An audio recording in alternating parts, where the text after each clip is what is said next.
Zappa presents The Windsor Knot, written by S.J. Bennett and read by Samantha Bond. Keep listening after the audiobook for an exclusive extract from Book 2, A Three-Dog Problem. Part 1.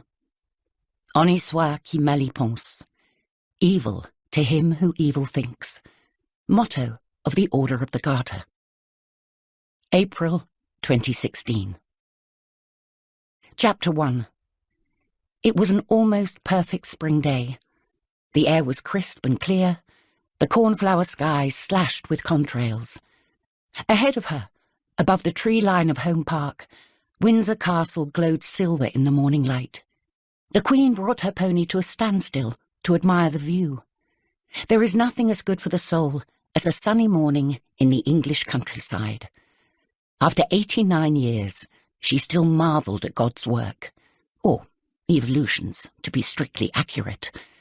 But on a day like this, it was God who came to mind. Of all her residences, if she had to pick a favourite, it would be this one. Not Buckingham Palace, which was like living in a gilded office block on a roundabout. Not Balmoral or Sandringham, though they were in her blood. Windsor was, quite simply, home. It was the seat of her happiest days of childhood. Royal Lodge, the pantomimes, the rides. It was where one still came at weekends to recover from the endless formality in town. It was where Papa was laid to rest, and darling Mummy too, and Margaret alongside them, though that had been tricky to arrange in the snug little vault. If the revolution ever came, she mused, this was where she would ask to retire. Not that they'd let her. Revolutionaries would probably pack her off. Where? Out of the country. If so, she'd go to Virginia, called after her namesake, and home to Secretariat, who won the Triple Crown in 73.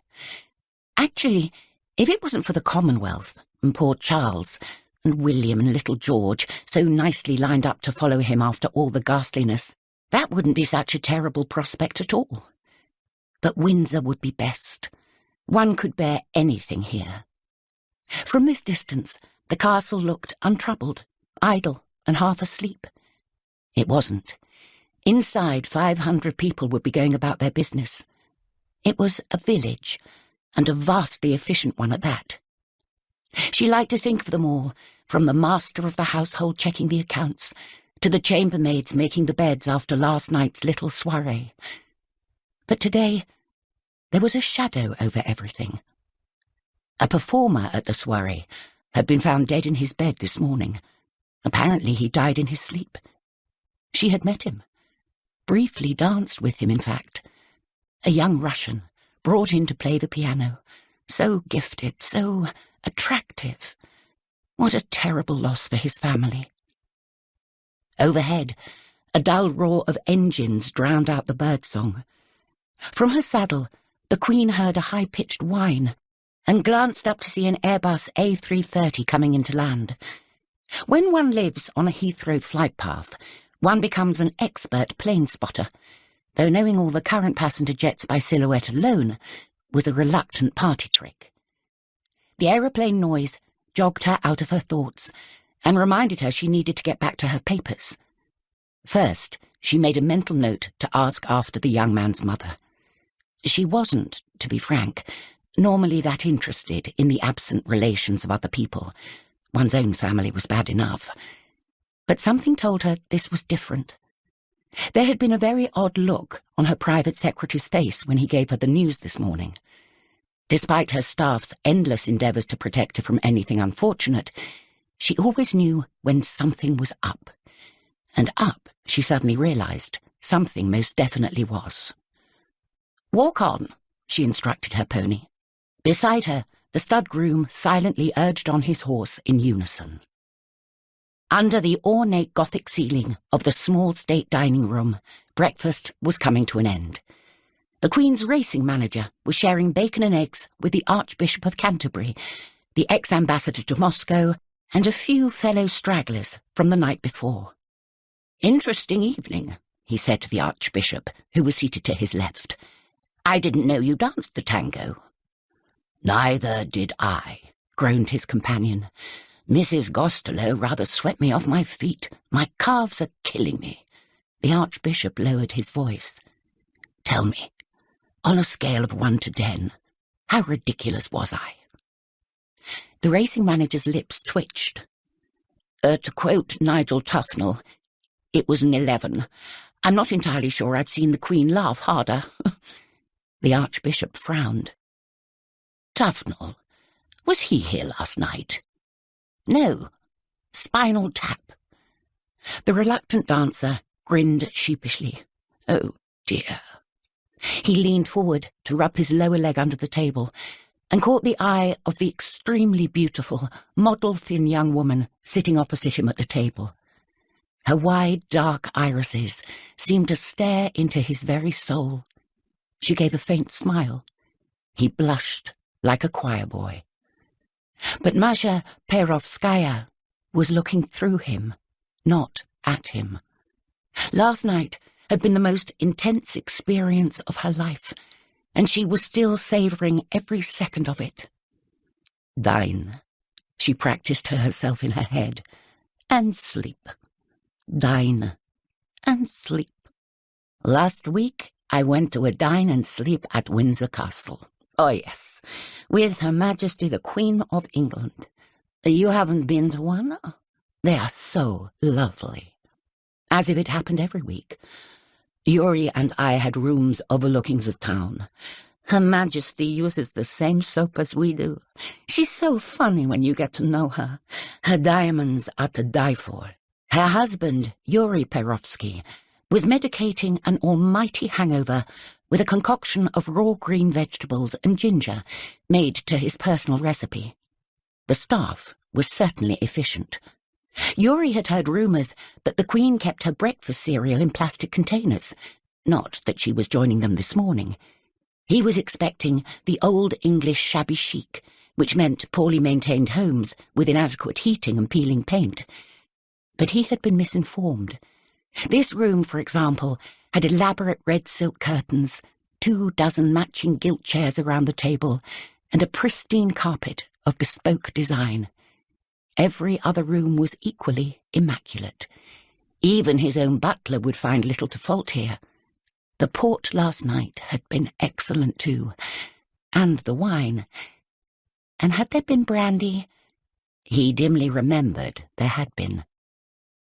Despite the pounding in his head, he turned to the woman on his left, who was the ex-ambassador's wife, and asked how he might go about procuring the services of a personal librarian, such as the one they had met after dinner. The ex-ambassador's wife, who didn't know, but had lots of impecunious, well-read friends, turned up the charm to 11 and did her best. They were interrupted by the sight of a tall, raven-haired woman in a pleated trouser suit, who appeared in the doorway in a dramatic pose, hand on hip, carmine lips pursed in alarm. "Oh, I'm sorry, am I late?" "Not at all," the racing manager offered amicably, though she was extremely. Many guests had already returned upstairs to oversee the packing of their overnight bags. "We're all very relaxed here. Come and grab a seat next to me."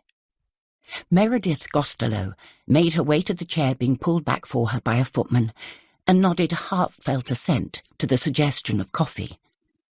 "Did you sleep well?" asked a familiar voice to her right. It was Sir David Attenborough, as melodious and solicitous as he was on TV. It made her feel like an endangered panda.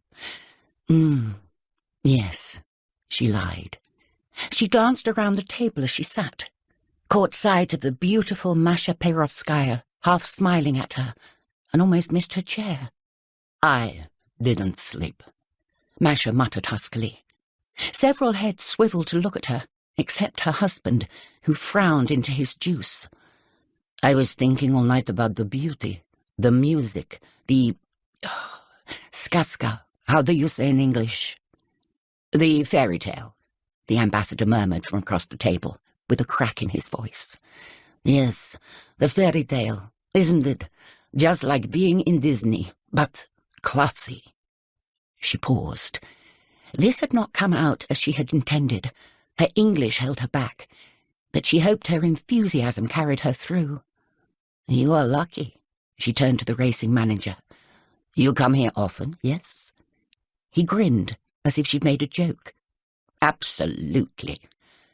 Before she could investigate the cause of his amusement, a new footman, resplendent in a red waistcoat and black tailcoat, walked up to her husband, bending to mutter something in his ear that Masha could not catch. Yuri flushed, pushed his chair back without a word, and followed him out of the room. Looking back, Masha blamed herself for mentioning fairy tales. Somehow this was all her fault, because when you consider them, fairy tales always have dark forces at their heart. Evil lurks where we most desire it not to be, and evil often wins. How stupid she had been to think of Disney, when instead she should have remembered Baba Yaga in the forest. We are never safe, no matter how many furs and diamonds we wrap ourselves in. And one day I shall be old and all alone. Chapter 2. Simon. Yes, ma'am. The Queen's private secretary, Sir Simon Holcroft, looked up from the paper agenda he was holding. The Queen was back from her ride and sitting at her desk, dressed in a grey tweed skirt and a favourite cashmere cardigan that brought out the blue in her eyes. Her private sitting room was a cosy space, for a Gothic castle, filled with sagging sofas and a lifetime of treasures and keepsakes. He liked it here. However, there was an edge to Her Majesty's voice that made Sir Simon slightly nervous, though he fought not to show it. "That young Russian, was there something you didn't tell me?" "No, ma'am.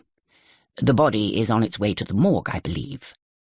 On the 22nd, the President intends to arrive by helicopter, and we were wondering if you'd like to—" "Don't change the subject. You had a look on your face." "Ma'am, when you broke the news earlier, you were trying to spare me. Don't." Sir Simon swallowed.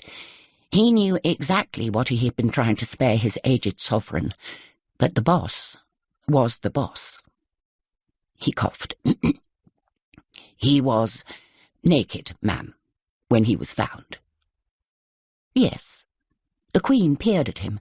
She pictured a fit young man lying nude in bed under the covers. Why would this be unusual? Philip in his youth was known to spurn pyjamas. Sir Simon peered back. It took a while to realise she didn't see this as odd. She needed more. He girded his loins. Naked, except for a purple dressing gown, by whose cord, most unfortunately—" He trailed off. He couldn't do it. The woman would be 90 in a fortnight. Her stare resolved sharply as she grasped his meaning. "Do you mean to say he was hanging by the cord?" "Yes, ma'am, most tragically. In a cupboard." "A cupboard?" Strictly speaking, a wardrobe." "Well." There was a brief silence while they both tried to picture the scene and wished they hadn't. "Who found him?" Her tone was brisk. "One of the housekeepers. Someone noticed he wasn't at breakfast, and—" He paused fractionally to remember the name. "Mrs. Kobold went to check he was awake." "Is she all right?" "No, ma'am. I believe counselling has been offered." "How extraordinary." She was still picturing the discovery. "Yes, ma'am, but by the look of it, accidental." "Oh, the way he was, and the room." Sir Simon coughed again. "The way he was what, Simon? What about the room?" He took a deep breath. "There were ladies' underwear, lipstick." He closed his eyes. "Tissues. It seems he was experimenting. For pleasure. He probably didn't mean to." By now he was puce. The Queen took pity. How dreadful! And the police have been called? Yes, the Commissioner has promised absolute discretion. Good. Have his parents been told? I don't know, ma'am, Sir Simon said, making a note. I'll find out. Thank you. Is that everything? Almost. I've called a meeting this afternoon to contain publicity. Mrs. Cobalt has already been very understanding on that point.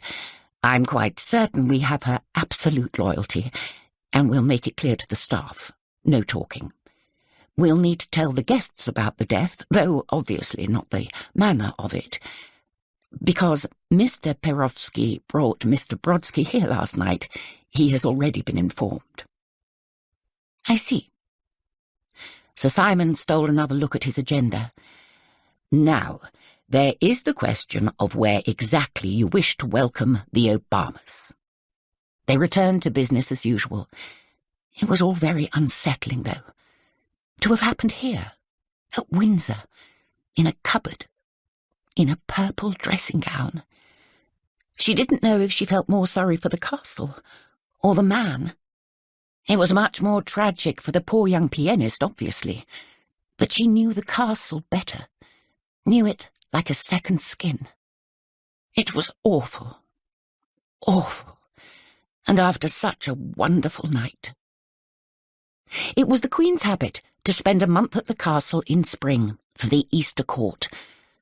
Away from the excessive formality of the palace, she could entertain in a more relaxed, informal style, which meant parties for 20 instead of banquets for 160, and the chance to catch up with old friends.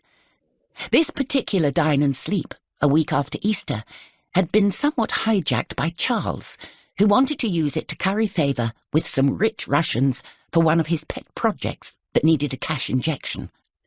Charles had requested the presence of Yuri Perovsky and his preternaturally beautiful young wife, as well as a hedge fund manager called J. Hacks, who specialised in Russian markets and was known for being crashingly dull. As a favour to her son, the Queen agreed, though she had added a few suggestions of her own. Sitting at her desk, she considered the guest list, where a copy still sat among her papers. Sir David Attenborough had been there, of course. He was always a delight, and one's own age, which was rare these days. He had been very gloomy about the state of global warming, though. Oh, dear. And her racing manager, who was staying for a few days and was never gloomy about anything much, thank goodness. They were joined by a novelist and her screenwriter husband, whose gentle, funny films were the epitome of Britishness. And there was the Provost of Eton and his wife, who lived round the corner and were regular stalwarts. For Charles's sake, she had included various people with Russian connections: the recently returned British ambassador to Moscow, the Oscar-winning actress of Russian descent, who was rightly famous for her embonpoint and acerbic tongue. But who else? Ah, yes, that star British female architect who was building a rather grand museum annex in Russia at the moment, and the professor of Russian literature and her husband. You could never assume the sex or sexuality of professors these days, as Philip had learned the hard way. But this was a woman married to a man. And somebody else. She looked back at the list. Oh, of course, the Archbishop of Canterbury. He was another regular, who could be relied upon to make the conversation go with a swing if some of the others became tongue-tied, as could, unfortunately, be the case. The other misfortune being if they all talked too much, and one could hardly get a word in edgeways, for which there was little remedy, apart from the occasional stern look. The Queen always liked to provide a little entertainment for her guests, and Mr. Perovsky had suggested to Charles a young protégé of his who played Rachmaninoff like a dream. There were also a couple of ballet dancers who would perform cut-down solos from Swan Lake in imperial Russian style to recorded music. The whole thing was set to be refined, serious, and soulful. In fact, the Queen had been rather dreading it. The Easter court was supposed to be jolly, but Charles's fête à la ruse sounded positively grim. And yet, you never know what will happen. The food was sublime. A new chef, keen to prove herself, had created wonders with produce from Windsor, Sandringham, and Charles's kitchen gardens at Highgrove. The wine was always good. Sir David, when not prophesying the imminent death of the planet, was impishly amusing. The rations were not nearly as dour as one had feared, and Charles beamed with gratitude, though he and Camilla had departed after coffee for an event at Highgrove the following day, leaving her feeling like the mother of a university student who comes home merely so that one can do his laundry. Slightly tiddly, they had joined a few other members of the family, who had been eating together in the Octagon Room in the Brunswick Tower, and had all gone to the library to be shown some of the more interesting Russian volumes in her collection, including some nice first editions of poetry and plays in translation, which he had always intended to read one day and never quite got round to. Philip, who had been up since dawn, disappeared without fuss to bed, and the Oscar-winning actress, whose profile had been much admired, and whose views on Hollywood had been highly entertaining, was whisked off to a hotel near Pinewood, where she was filming at dawn. And then the piano and the dancers. Thoroughly relaxed, the remaining party had gone to the Crimson Drawing Room to listen to extracts from Rachmaninoff's Second Piano Concerto. This was one of her favourite rooms for entertaining, with its red silk walls, the portraits of Mummy and Papa looking glamorous in their coronation robes either side of the fireplace, its vista of the park by daylight, an extravagant chandelier by night, and the elegant view of the green drawing room beyond. It was one of the rooms gutted by the fire in 1992, though you would never know it now. Restored to perfection, it was the ideal backdrop for evenings such as this. The young pianist had been, as promised, quite magnificent. Did Simon say he was called Brodsky? In his early 20s, the Queen thought, but with the musical sensibility of a man much older. He seemed borne away by the passion of the piece, while she found herself reliving scenes from Brief Encounter. And he was so good-looking. All the women had been entranced. Afterwards, the ballerinas had done their solos very nicely. Margaret would have enjoyed them. One secretly found them rather clip-cloppety, but that was probably just their shoes. And then somehow young Mr. Brodsky was back at the piano and playing dance tunes from the 30s. How did he know them? And she agreed the furniture could be moved back for dancing.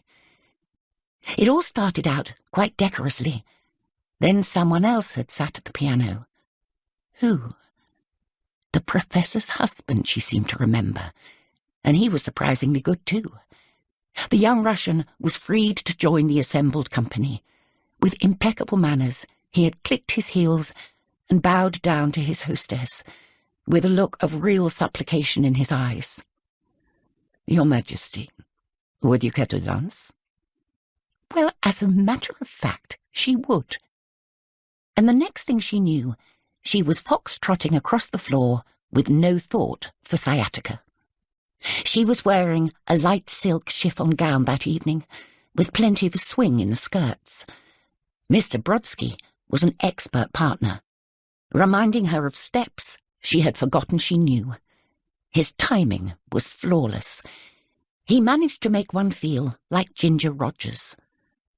By now, most of the party were joining in. The music was louder and bolder. An Argentine tango struck up. Was it still the professor's husband at the piano? Even the Archbishop of Canterbury was tempted to cut a rug, much to everyone's amusement. A few other couples gave it a go, but nobody could begin to match the Russian and his latest partner, one of the ballerinas, striding majestically across the floor. She had retired soon afterwards, leaving the guests with the reassurance that they could continue for as long as they liked. In her day, the Queen could outlast half the Foreign Office, but now she tended to droop after 10:30. However, that was no reason to cut short a good party. Her dresser, who got it from one of the under-butlers, informed her it had gone on until well after midnight. This was the last she had seen of him, dancing around the drawing-room floor with a beautiful young ballerina in his arms, looking magnificent, happy, and so intensely alive.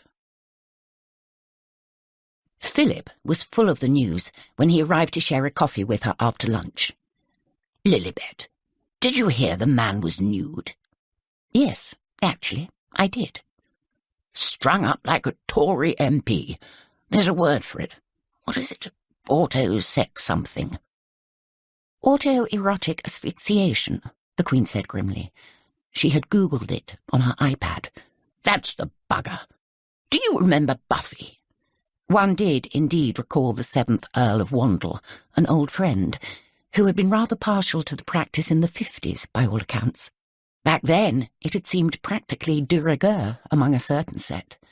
"What the butler saw, eh?" Philip said. "Had to rescue the blighter on many an occasion, apparently. Buffy was hardly an oil painting, even with his clothes on." What was he thinking? She wondered.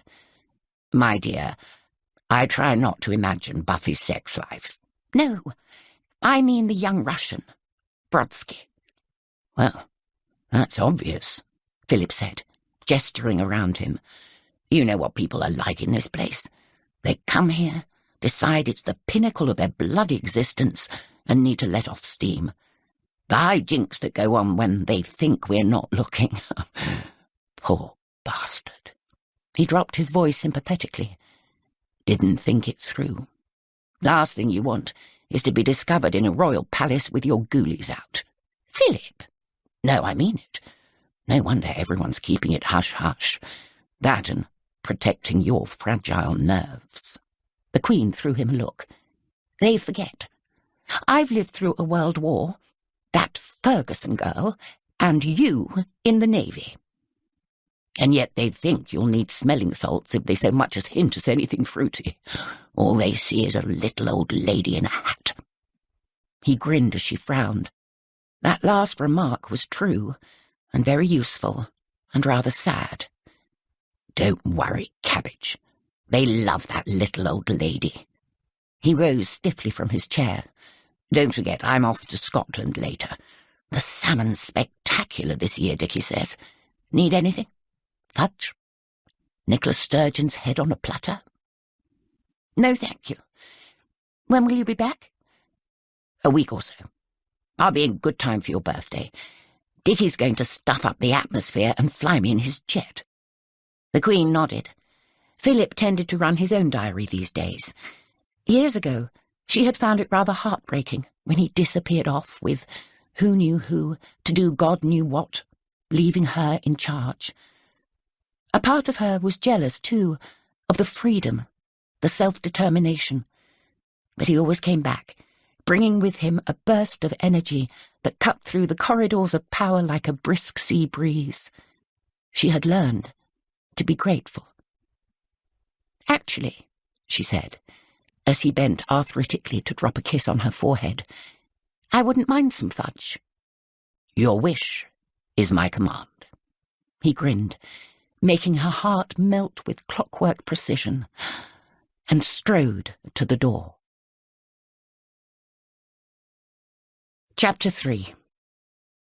Meredith Gostelow hobbled out of the black cab that had brought her from Windsor to West London at an extortionate fee, and stood catching her breath while the driver fetched her case from the space beside him.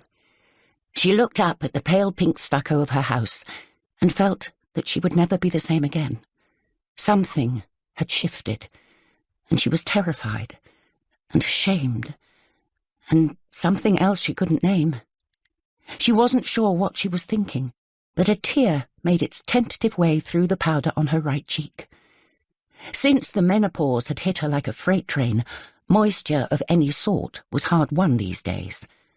She was a young woman in an old woman's body, creaking and enfolded in a carnal carapace she could not control.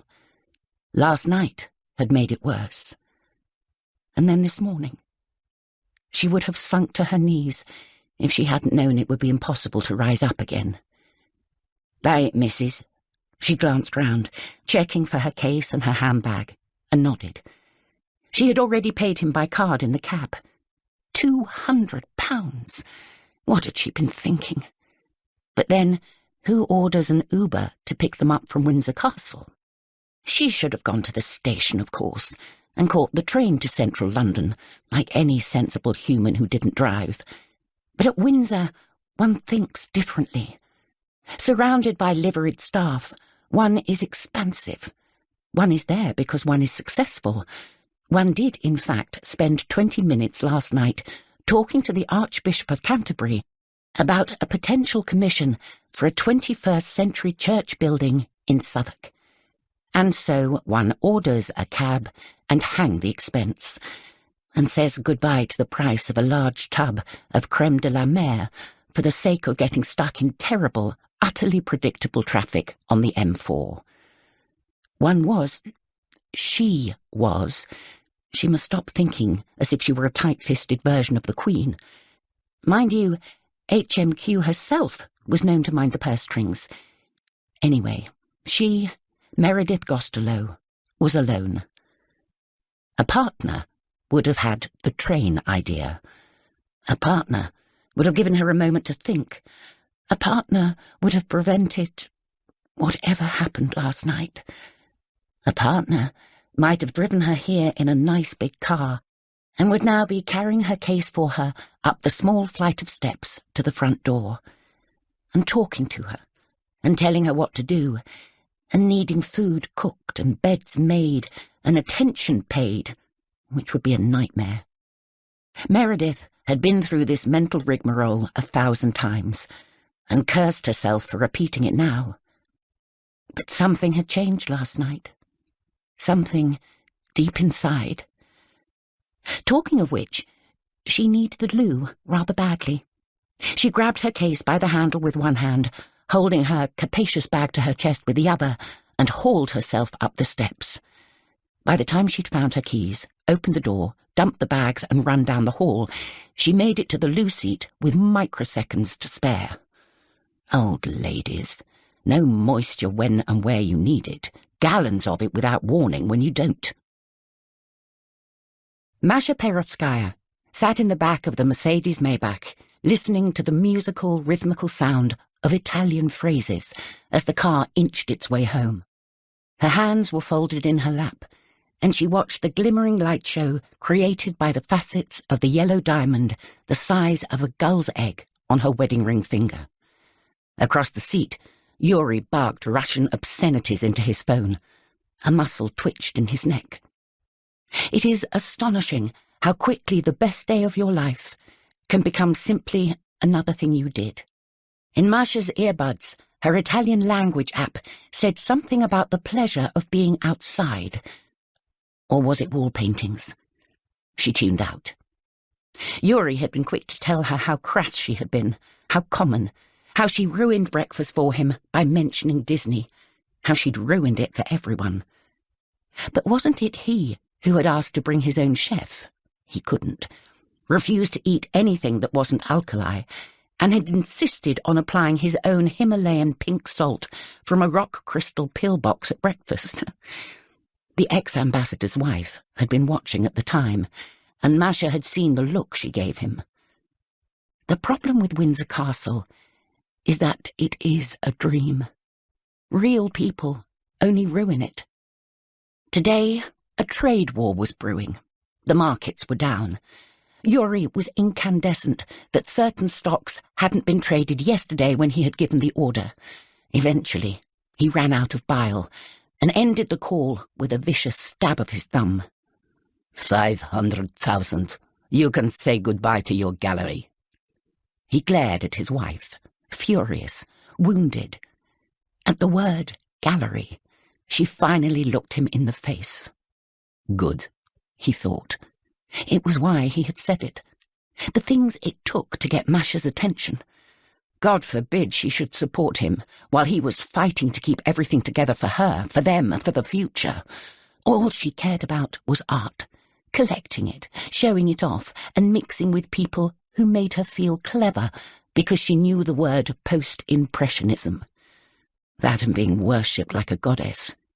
Well, he'd tried that for years, since he'd found her, aged 17, when she was a goddess in her tiny t-shirt and dirty jeans, and it was wearing him out.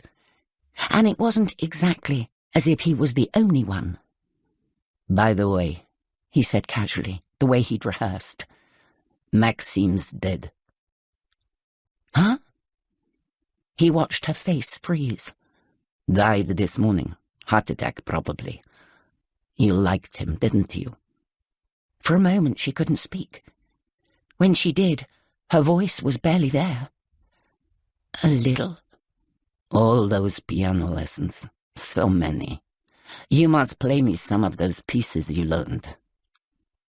He observed the way she stared at him, as if he was being shocking, as if he was doing something outrageous.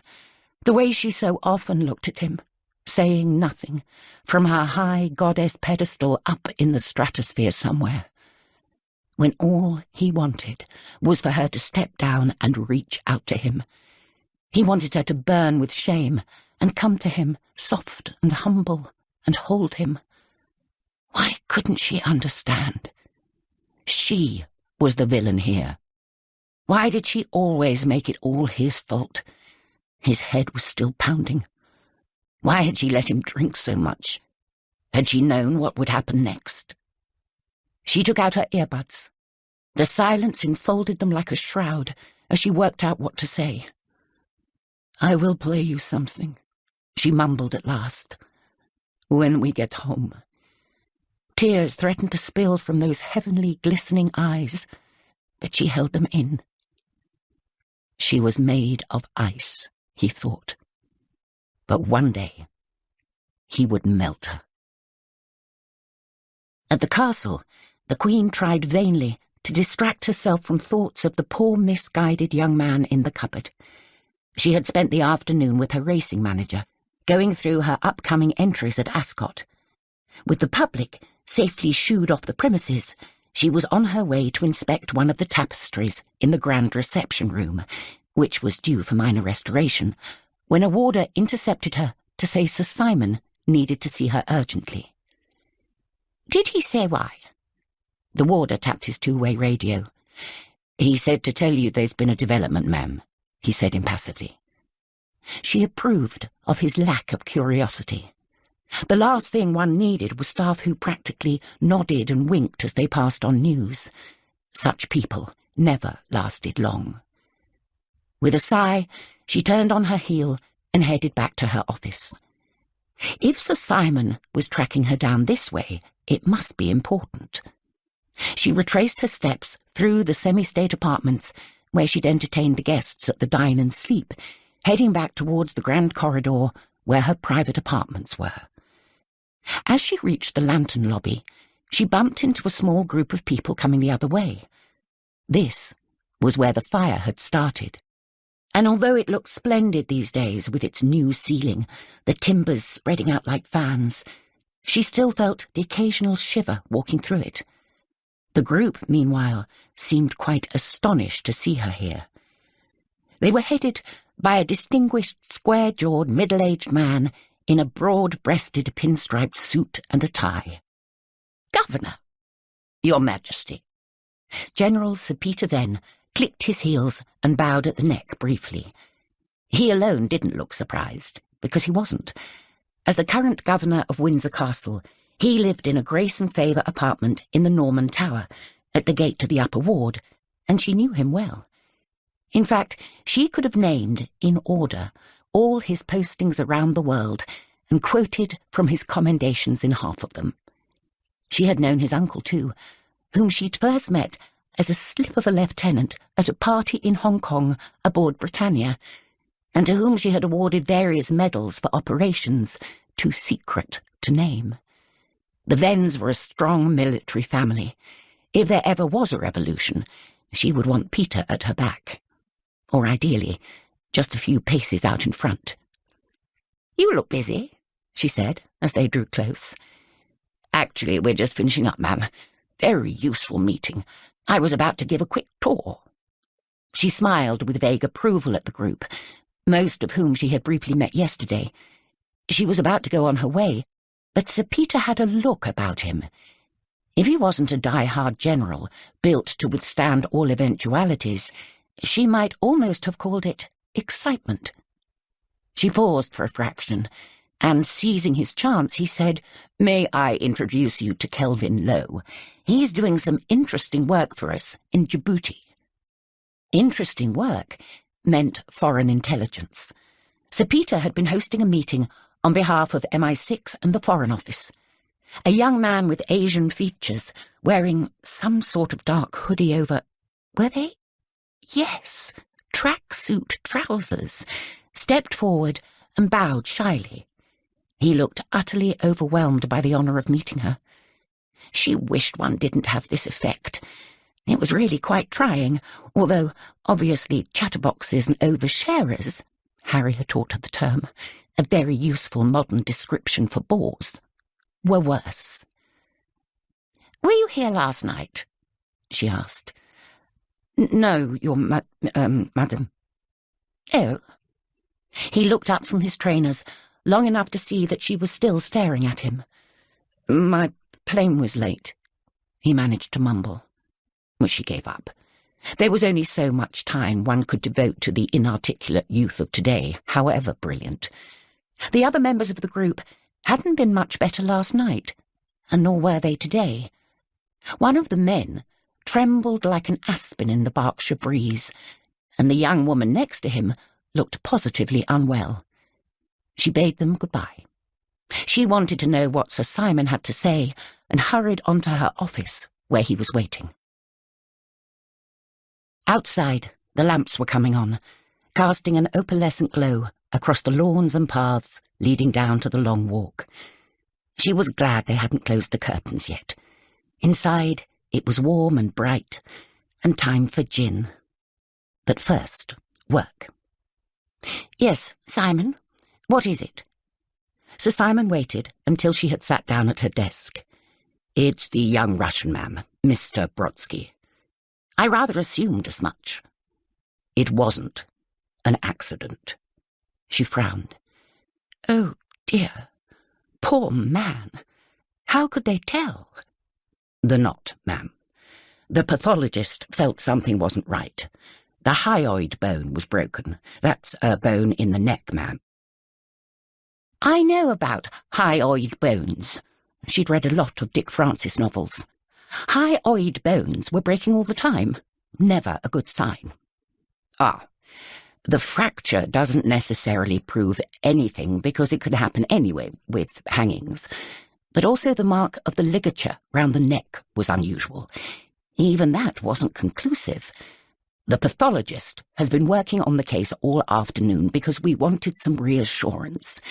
Anyway, she had a look at the photographs from the scene and, well, they're not very reassuring. There's a problem with the knot." "Did he tie it incorrectly?" The Queen was alarmed. She imagined the poor pianist grasping at the cord with those elegant hands. Perhaps he meant to save himself, and then couldn't. How awful. Sir Simon shook his head. It wasn't the slip knot around the neck that was the problem. It was the other end. "What end?" Do stop me if you don't want... Oh, get on with it, Simon." "Yes, ma'am. If you're intending to tighten for pleasure, or indeed otherwise, you have to attach the cord to something solid that won't give." It looked as though Brodsky chose the handle of the cupboard door and passed the cord over the rail above his head. Now she was properly picturing the poor man inside this cupboard. The Queen struggled to make sense of it. "Well, surely there was no drop." "Apparently, you don't need one." Sir Simon looked thoroughly miserable at his newfound expertise. "With a slip knot, you just need to bend your knees.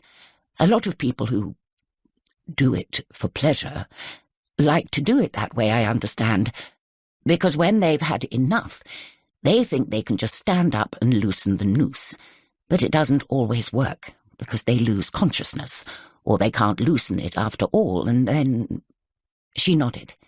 It was what she had been imagining. Poor, poor man.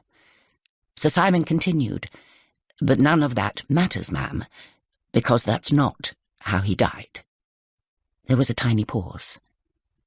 "What do you mean? Not how he died?" "If Brodsky had died that way, intentionally or otherwise, his body weight would have pulled against the knot attaching the dressing-gown cord to the door.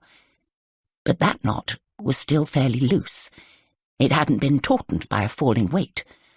The pathologist has recreated the circumstances with a similar cord, and it was fairly conclusive. The cord around Brodsky must have been attached to the doorknob after." A longer pause. "Oh." For a full 30 seconds, the only sound in the room was the ticking of an ormolu clock. First, she had thought it was accidental death, which was bad enough. Then deliberate suicide, which was dreadful. Now the Queen forced herself to entertain a new, unthinkable possibility. "Do they know who—" "No, ma'am. Not at all. Obviously, I wanted to tell you as soon as possible. There's a team setting up in the Round Tower. They're just getting to work on it." She had her gin and Dubonnet, and they made it a strong one. She missed Philip. He'd have said something rude and made her laugh, and known underneath how very upset she was, and cared. Not that the staff didn't care, or Lady Caroline Cadwallader, who was her lady-in-waiting that day, and who listened sympathetically as she relayed the whole story. The few who knew the truth had that terrible look of pity in their eyes that she simply couldn't bear. She wasn't unhappy for herself. That would be ridiculous. She felt for the castle, the community, and the young man who had had his life taken so brutally, so ignominiously. She was also slightly unnerved. There was a murderer on the loose at Windsor Castle, or at least there had been last night. The Queen readied herself for dinner, a small affair for friends and family this evening, and put on a brave face. The best brains in the police and any relevant government agencies would be hard at work on the case tonight, and all one could do was trust they solve it as soon as possible. Meanwhile, she might just sneak a second gin. Chapter 4. Down in the servants' quarters, maids and housekeepers and butlers watched the police comings and goings with a mixture of curiosity and annoyance. "What are they still here at night for?" a deputy sergeant footman muttered to a passing kitchen pastry chef who was a friend. Mr. Brodsky, as a performer and not a guest, had been housed high up in overcrowded attics near the Augusta Tower, above the visitors' apartments, in the south side of the upper ward overlooking the town. That attic corridor was now cordoned off, causing great annoyance to all concerned, as there were hardly enough bedrooms to accommodate everyone who needed one as it was. Instead, it was occupied by various people in hooded white overalls and gloves, who carried bulky bags and didn't talk to anyone. News had spread, as it was inevitably going to do, about the way the body had been found. However, the additional information about the second knot had not. "They're treating it like a bloody crime scene," the chef complained. "I mean, everybody has kinky secrets. The guy's dead. What happens in Vegas stays in Vegas, know what I mean? They should just stay out of it." "Kinky how?" an under-butler asked, pausing in the corridor to listen. She had just come back from holiday and was still catching up with the gossip.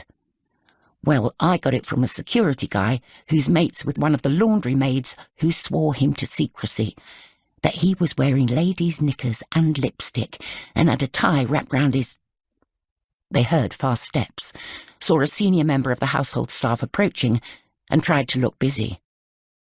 "How would he do that under the knickers?" the under-butler muttered, genuinely confused. The chef shrugged. This didn't do it for the under-butler, who was a stickler for precision. Nah, I think he was winding you up. No, I swear. But even if it's true, the footman persisted, why are they prowling around the place at... He slipped his phone out of his pocket and checked the time. 9:30 p.m. It's hardly going to bring him back to life, is it? Maybe they think he was involved in a sex game with somebody else, the under-butler suggested. She had a quick mind and a ready imagination. For God's sake, who? The footman protested. He'd just got here. He was only staying the one night. Have you seen those rooms? They're like little cells. That never stopped anyone, the chef observed. He could have been getting on with one of those girls who came. Did you see him? The dancers, those legs.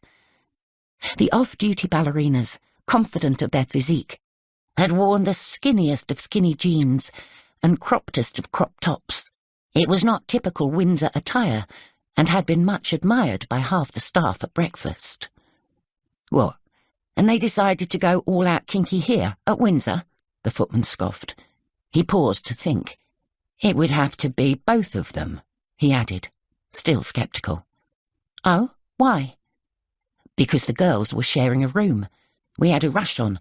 I had to help Marion work out the plan to cram everyone in, and we put them in a twin. Well, 2 single beds shoved in a room hardly big enough for one. If one girl was out doing the do and snuck back in, the other one would have known about it. Maybe it was the maid of a banker's wife, the under-butler speculated. Or a bloke. What are you 3 doing huddled here? 3 heads spun round to see the night shift head housekeeper standing 6 feet away, looking like thunder. She was known for her spectacular tongue lashings and her ability to materialise from nowhere, like the TARDIS, but without the warning sounds. They pleaded their innocence, which she didn't believe, and she sent them on their way with dire warnings about what happened to staff who gossiped and speculated and didn't get on with what they were paid for. Another member of staff arrived back from holiday that evening. Rozie Oshodi had been in Nigeria for her cousin's wedding and was taking a moment to readjust. After the bright colours and funky Afrobeat of Lagos, the stones and silences of nighttime Windsor seemed surreal. In the middle ward of the castle, not far from the rooms where Chaucer once lived, Rozie looked through the mullioned window of her bedroom at the moonlight glistening on the River Thames far below, and felt like a princess in a tower.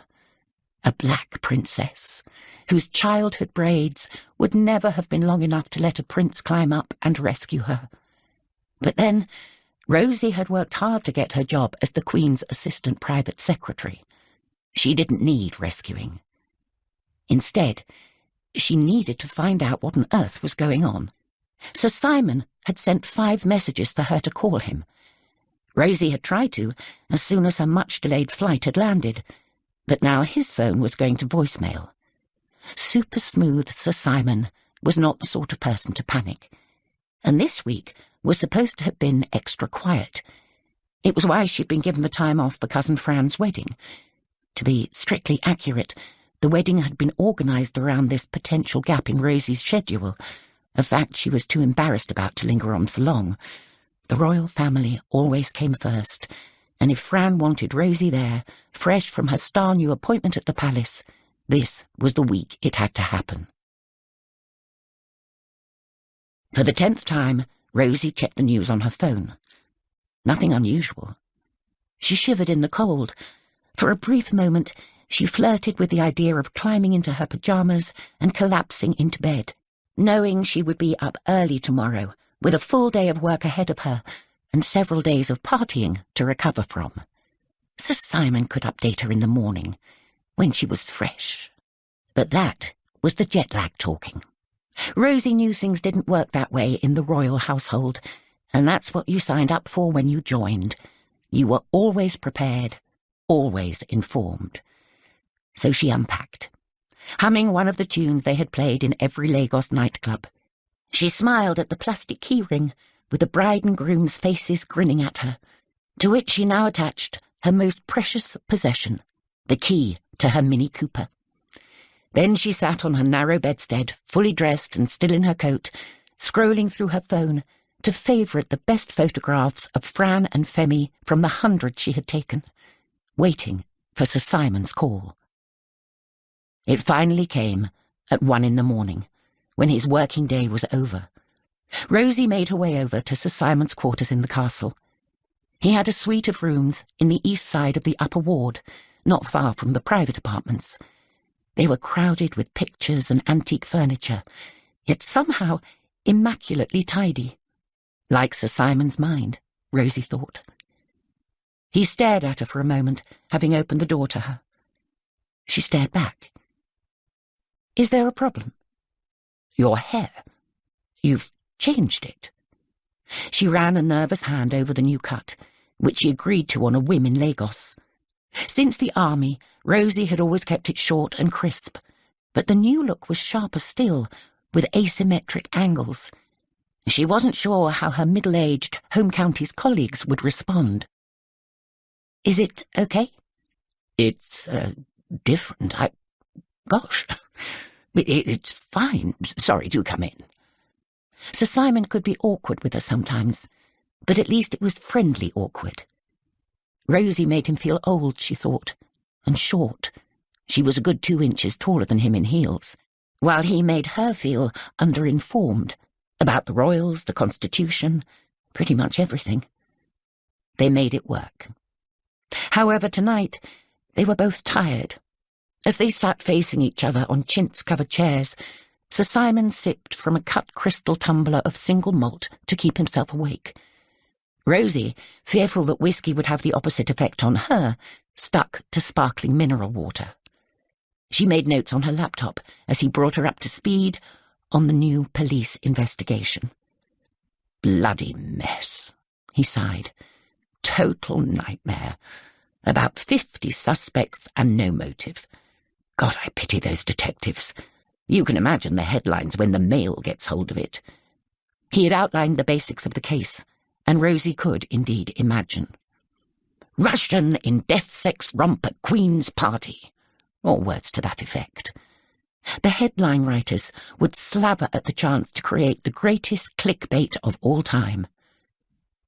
"Who was he exactly?" Rozie asked. Sir Simon ran through his most recent update from the investigating team.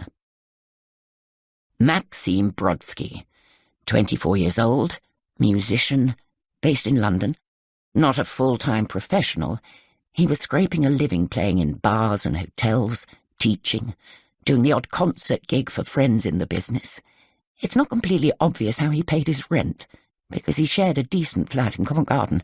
The police are looking into that. She wants to know about his parents. "Who does?" "The Queen. Wake up, Rozie. The boss does. She wants to send her condolences. We're waiting for the embassy to give us the details." Rozie looked sheepish. "Right." But so far no luck. His father's dead. He was killed in Moscow in 1996 when Maxim was 5. Rosie's face flickered with surprise. "You were hardly born then," Sir Simon murmured.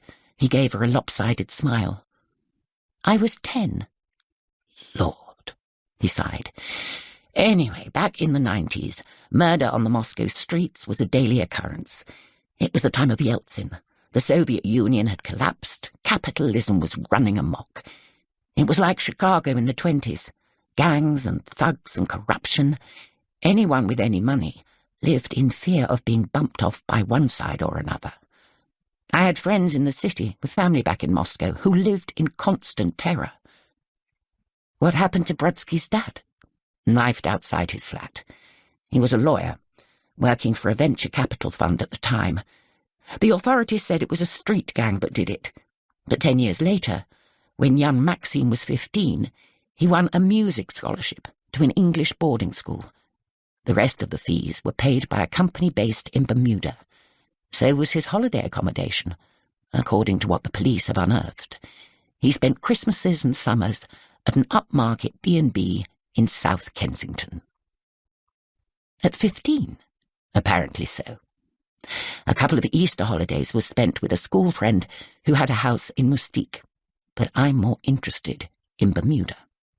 The current hypothesis is that whoever had Brodsky's father killed made a mint, had an attack of conscience years later, and tried to save his Russian soul by giving the boy a break in the UK using money that couldn't be traced. Maybe one of the oligarchs who came over here to avoid getting on the wrong side of Putin. Perovsky. He made his billions at the turn of the millennium. He wasn't one of the tough guys in the Yeltsin years. Rozie remembered the Queen's potential question tomorrow morning. What about Maxine's mother? Sir Simon gave a snort of a sigh. The embassy claim they can't find her. She had mental health issues. Maxim was brought up by a series of relatives and neighbours until he came to England. As they heard, she was in some sort of hospital in the Moscow suburbs. But she isn't now.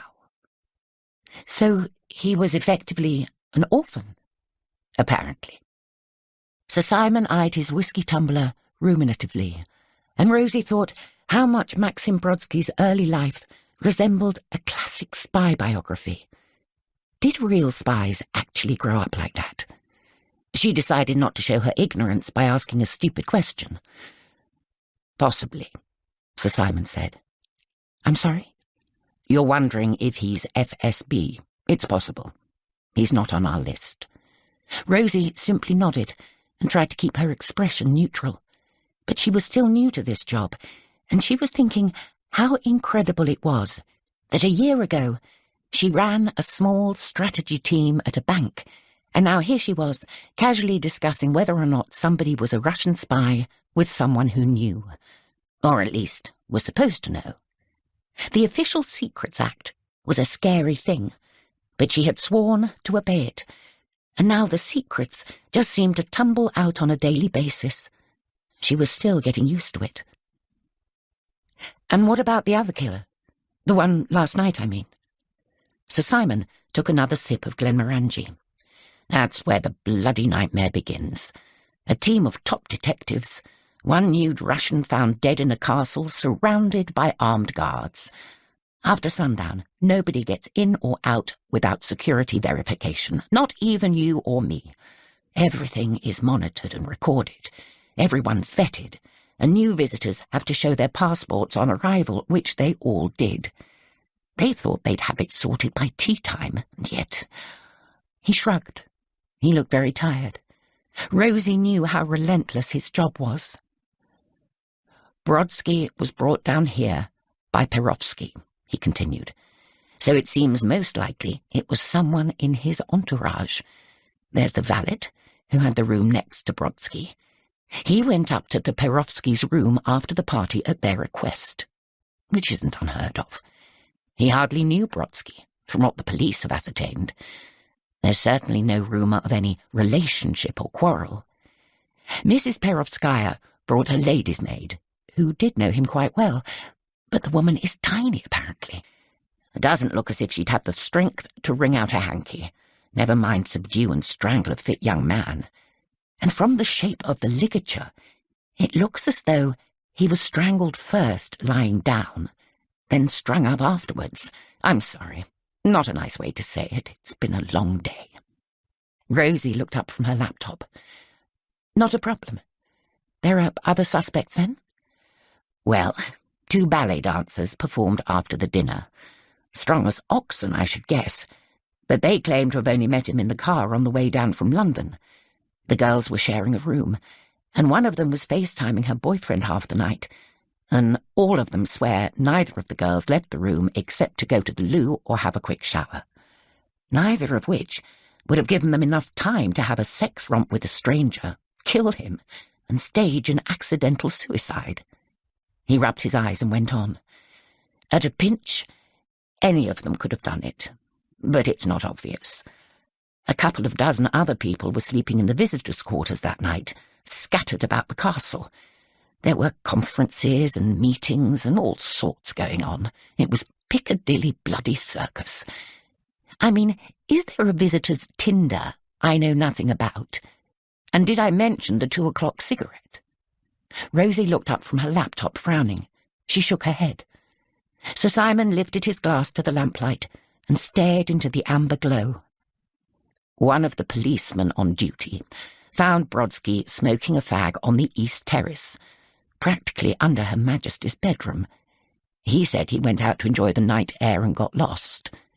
How do you get lost at Windsor Castle with the Queen in residence? Oh, and don't forget the hair. Rozie looked up again. The hair. Sir Simon's expression was very thoughtful. They've found a single dark hair trapped between the dressing-gown cord and Brodsky's neck, about 6 inches long. It doesn't obviously match any of the Perovsky's entourage. Obviously a DNA goldmine. Tell her about the hair. That might cheer her up. Will she need cheering? Rozie asked. The idea of an unhappy queen made her edgy. Yup, Sir Simon said, before glugging back the last of the whisky. I think she probably will. Chapter 5. The Queen was not cheered by the news of the hair. She wasn't cheered by any of it. A young man had died horribly, in an ancient castle that was supposed to be a modern fortress. Yet over 24 hours had gone by, and nobody seemed any the wiser as to who had done it or how. It made her feel not entirely safe. However, it did not do to give the impression that she was nervous and upset, so she carried on as normal as the week wore on, nodding grimly as Rozie or Sir Simon passed on the persistent lack of developments. Sir Simon and the communications team had done a good job with the press, at least. The story that leaked out was bland and unremarkable. A visitor to the castle, not one of the Queen's guests, had died unexpectedly at night. The thoughts of Her Majesty were with his family. Initial rumours that he had had a heart attack in his sleep were not contradicted. A few sordid web-based news rags carried unsubstantiated gossip that the dead man had been found in a sexually compromising position with a member of the household cavalry. But these seemed so outlandish and, frankly, predictable for the online sites in question that no respectable news agency picked up on them. Meanwhile, 4 detectives and 2 officers from the security service beavered away under glowering skies high up in the round tower. In the opinion of King George IV, the medieval version of that great tower was not impressive enough, so he had added a couple of extra stories and some Gothic battlements. The internal space thus created was normally reserved for the royal archivists, but they had been moved downstairs temporarily to create an incident room. Whiteboards had been erected in front of floor-to-ceiling glazed cabinets containing boxes of royal files. Computers were set up, with high levels of security. A request for a kettle was politely denied, because the steam could do untold damage to ancient documents, but a hotline to the kitchens was installed, and endless rounds of sandwiches readily supplied to the detectives and their new colleagues from MI5. Increasingly senior people came and went across the drizzle-soaked paths. Gossip around the castle was rife. According to the Queen's dresser, most bets were on Mr. Perovsky's valet and a secret gay love affair gone wrong. Her racing manager, however, who got it from the grooms, informed her that unofficial sources were giving odds of 7-4 that it was accidental suicide all along, and the police were simply being cautious. They didn't know about the second knot, the Queen thought to herself. It was always dangerous to give generous odds if you weren't up to speed with the stables. It was all in extremely poor taste, but one had to acknowledge that betting was in Windsor's blood. It was only 7 miles to Ascot, down a road created for the purpose, and the races were not far off. People were people, she considered. They did what they did. In Tudor times, attending public executions used to be a regular cause for celebration. The odd wager was tame by comparison. It wasn't until Friday, 3 days since the discovery of the body, that the Round Tower team finally emerged from their stuffy windowless room. They met with their boss's bosses, who would in turn report to Her Majesty. An hour before lunch, the Queen was getting ready to walk the dogs, when her equerry told her a delegation would like a word. "Tell them to put some wellies on," the Queen said. "It's muddy." It was a sorry band who arrived at the East Terrace 10 minutes later, in borrowed raincoats and boots. There were 3 of them, and the most junior, who was introduced to her as Detective Chief Inspector David Strong, looked as if he hadn't slept for days. He was the man who'd been leading the police team in the Round Tower. There were blue-grey bags under his eyes, and cuts to his sallow skin where a recent shave had been too hasty. He needed daylight and exercise, the Queen judged. The walk would do him good. The other 2 were on better form and needed no introduction. Ravi Singh was an experienced and competent Commissioner of the Metropolitan Police who had come in for a lot of stick recently for various incidents that were outside his control. The Queen had the urge to put her hand on his and commiserate, but obviously she didn't. The 3rd man was Gavin Humphreys, appointed last year as the new Director General of MI5, the security service, known in government circles as Box. There had been 2 excellent, highly qualified candidates for the job, whose keen supporters had lobbied hard on their behalf. In the way of these things, bitter infighting had allowed a 3rd, uncontroversial candidate to emerge from the shadows, and that was Humphreys. Uncontroversial because no one had taken a deep enough interest in his personality or leadership credentials to care. Humphreys was one of the new breed, a managerial technocrat. The Queen had met a few technical experts who were spellbinding when they discussed the ins and outs of cyberspace, but Humphreys, whom she had met various times in his anodyne rise to power, was not among them. He was grey of hair, suit, and mind. He was also convinced that, at 89, one had no possible means of understanding the complexities of the modern world. He didn't seem to grasp that she had lived through all the decades that had created it, and she had perhaps a more nuanced understanding of it than he did. In short, she didn't like him. Thank God for the dogs. "Willow! Holly! Come on! Come on!" The last remaining corgis, as well as 2 friendly doggies, scurried around her ankles, and the group set off.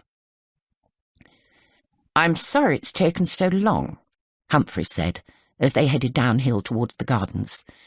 "This case has turned out to be much more complicated than you would think. We've been up all night putting the pieces together." The Queen stole a glance at DCI Strong, whose pallor suggested late sessions in front of a computer screen. Humphreys' dewy glow did not. "And I'm afraid it's bad news." The Queen turned to look at him. "Oh, who's responsible?" We don't know that yet exactly," Ravi Singh admitted, "but we know at least who ordered it." "Ordered it?" "Yes," Humphreys confirmed. "It was a government hit, an assassination." She stopped in her tracks, calling briefly to the dogs, who were keen to keep going. "Assassination," she repeated. "That seems unlikely." "Oh, not at all," Humphreys said, with an indulgent smile. "You underestimate President Putin." The Queen considered that she did not underestimate President Putin, thank you very much, and resented being told she did. "Do explain." They headed off again, Humphreys walking slightly too fast for Holly and Willow, 2 nonagenarians in dog years, with the Commissioner right beside him, and poor, exhausted DCI Strong lagging slightly behind. The drizzle formed a fine mist against the horizon, through which the tall trees loomed from the park below. Their footsteps crunched on gravel, then sank into the damp grass as they followed the younger dogs down the slope. The Queen usually loved these walks, but she wasn't loving this one. Brodsky was apparently a very good pianist, Humphreys began. I know. I heard him. Oh, right, of course. But that was just a front. We discovered he was the brains behind an anonymous blog attacking Putin's Russia. A blog is a kind of website. It's short for weblog. The Queen frowned. She was certain she reminded him of his doddery granny. It was tempting to remind him that she had signed several state papers this morning and could recite all the countries in Africa in alphabetical order and the kings and queens of England from Ethelred up to herself. But she didn't. She set her face grimly to the drizzle and prepared to be patronized. Brodsky ran it under an avatar, a fake internet name, if you will, so we didn't spot it straight away. But analysis of his laptop quickly confirmed that he was a big Putin basher. He kept a record of every journalist who's died in suspicious circumstances in the ex-Soviet Union since Putin came to power. The most famous is Anna Politkovskaya, of course, who was killed 10 years ago. But it's a long, long list. Brodsky had done some quite intelligent research for an amateur. He thought of himself as one of them, highlighting their cause. But it's a very dangerous thing to do, of course, even from London. Putin isn't averse to killing Russian nationals on foreign soil. They made it legitimate 10 years ago. He's done it here before. Not in one of my palaces. It looks like he's upping his game, ma'am. Perhaps he wanted to send us a message, Humphreys persisted. Look, I can get them anywhere, anytime. It's just like him. Brazen. Brutal. Even here. Especially here. Right in the heart of the British establishment. It's classic Putin. The Queen turned to Mr. Singh. Do you agree, Commissioner? I admit I took some convincing, but the motive is strong and Putin is unpredictable. Candy, stop that. The elder corgi looked up sheepishly from the muddy puddle she'd been wallowing in and padded back to their side. She shook herself energetically all over Humphrey's trousers. The Queen hid her approval with sang-froid. I'm so sorry. Think nothing of it, ma'am. He bent down and brushed off a few filthy drops of water with his fingers. He really was rather soaked around the knees. And, of course, you know what that means, he added, straightening. Do I? The thing is, we've been through the lives of Perovsky's staff and those ballet dancers with a fine-tooth comb, and there's no indication they're agents, never mind of the caliber you'd need to pull this off. No, it's more likely, I'm afraid, that the killer has been here for a while. Before anyone knew Brodsky was coming. The Queen threw a questioning glance across at Mr. Singh, but the Commissioner got no chance to reply as Humphreys warmed to his theme. They wanted to be ready for anything. It's how these people work, ma'am. They're planted years in advance, sleeper spies, just waiting for instructions when the right moment comes. Imagine it. He gestured around them. A killing here at Windsor Castle, right under your nose, so to speak. Nobody's safe now. The message has gone out. A sleeper spy, she echoed, unconvinced. Yes, ma'am. An insider. Here among your staff. At least one, but possibly more. It's possible the killer was another visitor, of course. But to pick this venue, it seems more likely they'd have tasked someone who knew it well. I'm sorry, but I don't think that's likely. Standing under the shelter of one of her favourite beech trees, he gave her a pitying look. I'm afraid it is, ma'am. We need to face facts. It wouldn't be the first time. The Queen pursed her lips and turned for home. The sodden little group of men followed, while the dogs appeared from the undergrowth and ran ahead. What are you going to do? She asked eventually. Track him down. It won't be easy. We'll be discreet, of course. Singh added a detail that his colleague, in his Putin mania, had omitted. We think Brodsky arranged to meet up with his killer after the party, ma'am. At about 2 a.m, a man of his description was spotted smoking outside and escorted back to the visitors' quarters. It must have been some sort of rendezvous. I'm sorry to be the bearer of such bad news. Singh did indeed seem genuinely sorry. Unlike Humphreys, he did not give the impression of treating this place like the location for an exciting game of spies, but as a home, where a lot of people would now be living under suspicion, and that never did anyone any good. Thank you, Mr. Singh, and we'll keep you informed. Please do. She would have liked to invite him to stay to lunch, but that would have meant inviting Humphreys too, and she couldn't do it. What hurts most were those 6 little words, "It wouldn't be the first time." They were quite correct, but the Queen found them unforgivable. Chapter 6. That evening, Sir Simon needed to consult the Queen about some of the finer details of the Obama visit. The White House team kept finding new security issues to worry about. He found Her Majesty unusually downcast. He might have blamed it on the weather if he didn't know she was impervious to wind and cold. Maybe the murders got to her at last, he thought. She was tough as old boots, but there were limits. Perhaps he shouldn't have told her those gory details. She had asked, but it was his job to protect her as much as to serve her. At least Box were on the case. He gently reminded her about Gavin Humphrey's progress, but she didn't seem as reassured as he'd hoped. "Is Rozie here?" she asked. "Of course, ma'am." "Can you send her in? There's something I'd like to talk to her about." "Ma'am, if there's anything Rosie's done..." Sir Simon was aghast. He'd thought Rozie was coping rather well for someone so new to the job. He certainly hadn't noticed any issues, and instantly blamed himself, whatever they were. "If I can help in..." No, it's a small thing. Nothing to worry about."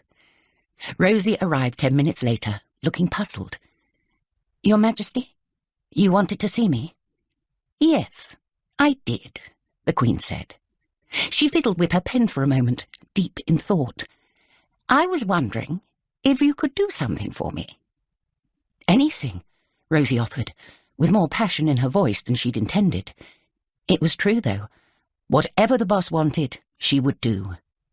Rozie knew most people in the household felt this way, not because of what she was, but because of who she was. She was a special human being who had been given an almost impossible job and had taken it on and never complained and done it brilliantly for longer than most people in the country had been alive. They adored her. They were all terrified of her, obviously, but they adored her more. Rozie felt lucky she was still going. "Can you get someone for me?" Rozie was snapped out of her reverie. The look accompanying the Queen's request was an odd one, as if this time the answer might be no. Usually they were simply polite instructions.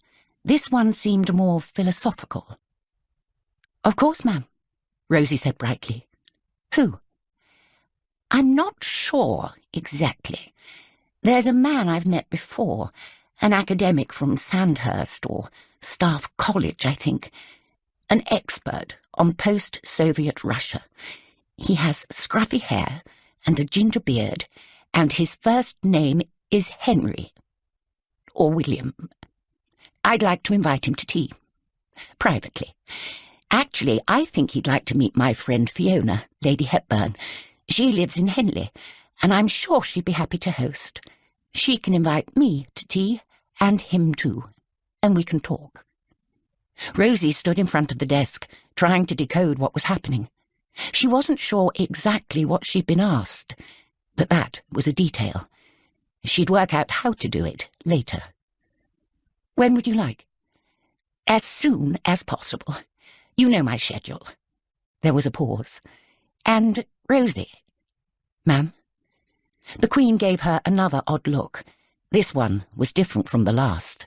That had been uncertain. This one was challenging. "A private conversation." Back at her desk, Rozie went over the whole encounter in her head. What did private mean? Of course, tea at Lady Hepburn's house would be private. Was the expert, and Rozie thought she knew the man the Queen was referring to, supposed to keep quiet about meeting Her Majesty? Rozie would make sure he did. But why not just say so? Her relationship with the boss had been pretty straightforward until now. She simply did whatever the Queen told her, and if there was any doubt, she checked with Sir Simon, who had nearly 20 years' experience and knew everything. And suddenly, Rozie knew what the Queen meant, and why it had been impossible to say it out loud, and why this was a test, though one she sensed the Queen didn't want to give her. It was all rather frightening, and just a little bit exciting. She logged onto a government database of experts and set about finding a particular man to invite to tea. The Queen sat up in bed, writing her diary entry for the day. She never wrote much, and certainly not what she was thinking now. Many historians would be itching for the opportunity to get their hands on the pages she dutifully composed in longhand each night, which one day would be deposited in the royal archives in the Round Tower, alongside those of Queen Victoria. But those historians would almost certainly be disappointed.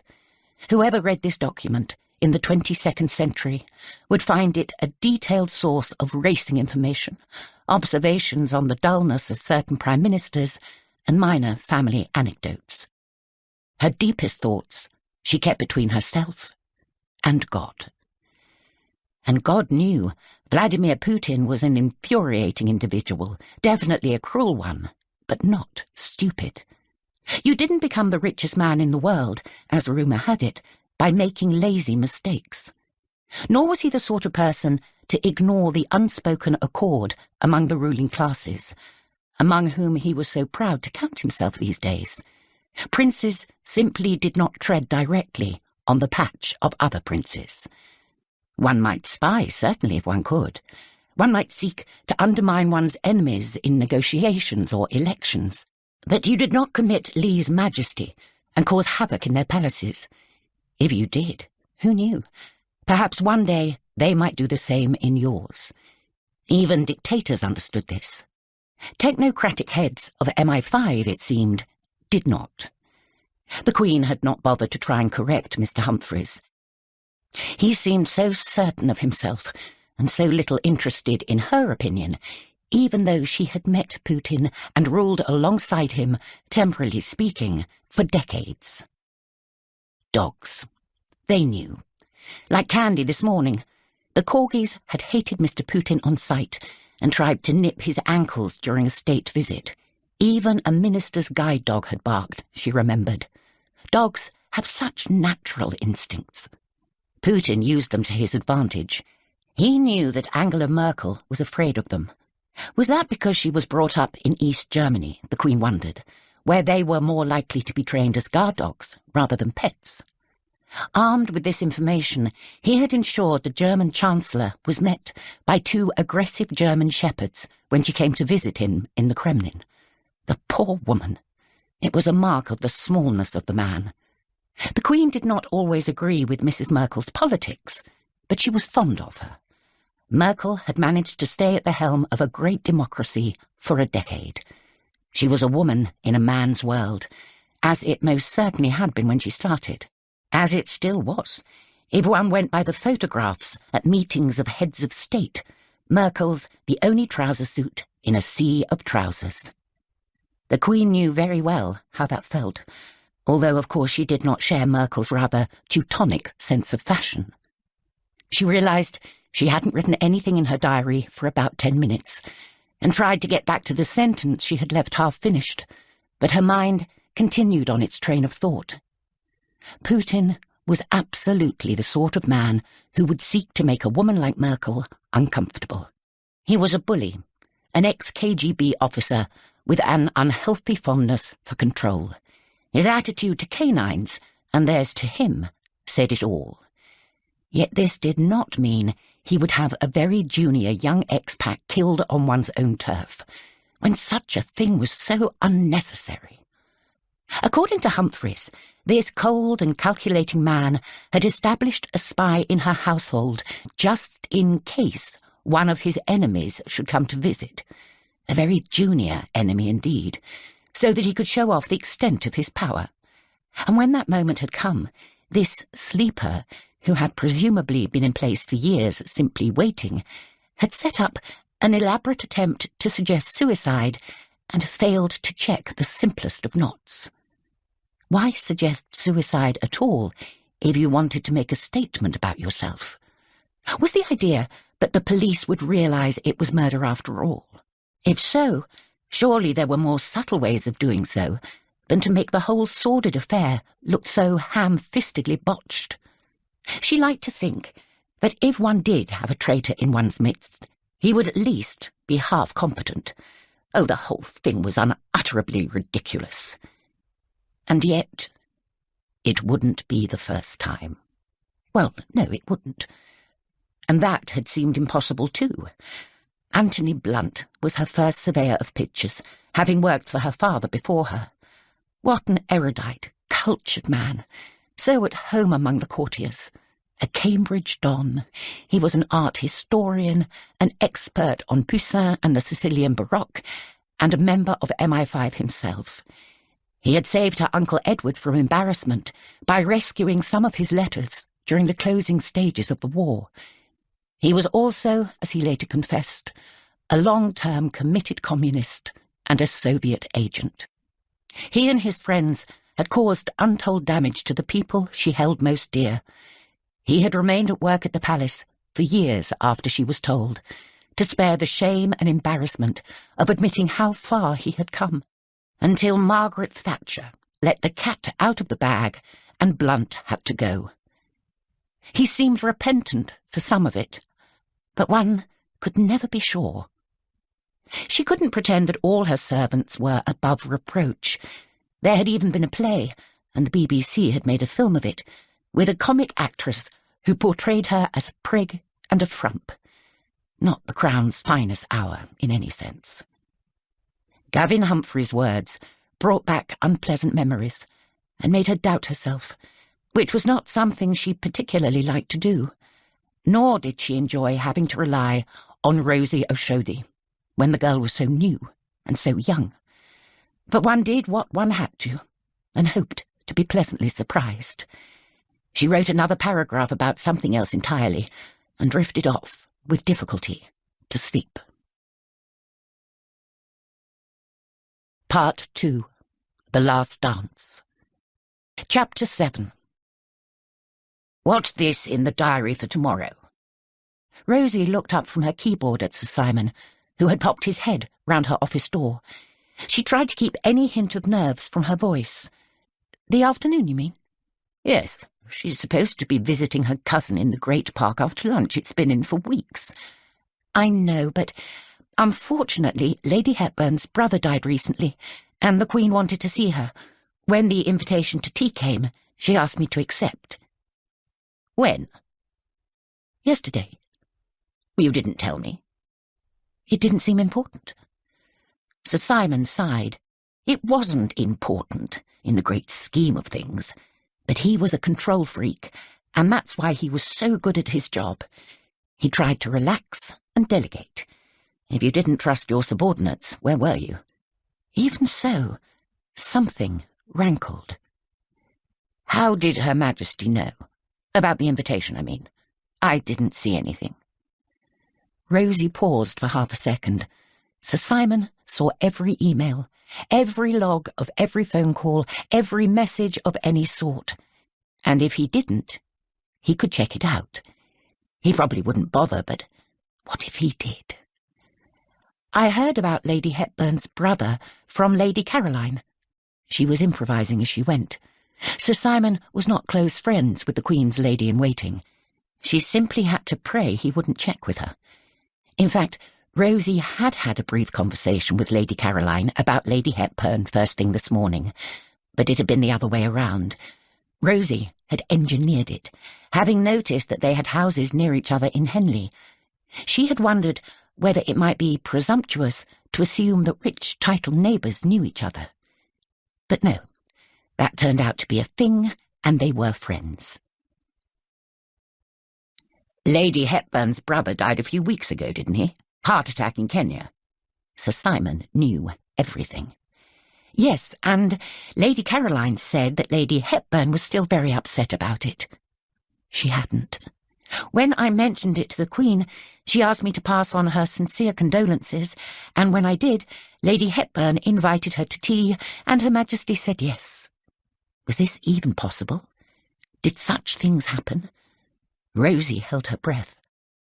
Her heart was hammering in her chest so hard, she was sure Sir Simon would see it under her dress.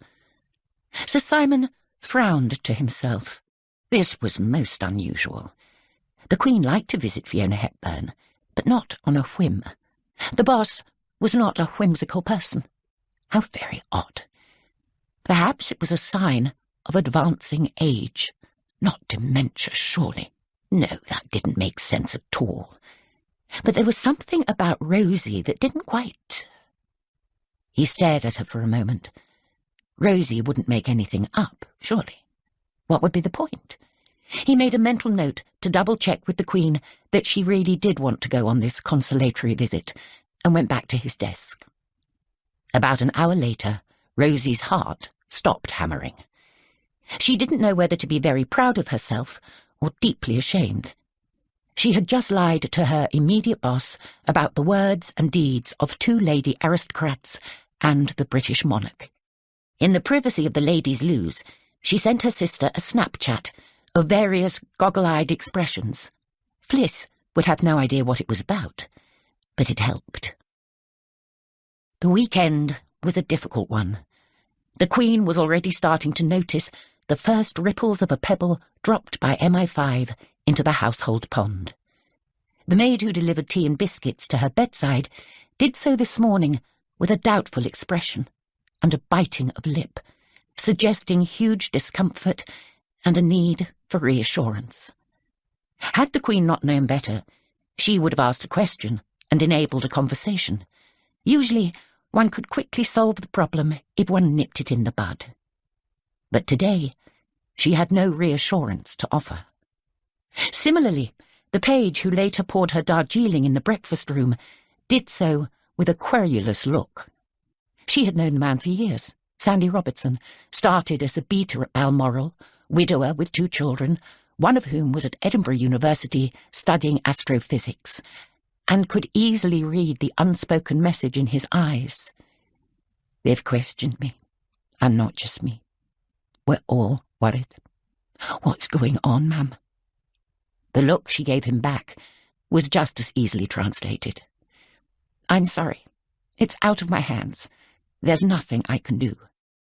He nodded sadly, as if they had actually exchanged words, and otherwise behaved with his usual calm efficiency. She knew he would report back to the servants' quarters and the social club, though, and the news would not be good. Something was rotten in the state of Denmark, and even the boss could not guarantee it would blow over soon. For the rest of the day, she felt the shadow of fear and uncertainty fall over the castle. She and her household operated on a code of absolute loyalty, both theirs to her and hers to them.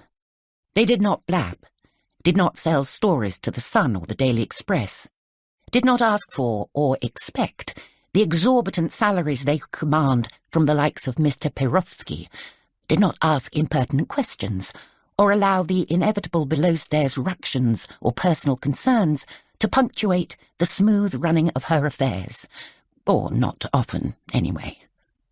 In return, she respected and protected them, valued the sacrifices they made, and rewarded lifetimes of service with medals and other honours that were treasured far more than gold. Foreign dignitaries, presidents and princes, marvelled at the precision and attention to detail accorded to every aspect of their visits by these men and women. One's family were jealous, frequently tried to steal some of the more exceptional stars, and occasionally succeeded. From Balmoral to Buckingham Palace, Windsor to Sandringham, the army of servants, 100 strong, were family. They had nurtured her through very nearly 90 complicated years, been the buffer against the tides of disaffection that it sometimes pleased her subjects to display, and worked tirelessly to make a really rather difficult job at times look effortless. They worked on mutual trust, and now the security service was undermining it, one insidious interview at a time. Still, the question remained, had a member of the household killed Brodsky? And if so, why? Until she could answer it herself, she had to let Humphreys conduct his investigation in his own way. On Sunday, the Queen was very pleased to escape the doom-laden atmosphere and accept Lady Hepburn's kind invitation to tea at Dunstan Place, her small estate a few miles west at Henley-on-Thames. They had been friends for decades, through Fiona's tempestuous marriage to Cecil Farley in the 50s and 60s, her fascinating single years in the 70s, when she travelled the world on the arm of various eligible men, her quiet second marriage to Lord Hepburn in the 80s, and now her gentle widowhood. Fiona was a good 10 years younger than the Queen, but these days friends of one's own age were like hen's teeth, certainly those who retained their marbles, and it was a boon to talk to anyone who had lived through the war and shared the values that had pulled the country through. She was also a gardener. The house, elegant Queen Anne with a spot of Jacobean folderol at one end, and an unfortunate Victorian extension at the other, was in need of a little updating, but the garden was lovely. Fiona walked them through the house, looking pretty as ever, with her white blonde hair piled high in a loose chignon, and a pair of baggy trousers showing only the faintest traces of soil. Today, on a blustery weekend in April, vast pots of daffodils and narcissi glowed yellow and cream ahead of them, against a verdant backdrop of box hedging and billowing toperied yew, through which one got the occasional glimpse of the river. Most people would have considered the day too cold to sit outside, but Fiona knew her guest, and had ordered homemade scones and prize-winning raspberry jam to be served on the terrace overlooking the parterre, with thick cashmere blankets for their knees and plentiful supplies of hot tea. The Queen's driver waited in the kitchen, and her protection detail blended into the background, just out of earshot, refusing all offers of refreshment. The only other people outside were Fiona herself, Rozie O'Shody, and a bearded man in his mid-40s, in a tweed suit and tie, seated at a large teak table on the terrace. He rose to his feet as soon as they arrived. "I invited Henry Evans," Fiona said cheerfully, as if the idea had been her own. "I believe you know each other." Mr. Evans bowed. When he straightened and smiled, the Queen suddenly remembered what a sweet, boyish expression he had, and how charmingly innocent he seemed, given his specialist subject. "We do indeed. Good afternoon. How nice to see you." "And you, Your Majesty." "I hope it wasn't too much trouble to get here." "On the contrary, a positive delight, especially to come to Henley. You have a beautiful home, Lady Hepburn."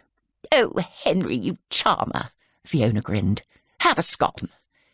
They chit-chatted with friendly politeness, while Rozie sat at a nearby table, pretending to be engrossed in her notes.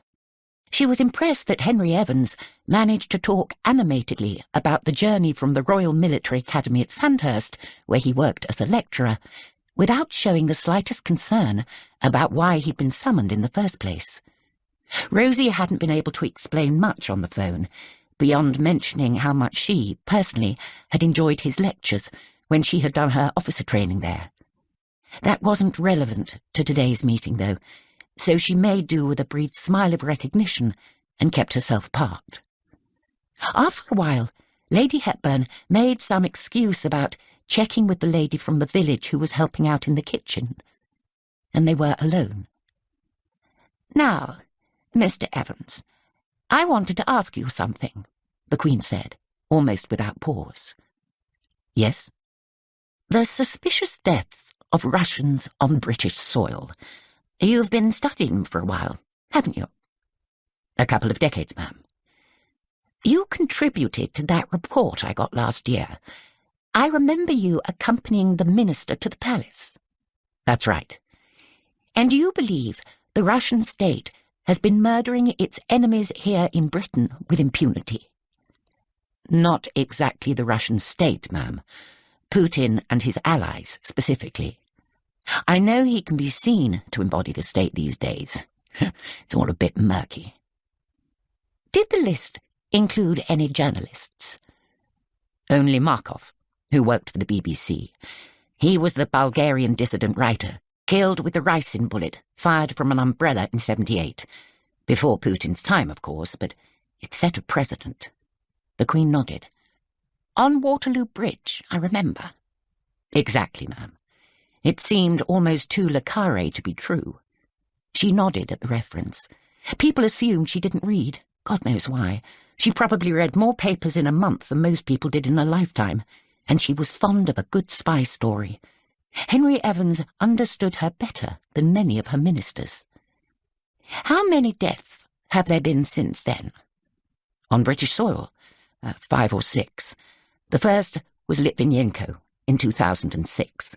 He was the ex-FSB agent, poisoned with polonium-210.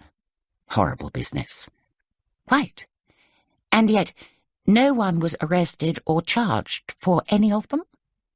No, ma'am, Evans confirmed. Not since that agent we tried to have extradited for the Litvinenko poisoning. The Americans often tell my ambassador how furious they are with us. He gave a wry smile. They're welcome to supply the evidence. There was a pause while he took a quick sip of tea. Rozie noticed how naturally the Queen took the teapot to refill his cup. She was a remarkably practical person for someone with hundreds of servants to call on, and in fact an army. As Rozie knew from experience, the British Army specifically pledged allegiance to her, not the government, and meant it. After another warming sip, he went on. Putin's good these days. Since the slip-up with Litvinenko, which was sloppy, all the subsequent deaths have been very professional, and there's still a question mark over whether Boris Berezovsky was murder or suicide. What do you think? Oh, murder, definitely. The colour of the face, the broken rib, the shape of the ligature.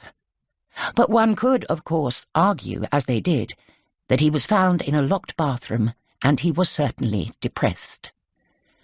Berezovsky's a tricky case. He was the most high-profile of Putin's critics, the richest until the Abramovich lawsuit bankrupted him, the man most obviously in Putin's sights. All I can say is, whoever staged the suicide, if it was staged, did a damn good job of it, and the others were harder still to pin on Moscow. Go on. Well, Perepelichny died of a heart attack while out running 4 years ago. They found traces of a poison in his system, but no proof of how he came by it. Gorbantsov was the victim of an assassination attempt in Mayfair the same year. He survived it, but the would-be assassin got away. Scott Young, he was the one with links to Berezovsky, was depressed when he fell onto railings.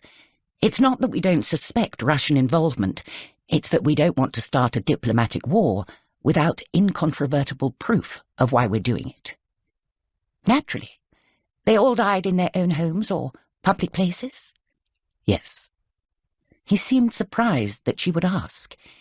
And they all had high-level links to people in Moscow? I believe your report said as much. Absolutely. These were quarrels about whistleblowing or money. That's where their threat to Moscow lay. Tell me, what do you think of the idea of these people killing someone purely to send a message? What kind of message? Just to say they can. Someone low-level, the wrong person in the wrong place, so to speak. Henry Evans considered the question. He stared out at the gunmetal grey clouds, whose outline mirrored the billowing U beneath. He was considering over 2 decades of research into suspicious deaths behind the old Iron Curtain, and later, here at home, since he had first become interested as an A-level student at school in Manchester. "It's not Putin's style," he said eventually. "I can't think of another example. Do you have someone in mind?" The Queen ignored his question. "Imagine they've changed tack. That it's not about who, it's about where." Evan's brow furrowed. "I don't understand." The Queen tried to channel Gavin Humphreys as objectively as she could. "They've used poison in the past, have they not? Sometimes rare, radioactive poison, as if to make it clear that they are the perpetrators, even if they can't be brought to justice." "Yes, but that's for revenge. Revenge on individuals for specific acts, and to send a message to other individuals not to do the same. I can't see how that works if it's just the location that matters." He still looked perplexed by the Queen's line of reasoning. "What if the location were very specific, designed to show how brazen they can be when they want to?" Evans trailed off. He was frustrated. He genuinely wanted to support his sovereign, to follow her argument, and agree with it if he possibly could. He'd never known her to spout what, in other company, would be robustly referred to as bollocks, so he was very surprised by what she was suggesting. Who ever heard of an assassination based on location? What was she on about? "And you said the Litvinenko murder was sloppy," the Queen added. "Agents don't always behave as professionally as they should. Do they sometimes panic? Have you come across this?" Again he stared at her and tried not to seem rude. "Panic, ma'am?" "Yes. The Berezovsky case, too. You said there were problems with the ligature." "Well, apparently it was the wrong shape. Circular, not V-shaped, as one would expect from a hanging. But whoever did it, if they did it, managed to leave the bathroom door locked from inside, which doesn't smack of panic exactly." "And Litvinenko?" "They didn't panic there either, I wouldn't say, ma'am. They poisoned the man in a hotel tea room in cold blood and walked away." He shrugged. "The sloppiness came earlier, leaving radioactive traces in various places they visited beforehand. They probably weren't familiar with how trackable those things are. Polonium isn't exactly typical on the weapons training syllabus." He realized that he was piling up counter-evidence to her argument again, and this was hardly polite. He slowed to another halt, still perplexed. "Thank you," she said, which confused him even more. "I'm sorry, ma'am, I don't think I've—" "You've been more than helpful, Mr. Evans." "I really don't think—" "More than you know. Might I just ask—" "Of course." "Well, it's been very nice to see you again, but this is a very sensitive issue, and I'd be extremely grateful if, when you're asked about today—" She paused to choose her words carefully, and before she could find the right ones, he butted in, "Nothing happened, ma'am." "Thank you." "I wasn't here." "You're very kind." She nodded and smiled gratefully. From her nearby seat, Rozie noticed an unspoken agreement pass between them. From her own experience, she could translate it now. Henry Evans would say nothing, regardless of who asked him, even the commandant at Sandhurst and his contacts in MI5 and MI6. This conversation was absolutely private. Rozie wondered for a moment why it had been so easy for Mr. Evans to make this silent pact, when for her it had seemed more complicated. But she reflected that for her it was more complicated. Evans simply owed his ultimate loyalty to the Queen, and that was that. The man Rozie had to hide this conversation from, lie to if necessary, was the Queen's own right-hand man, and that made her secrecy so strange and uncomfortable. It wasn't that the Queen didn't trust Sir Simon. Rozie felt sure of that. She had seen the warm, long-standing relationship between them at first hand. It was something else. What? She didn't know.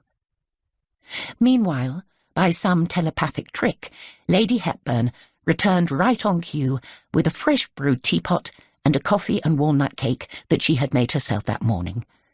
The conversation turned to the cricket, in which England were doing well in the World Cup. The Queen, who had seemed perfectly herself before, looked to her friend now as if a giant unsuspected weight had lifted off her shoulders. She positively sparkled. "Would you like to see the pots?" Fiona suggested. "I've got some rather lovely narcissi from Sarah Raven that are doing awfully well." They were joined by her golden retrievers, Purdy and Patsy, who flowed down the terrace steps to the parterre beyond. Henry, whose wife and mother were gardeners, took a surprising interest in the niceties of lasagna planting. Rozie, whose mother could kill a balcony tomato plant at 10 paces, did not. But she perked up when Lady Hepburn turned to the Queen with a sudden smile and changed the subject. "I heard you had a lovely time on Monday evening." "Oh?" The Queen looked surprised. "Caroline told me. We were on the phone about Ben's memorial service. Oh, goodness, which reminds me, of course, there was that young man. I heard something. A heart attack, was it, the next day? Nothing to do with the dine and sleep, I hope. I assume it wasn't a guest? No one you knew?" No, the Queen said carefully. Her friend was not fishing, merely trying to avoid putting her foot in it without meaning to, as she unfortunately had. However, it was strictly true to confirm that young Brodsky wasn't a guest, and one couldn't claim to have known the man. Not exactly. "Oh, thank goodness for that. It's awful how these fit young people seem to die these days for no reason at all, or at least unsuspected cardiac trouble, or whatever it was. Perhaps they always did, and one didn't hear about it so much. Anyway, on a happy note, Caroline said the evening was a smashing success. Lots of super dancing after supper. I do so enjoy a good dance, don't you? I can't remember the last time I properly did it. And apparently there was this dishy young Russian who danced with all the ladies." "Yes, there was." "Did he dance with you?" "He did, actually." "Oh, how wonderful. Was he as good as Caroline said?" "Well," the Queen wondered how effusive her lady-in-waiting's description had been. "Ha, I could see from your face he was. And then he absolutely swept that other woman off her feet." "Which woman?" the Queen asked.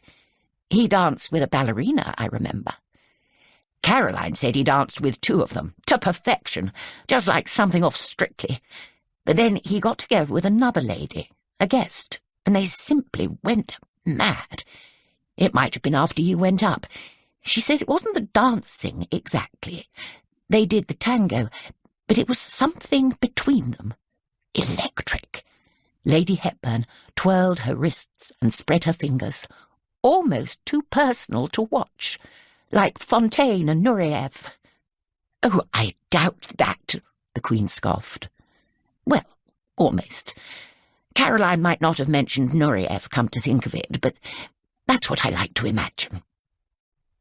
"Your imagination always amazes me, Fiona. Look, the tips of poor Mr. Evans' ears are burning." Flustered, Henry tried vainly to deny it. "It's the only thing that keeps me going these days," Fiona opined. "That, and the garden, and visits from delightful academics. Do say you'll come again, Henry. You're always welcome." "Thank you, Lady Hepburn." "We must go."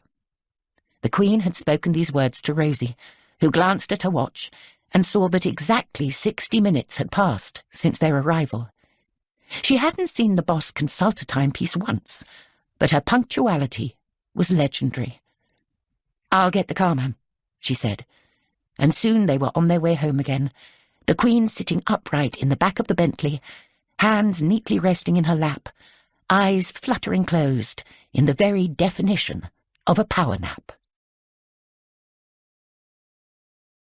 Chapter 8. In the morning, Sir Simon was in a cheerful mood when he arrived with the battered red boxes that contained the government paperwork for the Queen to review that day. "You'll be pleased to hear "They'll be finishing the interviews with staff today or tomorrow, Your Majesty," he said, placing the boxes on her desk. "That's excellent news. Are they changing the line of inquiry?" "No, ma'am, not at all.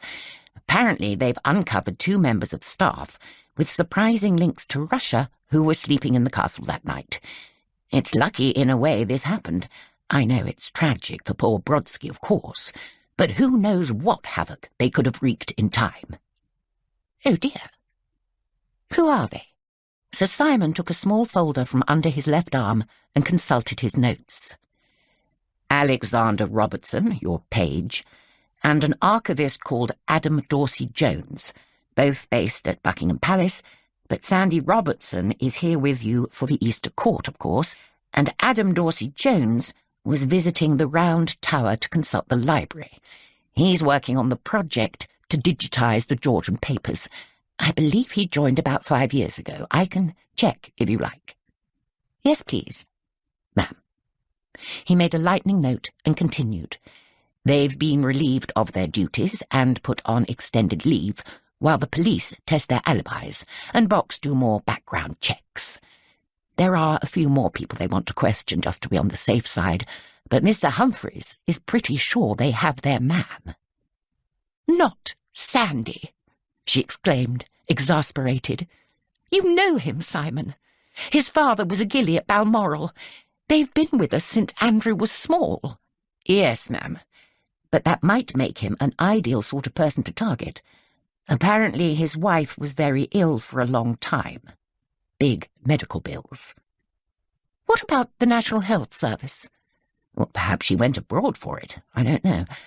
That's all there was in the report Humphreys showed me. It's all rather early days. And Adam Dorsey-Jones," he peered at his notes again, "studied history and Russian at university, and his live-in partner deals in Russian art." "I see."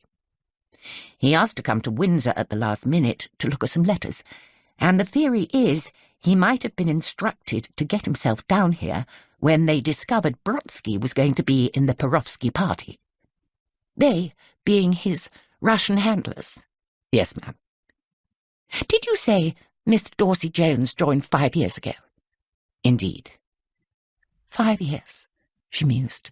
"Simon, don't you think it rather odd that a young musician with an unknown website should be the target of such a drawn-out plot?" Sir Simon gave the comment a good few seconds' consideration before replying. "It's above my pay grade. Box know what they're doing. We have the best world experts on Russian statecraft." "Yes, but is Humphreys consulting those experts?" "I'm sure he is, ma'am. If we have an insider at work, he's doing whatever it takes to find them." He worked hard to reassure the sovereign, though he sensed her resistance. It was understandable. She was devoted to her staff. It must be a shock to realize treason could exist so close to home, though goodness knows it often had before. Sir Simon was an avid historian and could name 24 treacherous English courtiers down the ages at the drop of a hat. The Queen felt safe because she had people like him to serve and protect her. He thought, not for the first time, how delicate she seemed, like fragile porcelain. He would happily lay down his life to save her. Gavin Humphreys would too, he was sure. Fired up, and rather wishing for the opportunity of a puddle so he could throw his cloak over it, would a Savile Row jacket do? He spent another 5 minutes explaining the emerging plans for more comprehensive background checks on future servants. But he sensed the Queen wasn't really listening. Far from reassured, she looked brooding. "Can you send Rozie in to collect papers?" she asked. "I won't be long." "I can always come and—" "I'm sure you're busy, Simon. Rozie will do." "Ma'am."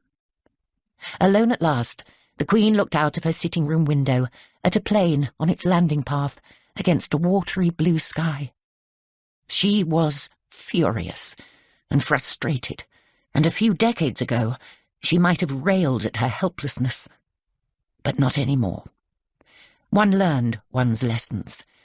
She couldn't always do the right thing, but at least she could try. Rozie was growing accustomed to the feeling of her heart hammering against her ribcage. It was getting dark. She stared out past the raindrops, battering the windscreen of the Mini, looking for a sign that said Kingsclear, and praying that she was not about to make the biggest mistake of her life. She had told Sir Simon that her mother, back in the family flat in London, had fallen out of bed and broken a hip. With immense grace and kindness, he had told her to dash to the hospital bedside, do whatever was necessary, and not think for a moment of rushing back, which in royal circles meant she had about 24 hours.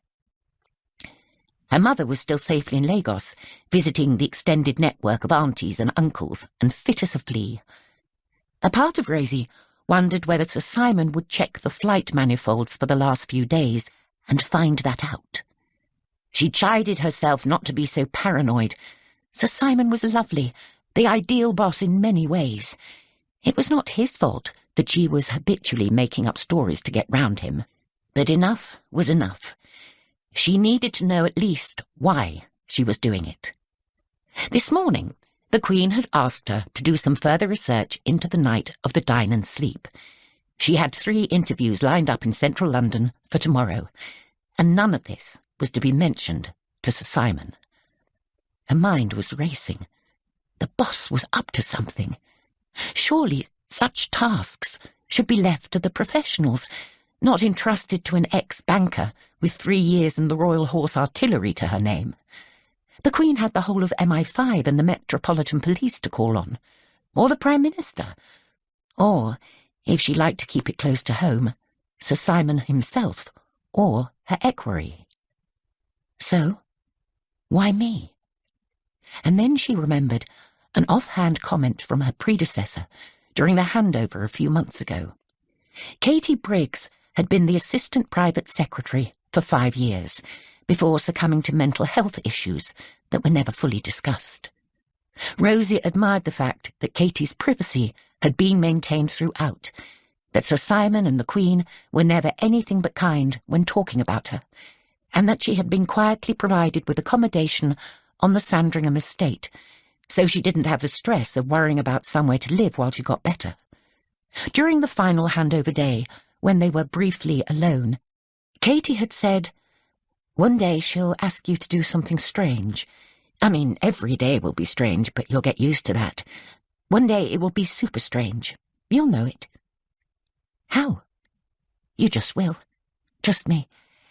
And when you do, go to Aileen Jaggart. She was APS before me. Her details are in the contacts book. She explained it all to me, and she will to you too." "I don't get it. Can't you tell me now?" "No. I asked the same thing. It has to come from her, from the boss, I mean. When it does, track down Aileen. See her in person if you can. Just say, 'It's happened,' and she'll know." At that moment, Sir Simon had interrupted them to invite them for lunch, and Katie had made a point of pretending that they'd been talking about the calendar entry system. Whatever it was, Sir Simon wasn't a part of it. The rain outside beat harder, bouncing off the bonnet of the car. Ahead, Rosie's headlights briefly caught the sign she was after. The Mini sat-nav swore blind there was no turning here, but a fork in the road proved otherwise. Rozie turned off the main road and followed the narrower, unlit one up a gentle hill until she reached the residential streets of the village of Kingsclear. Aileen's cottage was halfway down the main street, within sight of a squat stone church tower. Rozie parked the car opposite the church and was surprised to find, walking back, that the address she had been given was that of an art gallery. Peering through nets behind old Georgian windows, she could just about make out modern paintings against crisp white walls. She rang the bell and waited. "Ah, you're here." The woman who opened the door to her was tall, very slender, and much younger looking than the 61 it said on her Wikipedia page. Her highlighted hair was swept into a bun, held in place with a pair of chopsticks, and she was wearing what looked like cashmere yoga pants and a baggy t-shirt. Her face and feet were bare. "I hope I'm not disturbing you," Rozie said, aware that she must be. "No, it's good to see you. Come and join me for a glass of wine. You must need it after that drive. So you're the new girl. Let me look at you." Rozie stood in the narrow hallway, while the older woman paused for a moment, smiling quietly to herself, taking in the short, sharp hair, the immaculate eyebrows and contouring game, the athletic body clad in a pencil skirt and figure-hugging jacket, the high-heeled shoes. "Things have changed since my day," she said, still smiling. "For the better?" Rozie batted back, with more than a hint of challenge in her voice. She'd driven a long way in the rain and the dark, and the last thing she needed was a bit of establishment racism, which, to be fair, she wasn't used to getting from the private office. The tabloids had published a couple of articles about the Queen's distinctive new assistant, taking care to point out her exotic looks. At the royal palaces, she was used to the odd startled raised eyebrow and some exaggerated politeness, but no one within the private office had commented on her appearance, other than when Sir Simon had pointed out that she might find it difficult to walk at speed in a tight skirt. She really didn't. Aileen was the first person to say something outright. "Definitely for the better," the older woman agreed. "Come on up. Careful on the stairs in those heels. Just don't let them catch on the matting. I live above the shop. Funny, really. That's what the Queen used to say. Here we are." They stood in a long, low-lit room, furnished in white and cream, and hung with the same sort of pictures as downstairs. The television was showing Netflix with the sound off. Without asking, Aileen padded across the floor to a kitchenette in one corner and poured a third of a bottle of red wine into an enormous glass, which she handed to Rozie. "As I was saying, things have changed, and about bloody time if you ask me. Anyway, how are you finding it?" "Fine. Until now. Great, actually. Then it suddenly got complicated. Katie Briggs told me to say, 'It's happened.'" Aileen's eyebrows shot up. "Tell me everything." She gestured to a corner of a squashy cream sofa, sitting cross-legged on the floor nearby, nursing her own glass of wine. "I'm not sure how much I can say." "Look, I joined the royal household in the year dot," Aileen said, "and I did the job for over a decade. There's nothing that's happened in any of those residences that I don't know about. No scandal, or divorce, or disaster. And I know about the other stuff, too. The things she doesn't tell Simon. She's on a case, isn't she?" What? Aileen grinned. She gestured to a side table, temptingly laid out, with bowls of Doritos and guacamole. Rozie suddenly realized how hungry she was. "Look, help yourself. You came to me because she's asked you to do a bit of digging about, hasn't she?" Mouth full of Dorito and avocado, Rozie nodded. "You kind of know you're not supposed to tell anyone, but it feels horribly wrong." Rozie nodded again. "Is it that dead young man at Windsor Castle?" Rozie swallowed. "How did you know?" "Actually, I hoped it wasn't," Aileen admitted, taking a swig of Merlot. "I saw a very low-key news report about a heart attack and hoped it was just that. But when you called me this morning..." "He didn't die naturally." "Damn! At Windsor." "Why at Windsor particularly?" "Because it's her favourite place. How are the police getting on?" "They don't seem to be doing much. It's MI5 who... Look, are you sure we can talk about this?"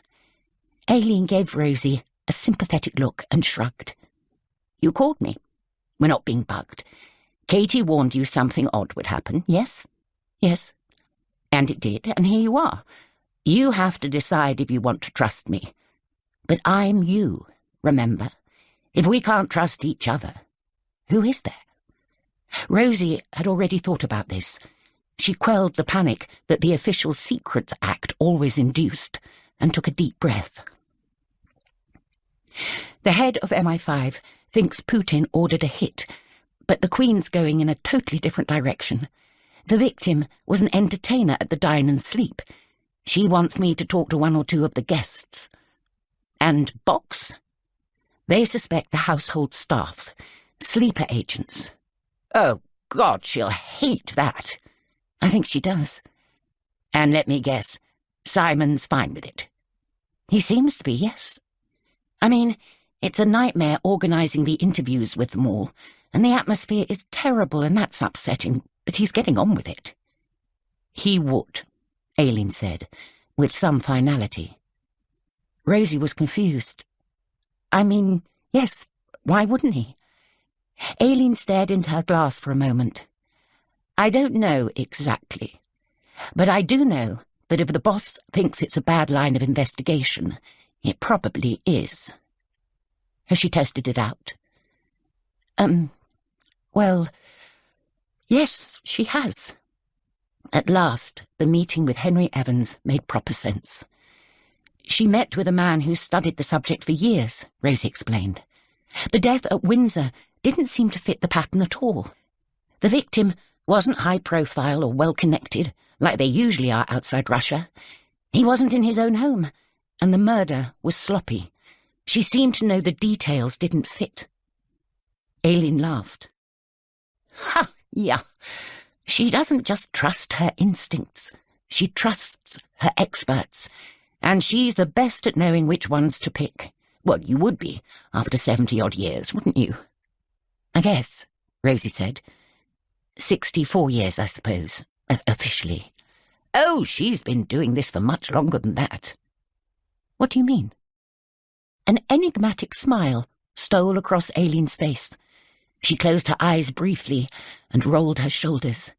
Then she put down her glass and fixed Rozie with a steady gaze. The Queen solves mysteries. She solved the first one when she was 12 or 13, so the story goes. On her own. She sees things other people don't see, often because they're all looking at her. She knows so much about so many things. She's got an eagle eye, a nose for bullshit, and a fabulous memory. Her staff should trust her more. People like Sir Simon, I mean. But he trusts her totally. No, he doesn't. He thinks he does, but he also thinks he knows best. All her private secretaries do, they always have. They think they're brilliant, which, to be fair, they usually are. And they think the other men in their clubs are brilliant. And the heads of the big organisations who went to Oxbridge with them are brilliant. And they're all being brilliant together. And she should just sit there and be grateful. Rozie laughed out loud. She was really very fond of Sir Simon, but this described his style exactly. Okay, she agreed. They should trust her, but they don't.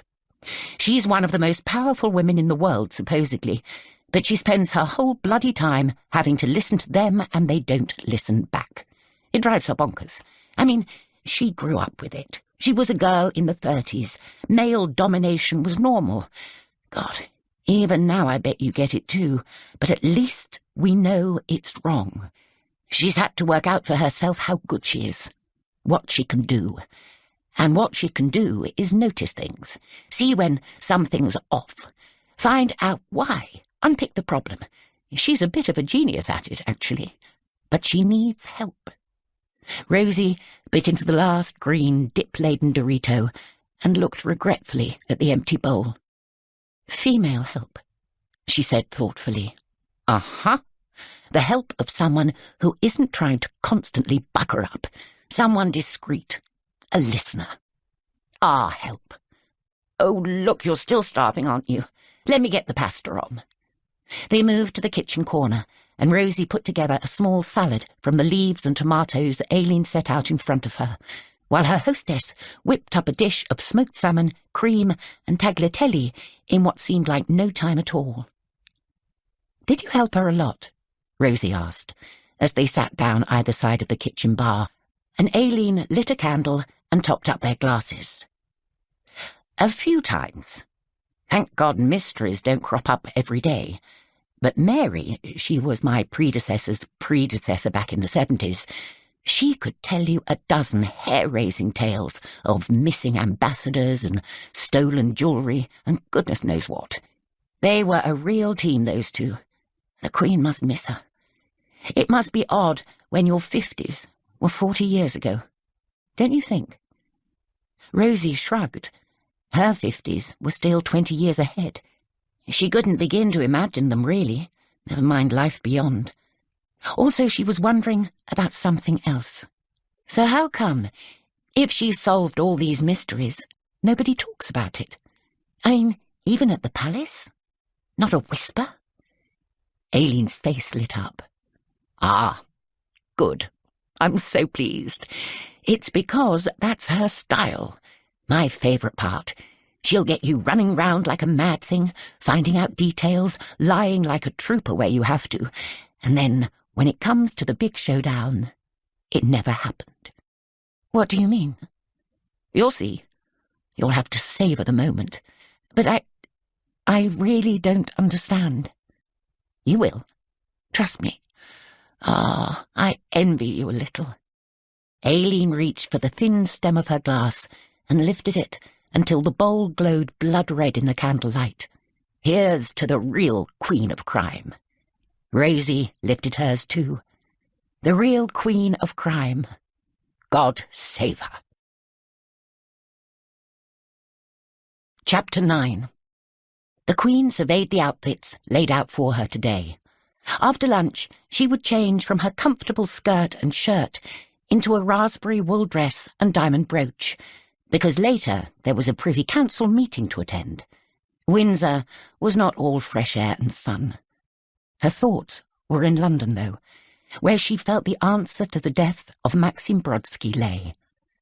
If Henry Evans was right, there had been no castle-based plot to murder Brodsky, so he must have been killed by one of the people he travelled down with, surely, or someone he met at the dine and sleep. Fiona Hepburn's comments about that late-night dance had given her pause for thought. Did Brodsky perhaps already know this woman?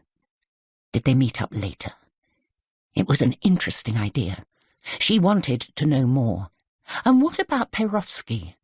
He had rather insisted to Charles about bringing Brodsky down with him that night, even though it was most unusual for a guest to suggest the entertainment, almost unheard of, in fact. Could it be a coincidence that the entertainer in question had ended up dead? What was Perovsky's relationship with him? There was so much she needed to find out, and she had hoped that Rozie could help, discreetly, on that front. But last night Sir Simon had sent a message to warn her the APS was off for a day's compassionate leave because her mother was unwell. It was so frustrating. What bad timing. But it couldn't be helped. She would have to see what the girl could do when she got back. At 8:30 in the morning, a week after the discovery of the body, Rozie parked in a loading bay outside a small row of shops near Ladbroke Grove. Normally, she wouldn't dream of dumping the Mini somewhere so obviously begging for a ticket, but she didn't have 20 minutes to spend circling for a proper space. And this was her manner. She grew up round here, knew every side road, and knew that at this time on a Tuesday morning, such spaces were as rare as invitations to a dine and sleep. With a quick check in the mirror that the scarf she'd wrapped around her head to protect her hair from the rain was immaculately in place, she got out and ran across to Costa Coffee, where her cousin Michael was waiting for her at a table. He caught sight of her immediately and grinned. "Hi, baby girl. Long time no see. You baff up good." She smiled, a bit embarrassed, as she slunk into a free chair at his table. "Have you got it?" "Of course." He took a small, cheap, black plastic phone out of his backpack and handed it over. "Locked and loaded. 50 quid on it, plus the 50 to buy it." He watched as she swiftly stashed the phone in her handbag. "I suppose it's not worth asking what you want it for. A nice, well-brought-up girl like Rosemary Grace O'Shodey ex-Her Majesty's Armed Forces, ex-Lardy-Dar Posh Boys Investment Bank. You dealing or what? You got it, Rozie deadpanned. The Queen's got me pushing tea round the back of Windsor Great Park. I don't think that's the lingo, fam. What programmes have you been watching? I took time off work to get this for you. He looked slightly pained, mostly teasing, and Rozie realised how much she had missed him. There were 3 levels of cousin in Rozie's life. In the outer ring were the family in Nigeria and America. Newly married Fran was among them, running a yoga studio in Lagos, while her new husband Femi managed several of the nightclubs where Rozie and her sister Felicity had danced the night away on the wedding trip. In the middle ring was the Peckham crew, who grew up in South London where she and Fliss were born. And then there were Mikey and his brother Ralph. They were the inner circle, and Rozie thought of them more as brothers. Her mum and his had always been close. They moved together from Peckham to Kensington when Auntie Bee married Uncle Jeff. That was a cataclysm for the family. Uncle Jeff was not a member of the church. He was not a native of Peckham. He didn't speak Yoruba. And he was white. But he was a great artist and musician. He adored Auntie Bee, and when Rosie's mum had uprooted her own young family to be with them, Rozie learned what love and loyalty meant. Growing up in the mean streets of Notting Hill, Mikey and Ralph had watched out for her and Fliss, and saved Rozie once or twice before her self-defence skills matched up to her gift for sass. He changed his hair too, Rozie noticed. 3 sharp lines were shaved into a close-cropped cut. Rozie felt jealous. In her pre-army days, she was known for dyeing the top of her hair gold. Now, it was back to its natural colour, and despite the new cut, she missed the drama. Thanks for doing this for me. It's good to see you, Mikey. She took out her wallet and extracted 5 £20 notes, withdrawn from the cash point outside the mini-mart in Kingsclear that morning. Here you go. Nice one. How's work? She asked, breathing a bit more calmly. Scintillating. Yesterday I spent 4 hours in a windowless room talking about sales targets. Ouch. When I got promoted, I thought it would be all mini breaks in posh hotels, not 4 hours looking at PowerPoint slides in some rank basement off Earl's Court Road. Then I get back to the store, and this guy asks me about a smart TV that you can plug into your PC and play games off and stuff. So I spent half an hour explaining everything. Then he actually goes on Amazon and orders it right in front of me on his phone. Right in front of my face. So he could save £100. Nice man.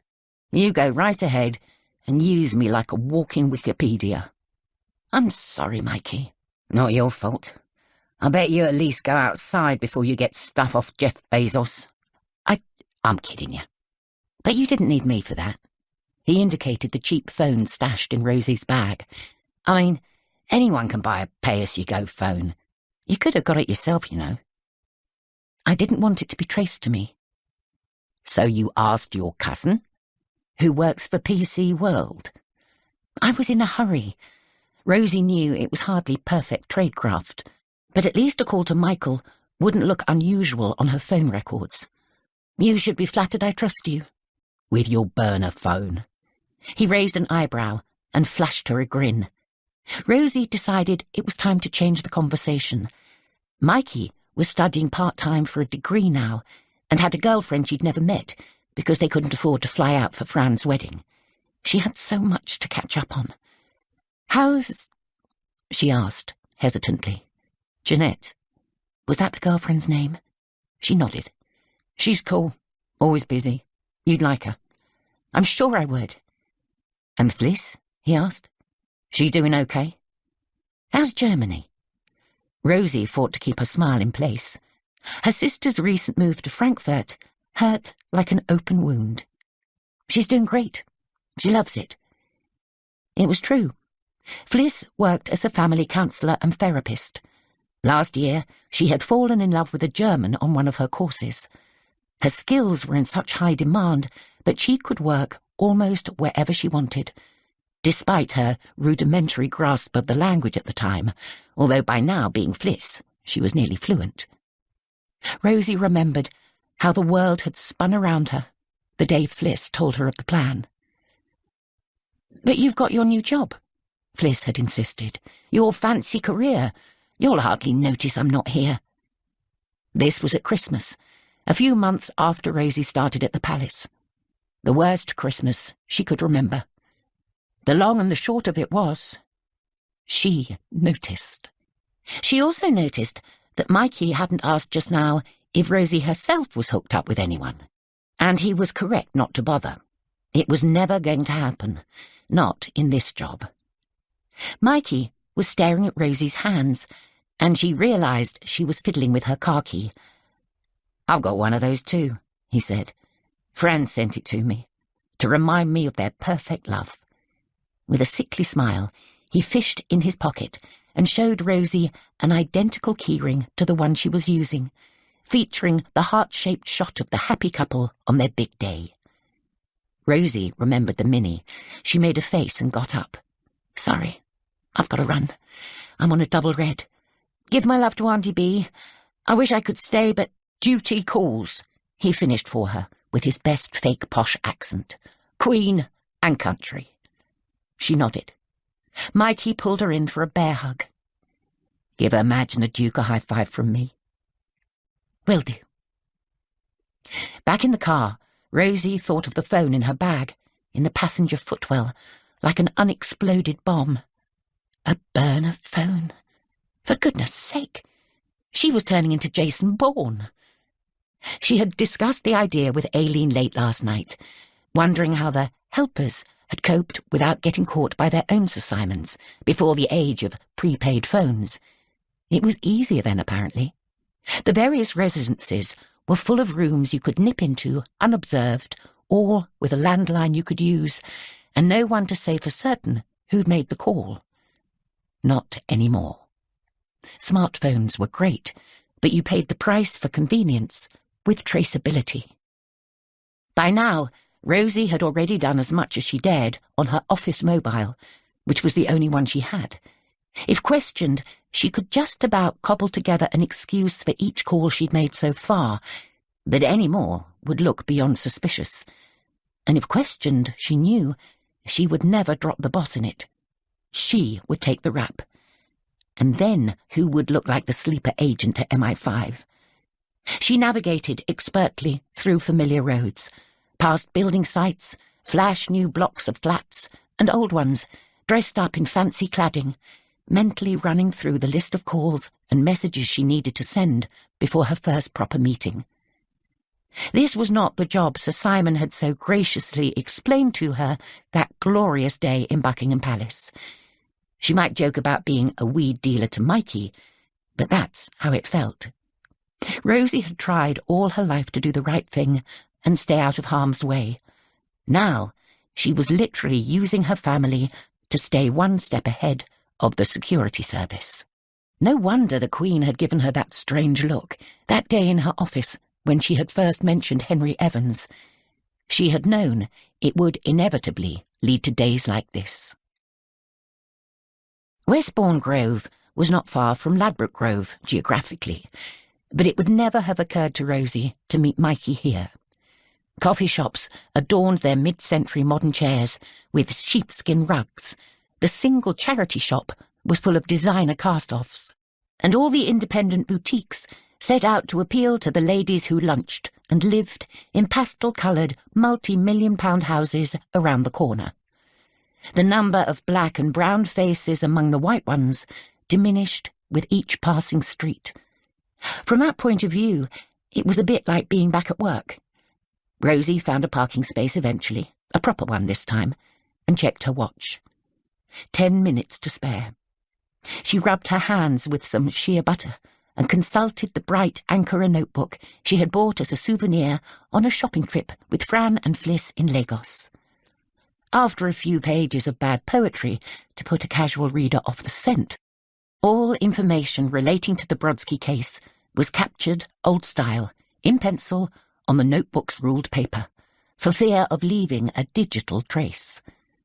Luckily, Sir Simon had no such concerns back in the office, and all the names, addresses, and contact numbers for people who'd been invited to sleep at the castle that night were faithfully recorded on a spreadsheet the master of the household had been asked to provide to the police.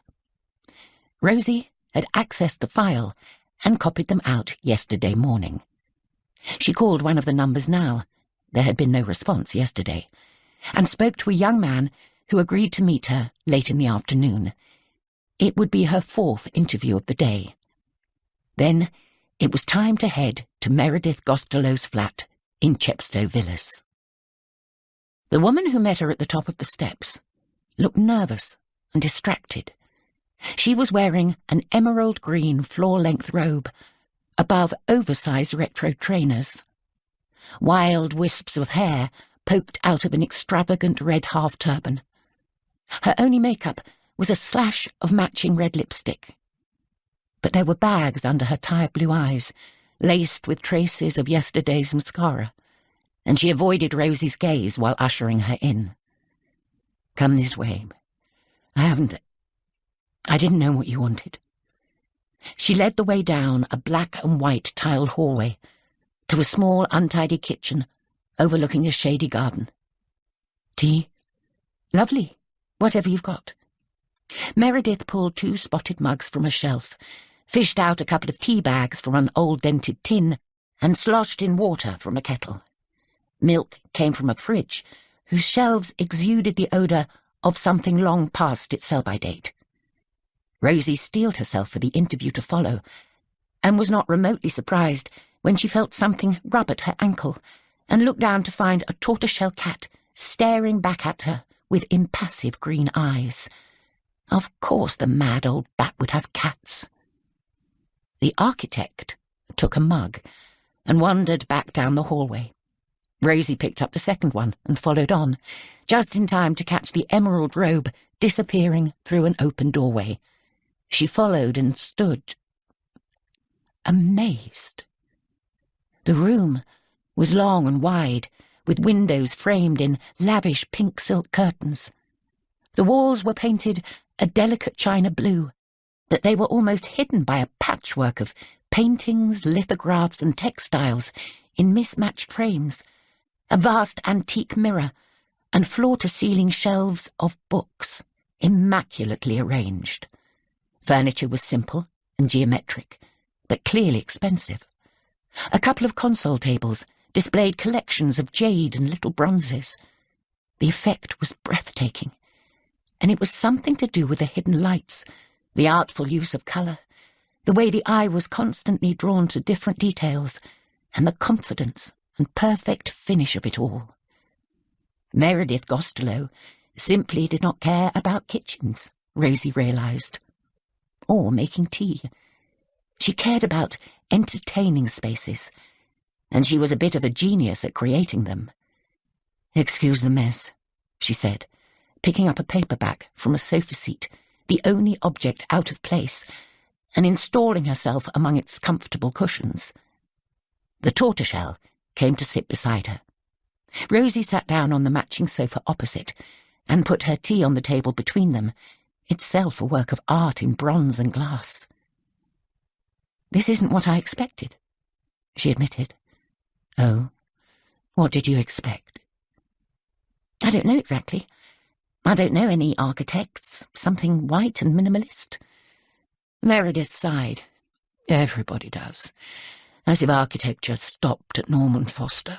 It's so boring. What about maximalist? Clashing cultures, vivid memories. Isn't it joyful? It's what my clients pay me for." But she didn't look joyful. She looked bleak. "Are you working on something at the moment?" Rozie asked. "Several things, as always. Mexico, St. Petersburg. You're lucky you caught me in the country. I'm off to Heathrow at 7. Look, let's get this over with, shall we? I assume you're here about Maxime. Are you MI5? "Definitely not," Rozie assured her, rather startled. "Quite the opposite, really. You said you were from the Queen's private office. Yes. So who sent you? This was a perfectly legitimate question, and Rozie saw that she was probably going to be asked it quite a lot if she was lucky to continue in the job beyond tomorrow. She needed a clever answer. Her Majesty. There was no clever answer. All she had was the boss's magic dust. Bloody hell. Meredith sat up straighter. Do you mean it? Really? Yes. Rozie saw Meredith's sceptical gaze transformed by wonder. Why does she want to talk to me? I can't answer that directly, but I can say that anything you tell me is in absolute confidence. She wants to know what Mr. Brodsky did after the party. I gather from the way you were dancing, you might have got close to him. Perhaps he talked to you that evening, or did you already know him? The architect's expression was a tangle of mixed emotions. Eagerness fought with wariness. Then both were followed by something calmer. The planes of her face settled. She leaned back in her seat. No, I didn't know him, as I told the nice policeman who questioned me after he died. We danced the tango. That's all. But it wasn't all, was it? Rozie asked gently. No, it wasn't. There was a brief silence while Rozie wondered what to say. She thought back to Lady Hepburn. I gather it was an amazing tango. Thank you. Meredith took it as her due. I thought so. I learned it in Argentina. It was much admired. The Queen wasn't there, though, by then. She'd gone to bed. True, Rozie agreed. So why does it matter? I can only say it matters very much. She wouldn't ask you if it didn't. Meredith got up, walked over to a wall of artwork, then across to the window, from where she looked out at the cherry blossom view. If I tell you, do I have your word that it goes no further? Did you kill him? Rozie felt as if she was living in an alternate universe. How could such a sentence seriously pass her lips? No, of course I didn't, Meredith exclaimed. This has nothing to do with his death. Don't be ridiculous. Then you have my word. No further, Rozie said. She allowed the ensuing silence to fill the room. Meredith stood for a moment, framed by the light. Do you dance, Miss Oshodi? She pronounced it like they did at home. Oshodi. Do you dance, Miss Oshodi? A little, Rozie admitted. Well, I dance a lot. Not often, but when I do, I dance with my very soul. I studied ballet as a girl, took all the exams. I wanted to be a ballerina, but then, who doesn't? Then I grew these. Meredith gestured to her bosom, and also too tall, and. We all have our excuses. I went abroad, travelled through South America, met a man. Rozie nodded, but Meredith obviously thought she wasn't paying enough attention. The architect's voice resonated with intensity as she walked across the room and sank into a seat beside her visitor. He taught me to tango. And Miss Oshodi, I'm very good. I'd forgotten how good I was over the years, trying again with different partners and never quite capturing the flick, the drama, the spark. Meredith gestured with one arm, and Rozie could well imagine her on stage, commanding an audience. I gave up. My feet were still. And then there was Maxim. Of course, he was gorgeous. Everyone must have told you that. And he danced with these beautiful young creatures, and they were perfect. But they didn't feel the dance to their very souls, didn't give themselves up to it entirely. And I don't know. Maxim must have seen something in my eye.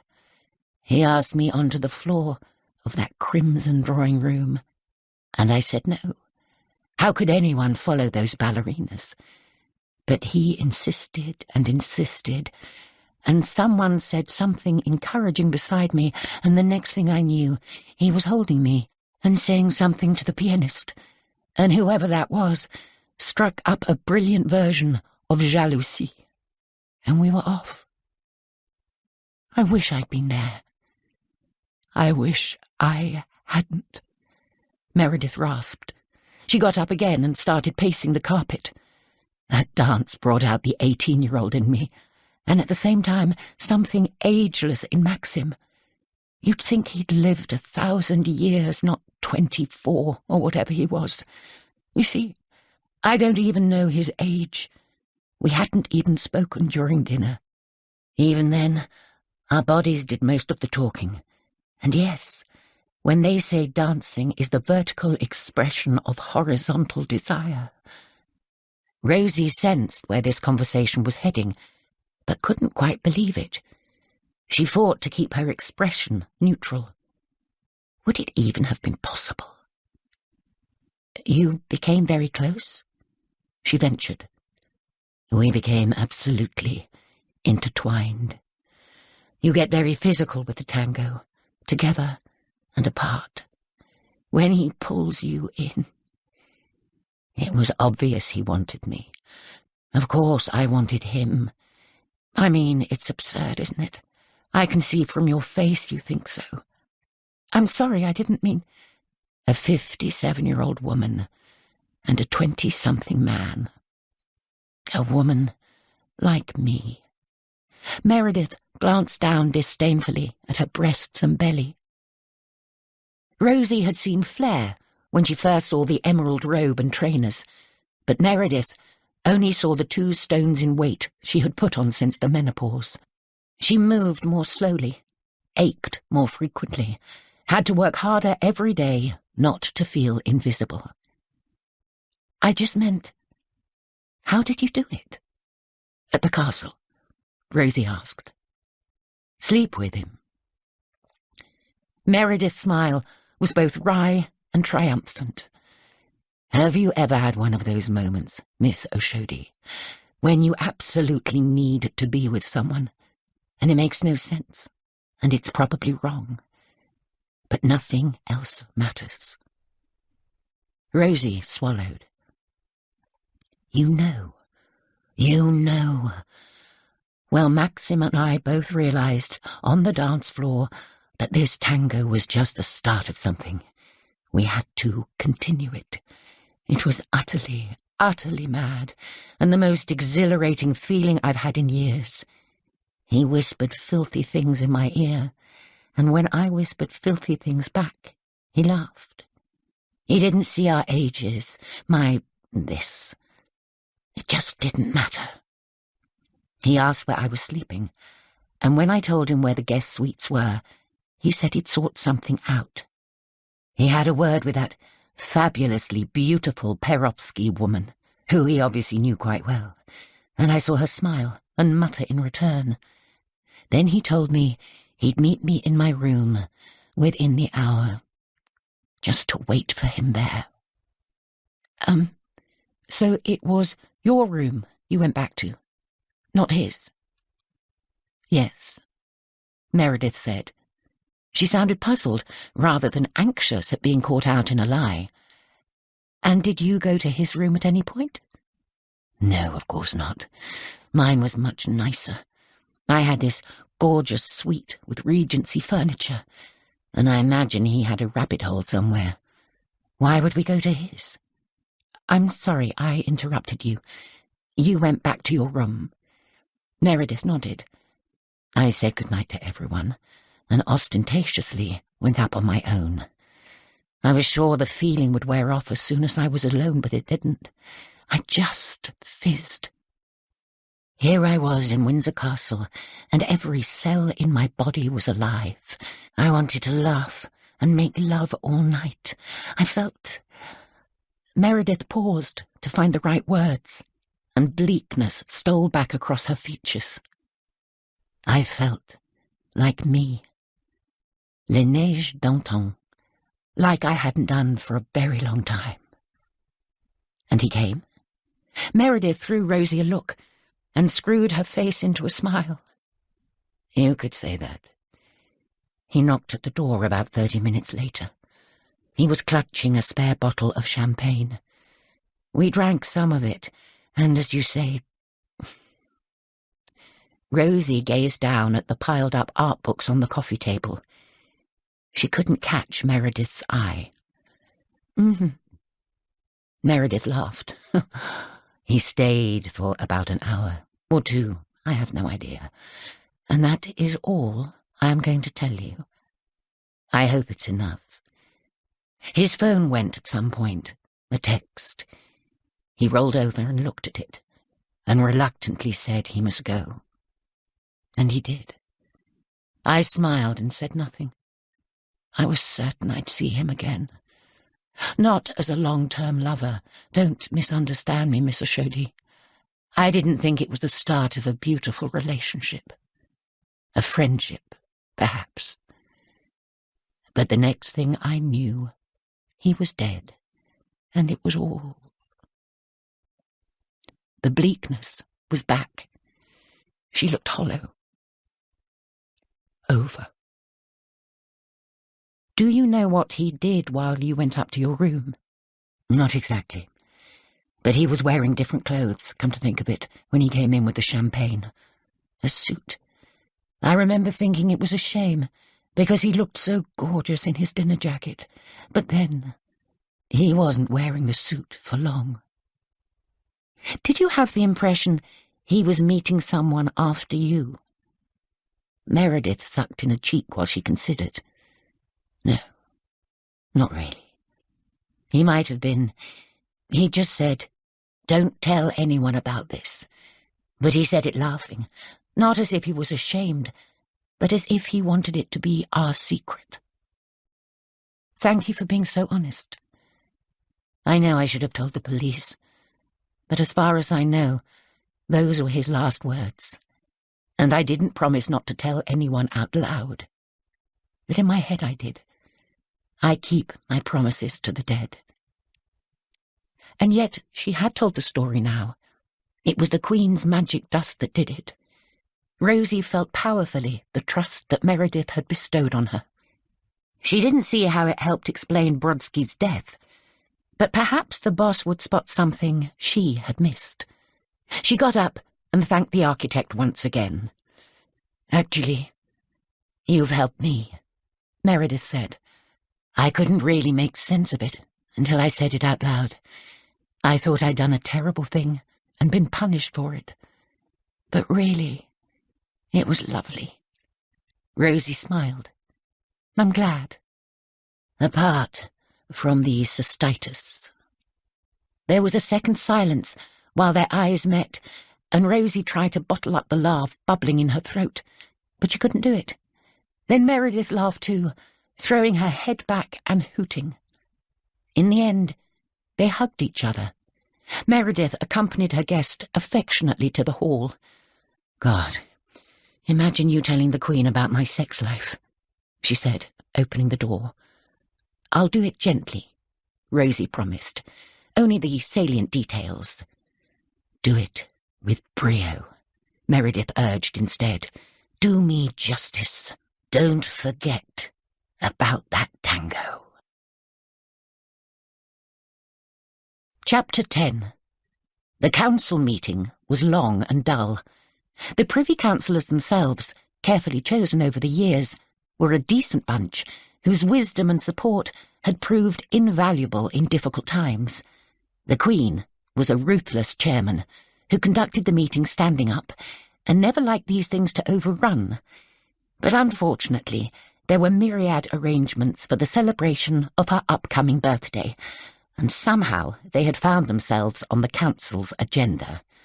Really, all she wanted was a visit from the great-grandchildren, a few nice letters, and a decent ride in Home Park. Instead, there would be the lighting of beacons, endless events of various descriptions, most of them on foot, and, on the official day in June, a service under television cameras at St. Paul's Cathedral. One was used to it, of course, and glad of a grateful nation. But honestly. Meanwhile, her thoughts kept straying to Rozie. Would she return tonight, as she had told Simon? When she got back, there would be a lot for her to do, and the Queen still didn't know if she was ready for it. She had done well with Henry Evans, but that wasn't unduly difficult, and if things got complicated, she might not have time to follow up on all the possible ideas anyway. There was always Billy McLachlan, of course. After working on her protection team, he had made it to Chief Inspector. He had helped often enough before, and as well as being utterly discreet, he was hugely inventive. He was good at asking questions without anyone really remembering he was there. She knew he was finding retirement dull. He might appreciate a job like this. Even if Rozie turned out all right, he could always help. Something to bear in mind, at least. Rozie's next call was to the honey-toned bar of a bland upmarket Mayfair hotel. She nursed a coffee in a quiet corner, behind a display of white orchids. The woman who arrived 10 minutes later had attempted to disguise herself with mannish sunglasses, a baggy black hoodie, and a baseball cap. But anyone who knew her would instantly recognize the trademark pout, the sculpted jaw, and skinny thighs in Lululemon running gear. Masha Perovskaya slid into the opposite seat and glanced back at a distant table where 2 bulky bodyguards were making themselves comfortable. "You are the woman who called me?" Rozie nodded. "I am." The Russian took off her sunglasses and stared at Rozie for a moment, tilting her head to one side. Rozie maintained her even smile for such situations, the one that said, "Yes, I am the lady from the Queen's private office. Perhaps I'm younger than you expected." "So," Masha said eventually, with a tiny shrug, "I told them you were interviewing me for a blog about art." She gestured back towards the bodyguards. "Make this quick. I need to be home in 30 minutes. Rozie had wondered how you make small talk with billionaires. Perhaps you just didn't. "All right, it's about the night of the dine and sleep." Of all the visitors that night, Masha and her maid seemed to be the best acquainted with Maxim Brodsky. Rozie had arranged the meeting to find out if Masha or her husband could throw any light on what had happened to him. But now she knew for certain from Meredith that Masha was involved. She wanted the whole story. "From what I understand, you knew Mr. Brodsky quite well." "Quite well. He taught me piano." "You helped him that night?" "I did not," Masha responded, with a flash of challenge in her eyes. Rozie waited to see who blinked first.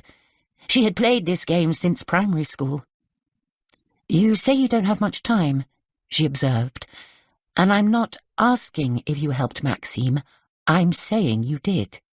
You arranged for him to see Meredith Gostelow without the castle staff and police finding out about it, and you saw him afterwards yourself." Masha blinked hard. She had been playing it cool so far, but now she bridled. "It's not true," she expostulated. "Who tell you that?" "You called for him. He came." Rozie was fishing, hoping for a reaction. But this was not the one she had expected. Masha half stood, leaned across the table, and hissed in Rozie's face. "You know absolutely nothing. Did the old woman say it to you? She lies. She's jealous. She thinks I sleep with Max. Everybody does. Even my husband. Do you understand? He could kill me." She slumped back down again and started to scratch the table angrily with a stone in her magnificent engagement ring, muttering as she did so. "And yet I take a risk for Max, as a friend, and for that bitch, because they wanted each other." He was laughing. He was desperate.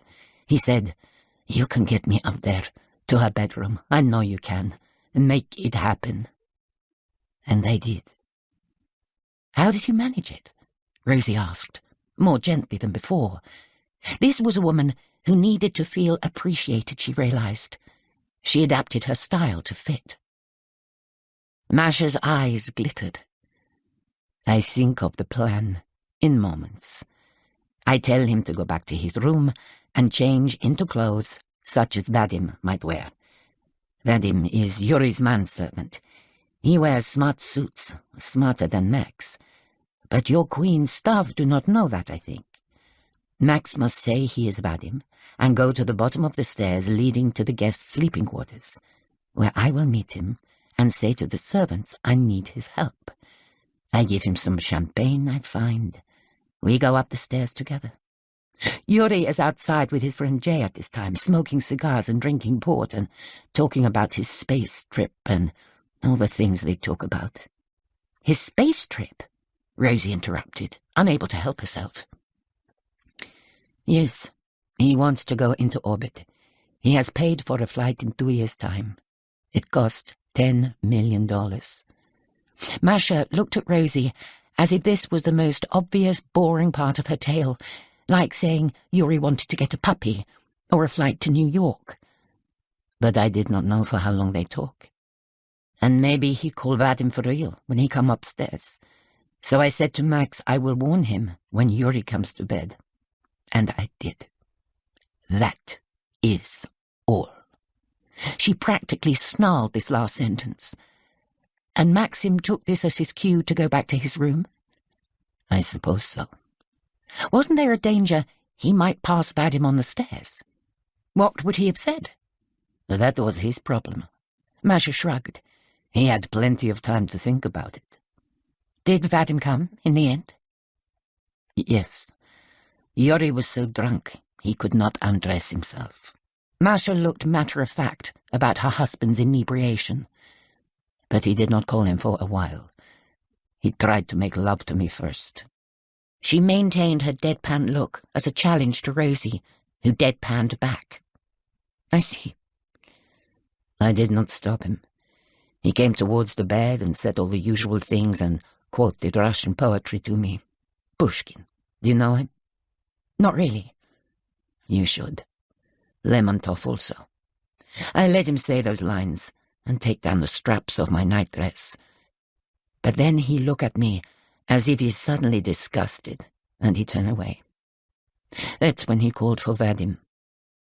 Rozie had the odd feeling that she was somehow being used as a makeshift therapist by this hostile, angry woman. She wanted to reach out and take her hand and ask what was really wrong. Instead, she asked, "Do you think it was something to do with Maxim? Did he suspect something?" Masha's eyes blazed. There was nothing. Why should he? I believe you, but Yuri doesn't trust me. And yet he is surprised when I find someone who treats me like a human. But that is all I do. I play the piano with this man. Rachmaninoff, Satie, Debussy. We laugh because he is kind. There is always someone in the room with us. Always. Ask those men over there. They are with me every minute. If I was unfaithful, they would know. I go now. I'm late. Wait. Masha was getting up, putting her sunglasses on. What? Do you know anything about what Maxim did afterwards? Of course not, I told you. And Yuri? He fell asleep beside me, snoring like a pig. What else could he do? Vadim, wasn't he questioned about his trip to your room that night? I guess so. I tell him to say to them he had gone up 2 times. I didn't want the police talking to Yuri about it. One good-looking young Russian, looked the same as another in a servant's suit, yes. Vadim is gay, so at least Yuri think I am safe with him. And with that, Rozie realized, Masha had outfoxed the protection arrangements for the overnight guests of one of the most guarded monarchs in the world, in a 1,000-year-old castle bristling with tech and layers of top security. With a swish of her ponytail, Masha turned and left, threading her way back through the tables, her baggy hoodie signally failing to hide her sexy strut. It seemed hard to imagine that Yuri was not somehow behind what happened to Brodsky later, though if Masha was telling the truth, he couldn't have done it himself. He might have ordered it beforehand. Would a man kill for a woman like Masha Perovskaya? Yes, Rozie thought. A certain kind of man probably would. Chapter 11. The following morning, Sir Simon was due to be in charge of the Queen's office schedule, but she asked him to liaise with the Cabinet Office about a difficult diplomatic issue regarding the Sultan of Brunei, and so it was Rozie who came in to collect the boxes. "I gather you were away yesterday," she said, looking up. "I was very sorry to hear about your mother." "My mother's absolutely fine, thank you, Your Majesty." "Well, I'm pleased to hear that. I had quite a busy day in London. I wondered whether you might be interested to hear about it." The Queen was absolutely delighted. So the sick parent had been a ruse. She had underestimated Rozie. This prompted an idea before they got down to business. "I wonder whether you might perhaps like to meet one of your predecessors, Aileen Jaggard. I sense you might have a lot in common." "I met her 2 nights ago, ma'am. Katie recommended her to me. And you're right, we do." "Ah, I see." The boss's smile lit up her face with girlish excitement. Rozie had seen it before, but never had it focused exclusively on her. She basked in it for a moment. It was difficult to be businesslike again, but Rozie knew they didn't have much time.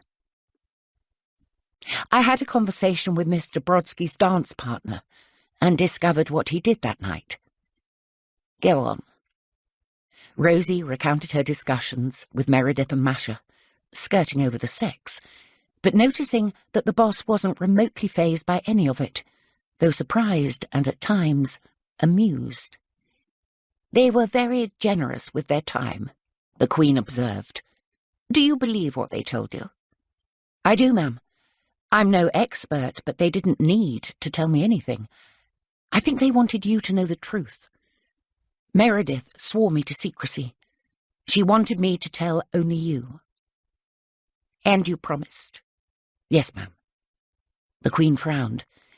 "This makes things a little difficult." "Oh, does it? I'm sorry, We'll deal with that later. Go on." "I met up with the ballerinas after rehearsal. They didn't really add anything to what they'd already told the police. One of them had met Brodsky before, socially, but didn't know him well. Again, I'm no expert, but I didn't get the sense they were lying. They were both very upset at his death, understandably." "And the young man himself?" the Queen asked. "Apart from his penchant for tango, did you learn anything more about him?" Rozie had tried. Late in the afternoon, she had visited his flat in Covent Garden and talked to his flatmate, whom she had managed to contact on the burner phone. The flat was on the top floor of a building above the restaurant, not far from the piazza. It was a brilliant location, with windows looking out onto the buzzing streets below, and the sounds of buskers and theatre-goers wafting in on the breeze.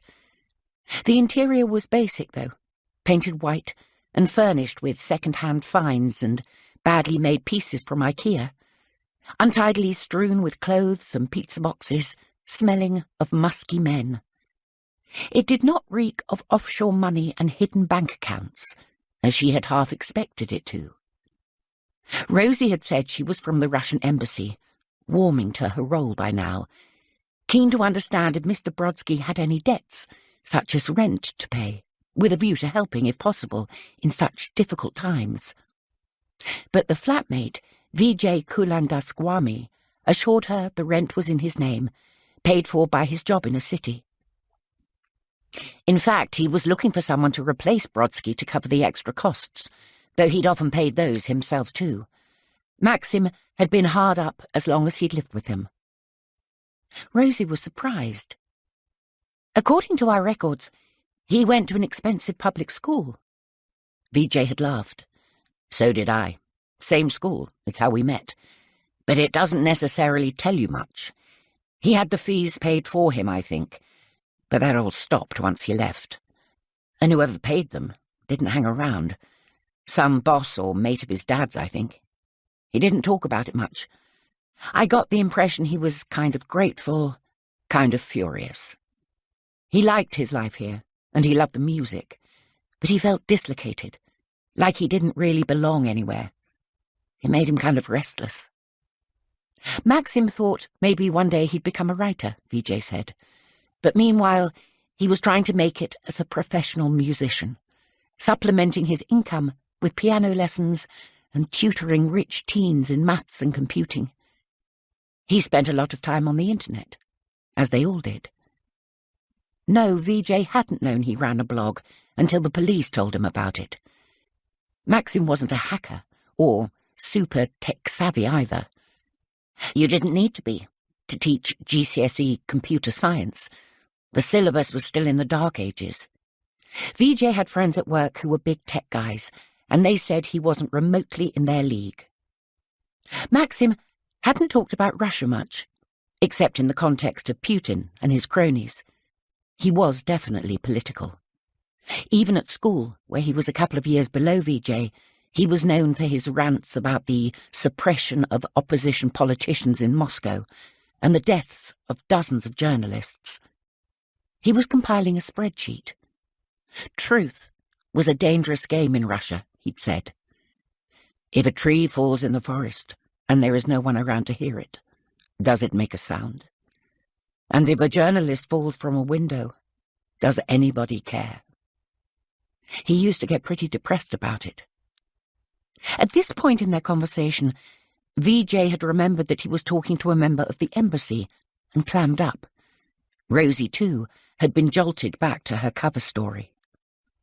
"Listen," she had asked, "is there anyone else we should get in touch with? A girlfriend, for example? Did he have anyone special? Someone we should talk to about this unfortunate incident?" Vijay had shrugged. There were various girls, but nobody who stood out. Maxim was a popular guy, but he had split up from a long-term girlfriend a couple of months before, and he was too broken-hearted and too damn nice to get deeply involved again so soon. "I miss him, you know," Vijay had said. He was good to have around. I miss the sound of the piano. I miss the peanut butter running out just when I needed it.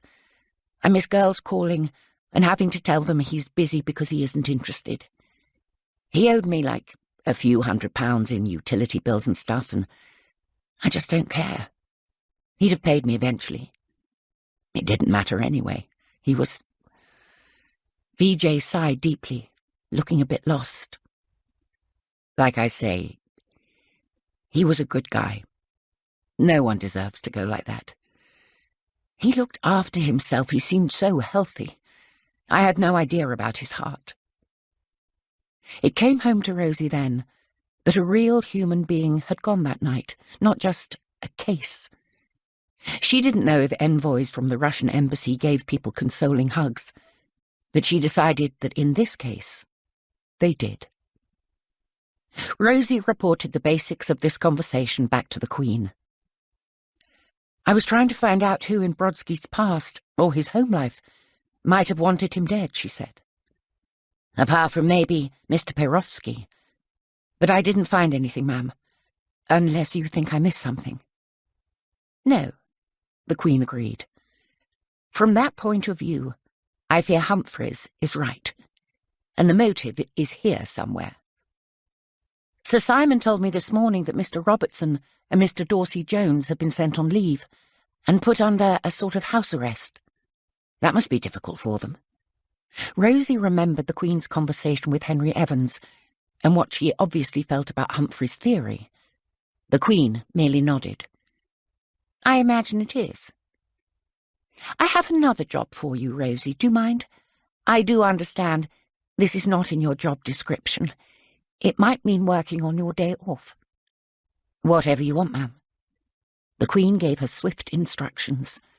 The new girl was working out even better than she had hoped. She couldn't be another Mary, surely. Mary Pargeter had been in a class of her own when it came to these little mysteries. But Rozie Oshodi, who was a good 10 years younger than Mary had been when she started, promised very well. Chapter 12. Later, there was an investiture in the Waterloo Chamber. The Queen always enjoyed holding them at Windsor. Though the chamber was vast, dominated by portraits of the kings and statesmen who came together to defeat Napoleon, it was more informal than the ballroom at Buckingham Palace. Anything was more informal than the palace. Nevertheless, there was the appropriate pomp as she awarded honours to the great and good under the loving eyes of their families, attended by her Gurkha orderly officers and the yeomen of the guard. After it was over, she was grateful for tea and a slice of chocolate biscuit cake in her private sitting room, while catching up with the racing results on Channel 4. Sometimes she liked to take a little nap before the evening's activities, but today she had other things in mind. She asked the footman to warn the housekeeper of her plan. One could do what one liked in one's own castle, but staff did not appreciate surprises in areas they considered their own. She gave them a few minutes to spruce things up.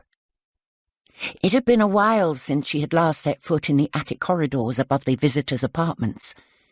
She took the younger dogs, who were keen to have the exercise, and padded along ahead of her, sniffing at doorways. The journey down the grand corridor, from the private apartments to the visitors' apartments on the south side of the quadrangle, took a good 10 minutes, going at doggy speed. She knew the main guest rooms well, popping in quite often to check on the state of the furnishings, or to ensure everything was in place for a particularly honoured visitor. But the attics were another matter. They had once housed sparrows and a family of jackdaws, along with abandoned furniture and assorted Victorian fancy dress costumes. Philip had been instrumental in getting them cleaned out 50 years ago, when it became clear the family would be spending most of their weekends here. When one is the Queen, and one's home is one's castle, it comes with an awful lot of servants, and they need space. Servants, and guest servants too, and other visitors who are not servants at all, but are important to the running of the castle and can't be housed in any of the other properties on the estate. The more rooms they made available, the more people it seemed they needed to make room for, and somewhere they had found a room for Maxime Brodsky. The time had come. She wanted to see it for herself. The top-floor corridor was whitewashed and hung with various Edwardian etchings, deemed unsuitable for the downstairs rooms. Bedrooms were Spartan and functional, recently decorated in greens and creams, with the odd touch of purple in a blanket or a seat cover. Philip, when he popped in to see the refurbishment, had said they looked like something out of a motorway hotel. How would he know? Or Gordonston, or, given the colour scheme, Wimbledon. She wasn't sure there was a problem with any of these analogies, though they had not been given as a compliment. Either way, visitors wouldn't mind. Along the way she passed various chambermaids, footmen, and a fendersmith, all busy with a task or on their way to one. One footman, carrying a covered tray, was rudely assaulted by the dogs, but took it well, nimbly twisting out of reach with barely a break in stride. The head housekeeper, Mrs. Dilly, was waiting for her in the section of the corridor containing Mr. Brodsky's room. To her left, there was a door with a sign indicating a shower room. Behind her, the Queen could hear the sound of convivial chatter coming from another room. She was glad that whoever was inside was unaware of her presence. Wherever she went, all conversation stopped, and sometimes it was nice to hear the staff just being themselves. "This is the room, ma'am," Mrs. Dilly announced, leading the way. She inserted a small key to open the door with a push. It was a perfectly plain door, varnished a rather horrible fake mahogany colour, and sporting the number 24 etched into a small brass plaque.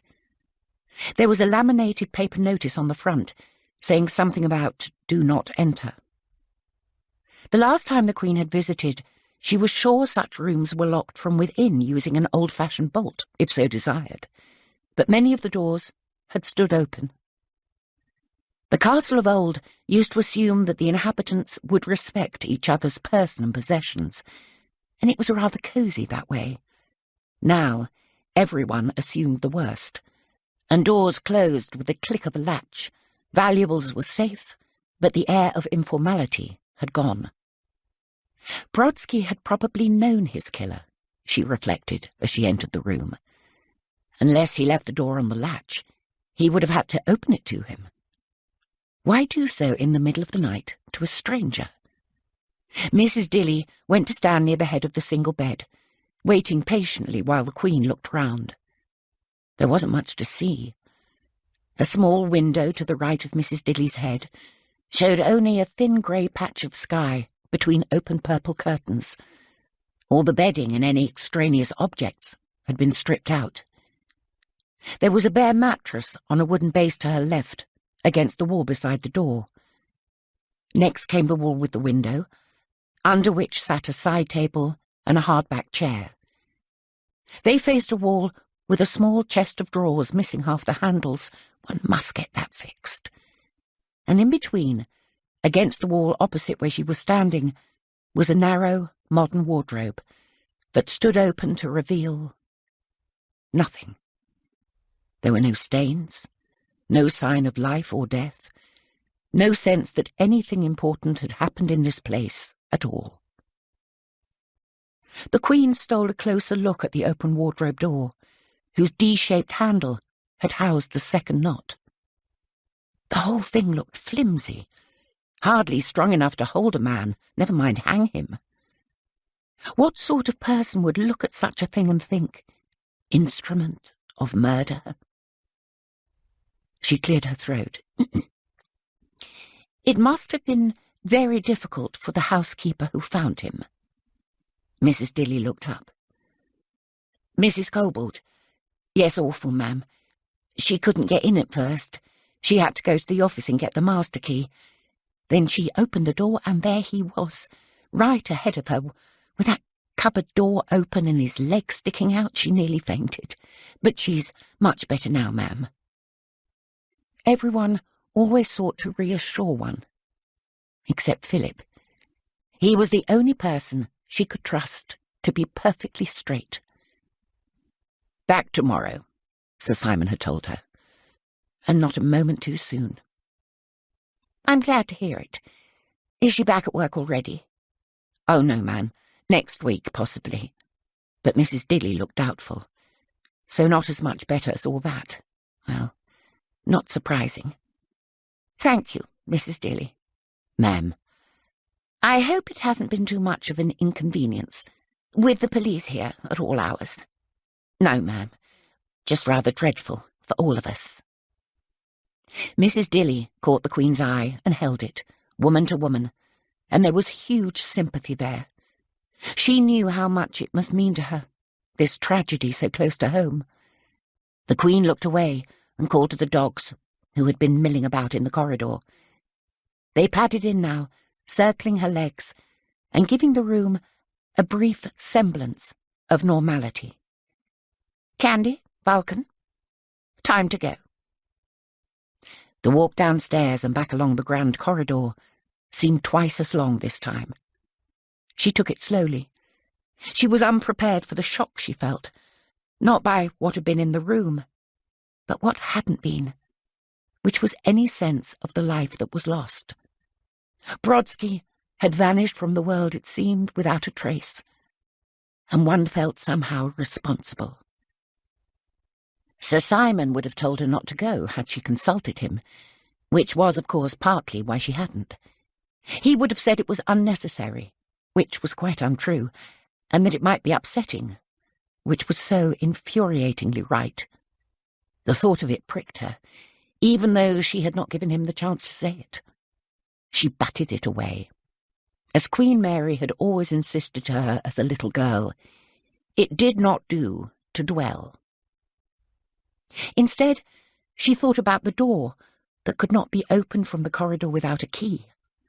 Brodsky had been away until the early hours of the morning, so whoever he let in, or whoever came in with him, must have lingered until late to do him harm.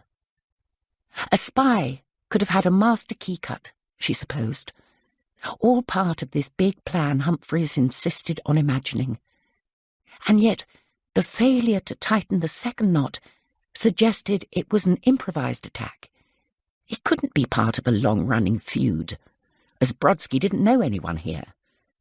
Nor did it seem likely to be based on sex. The young man had had enough of that downstairs, and there were only so many unorthodox lovers one could take at Windsor Castle in one night. Even Philip would think so, surely. And so, who had done it? Not Putin. Gavin Humphreys was an imbecile with an obsession, and every bone in her body told her so. Not Charles, who had gone back to Highgrove that night with Camilla. She was trying to be objective and consider all possibilities, and Charles had, after all, arranged the evening. Similarly, the Provost of Eton had gone back to his house at the school half a mile away. But Brodsky's adventures with the architect woman had proved that, with a little ingenuity, it was possible to move between staff and guest quarters without impediment. At this point, the suspect list became almost comic, including, as it did, Sir David Attenborough and the Archbishop of Canterbury.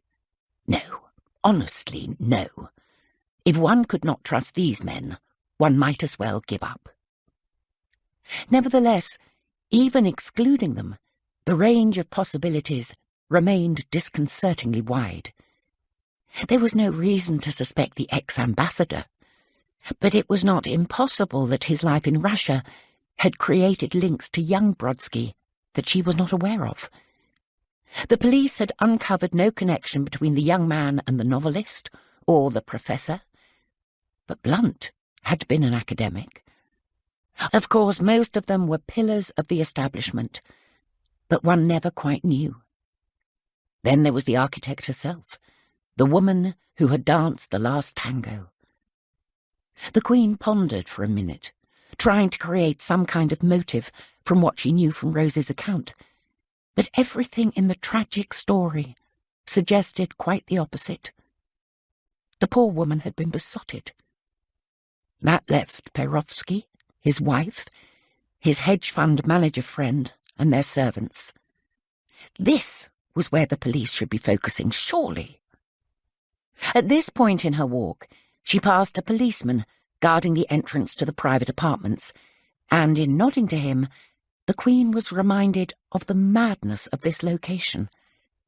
If you were in day-to-day contact with a man you hated, for whatever reason, why choose the castle for his murder? True, within its perimeter, tight security, apart from around herself, was not normally an area of concern. Once inside, what guests chose to do with their staff or each other after hours was up to them.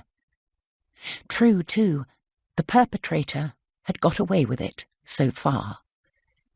But it was the highest-risk strategy there was. Once foul play was discovered, every high-ranking detective and spy master in the land was bound to descend on the case. Why strike here, when an enemy could do it so very much more easily in Mayfair or Covent Garden? In that case, it made sense for the murderer to be someone who didn't know Brodsky well, and that opened the list of suspects back up to everyone in and around the upper ward that night. She had reached her own rooms at last, and sensed she had made little progress in her thinking at all. If anything, she had gone backwards, with more uncertainties than ever. Something odd had happened the evening of the dine and sleep, not during the event, but beforehand. A memory lurked in the corner of her brain and tugged at it occasionally. As the dogs preceded her into her sitting room, it almost came back, but was lost. She made a mental note to ask Rozie for a full list of last Monday's overnight visitors throughout the castle, and to chase the Russian embassy for more news of Brodsky's family. It pained her to think that he had disappeared so completely from this life, having been so fully engaged in it, and had nobody to mourn him. Sir Simon was waiting for her with a slim sheaf of papers to sign. At his elbow was a footman with a tray containing a tumbler, ice and lemon, a bottle of Gordon's, and another of Dubonnet. She glanced at one with brisk efficiency, and the other with a little longing. 5 minutes more, and then, for a little while at least, one could relax. Chapter 13.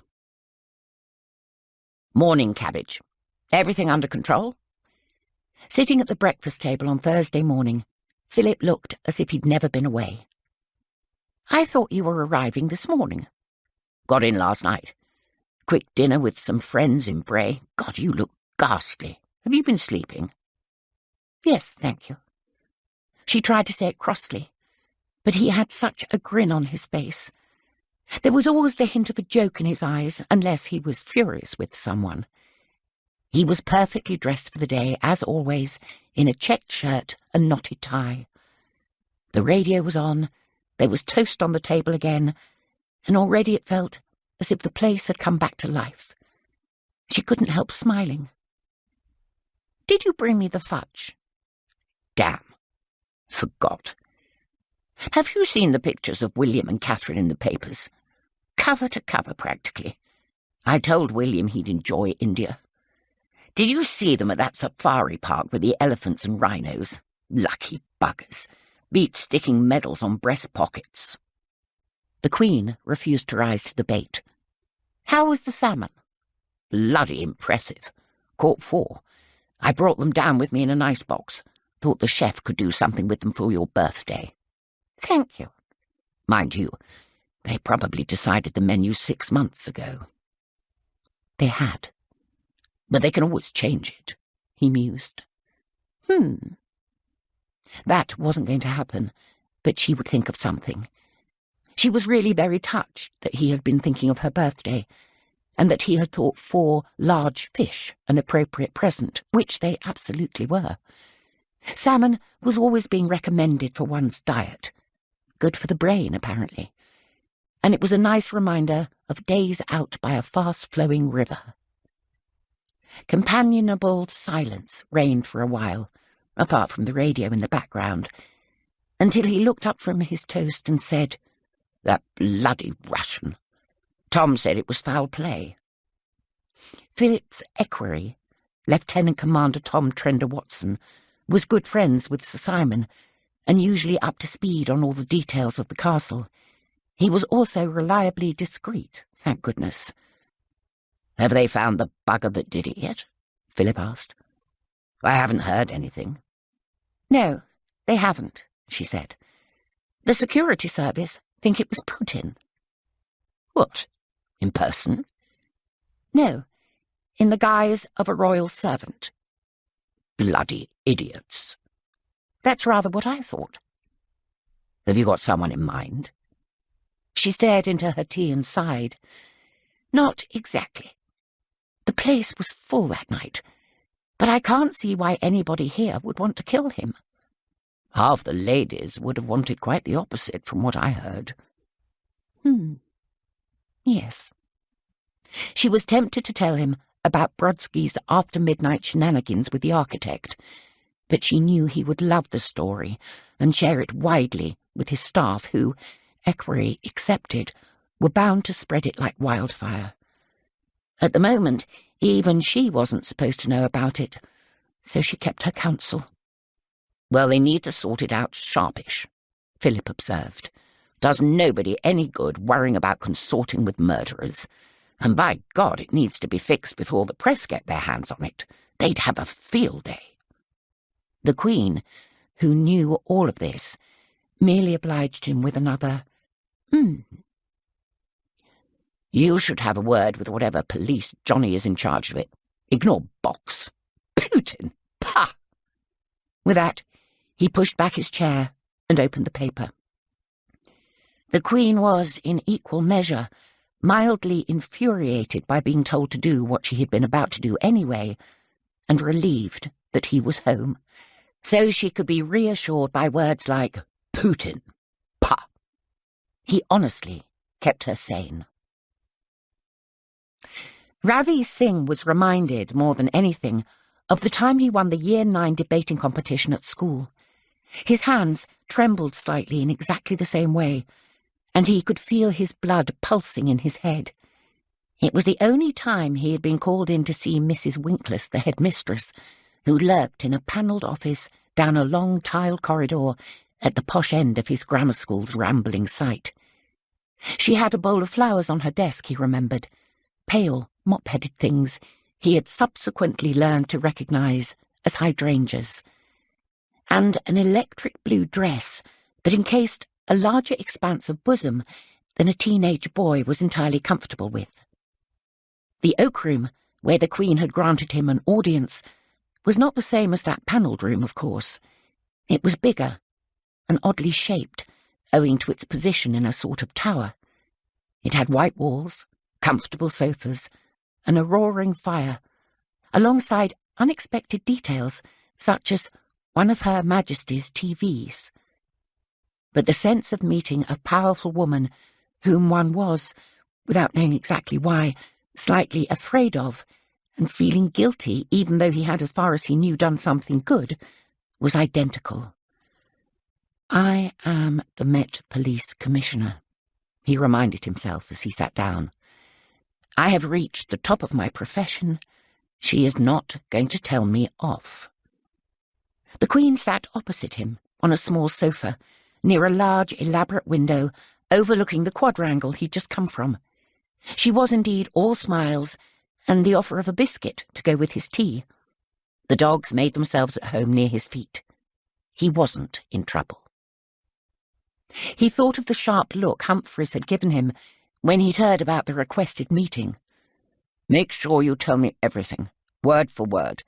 We need to know what she's thinking." But the Queen, blandly polite, just seemed to want to catch up with the investigation in general terms, which was only fair. It was her castle. "Obviously, MI5 have their specialist checks going on, but the overall suspect list remains long, I'm afraid, ma'am. A lot of people had access to that corridor that night." "Oh, you've seen it, have you?" "We've conducted interviews with all of them. Obviously, it's difficult when you don't want to let them know it's a definite murder investigation. It also makes it harder to do a DNA match with the hair we found on the body.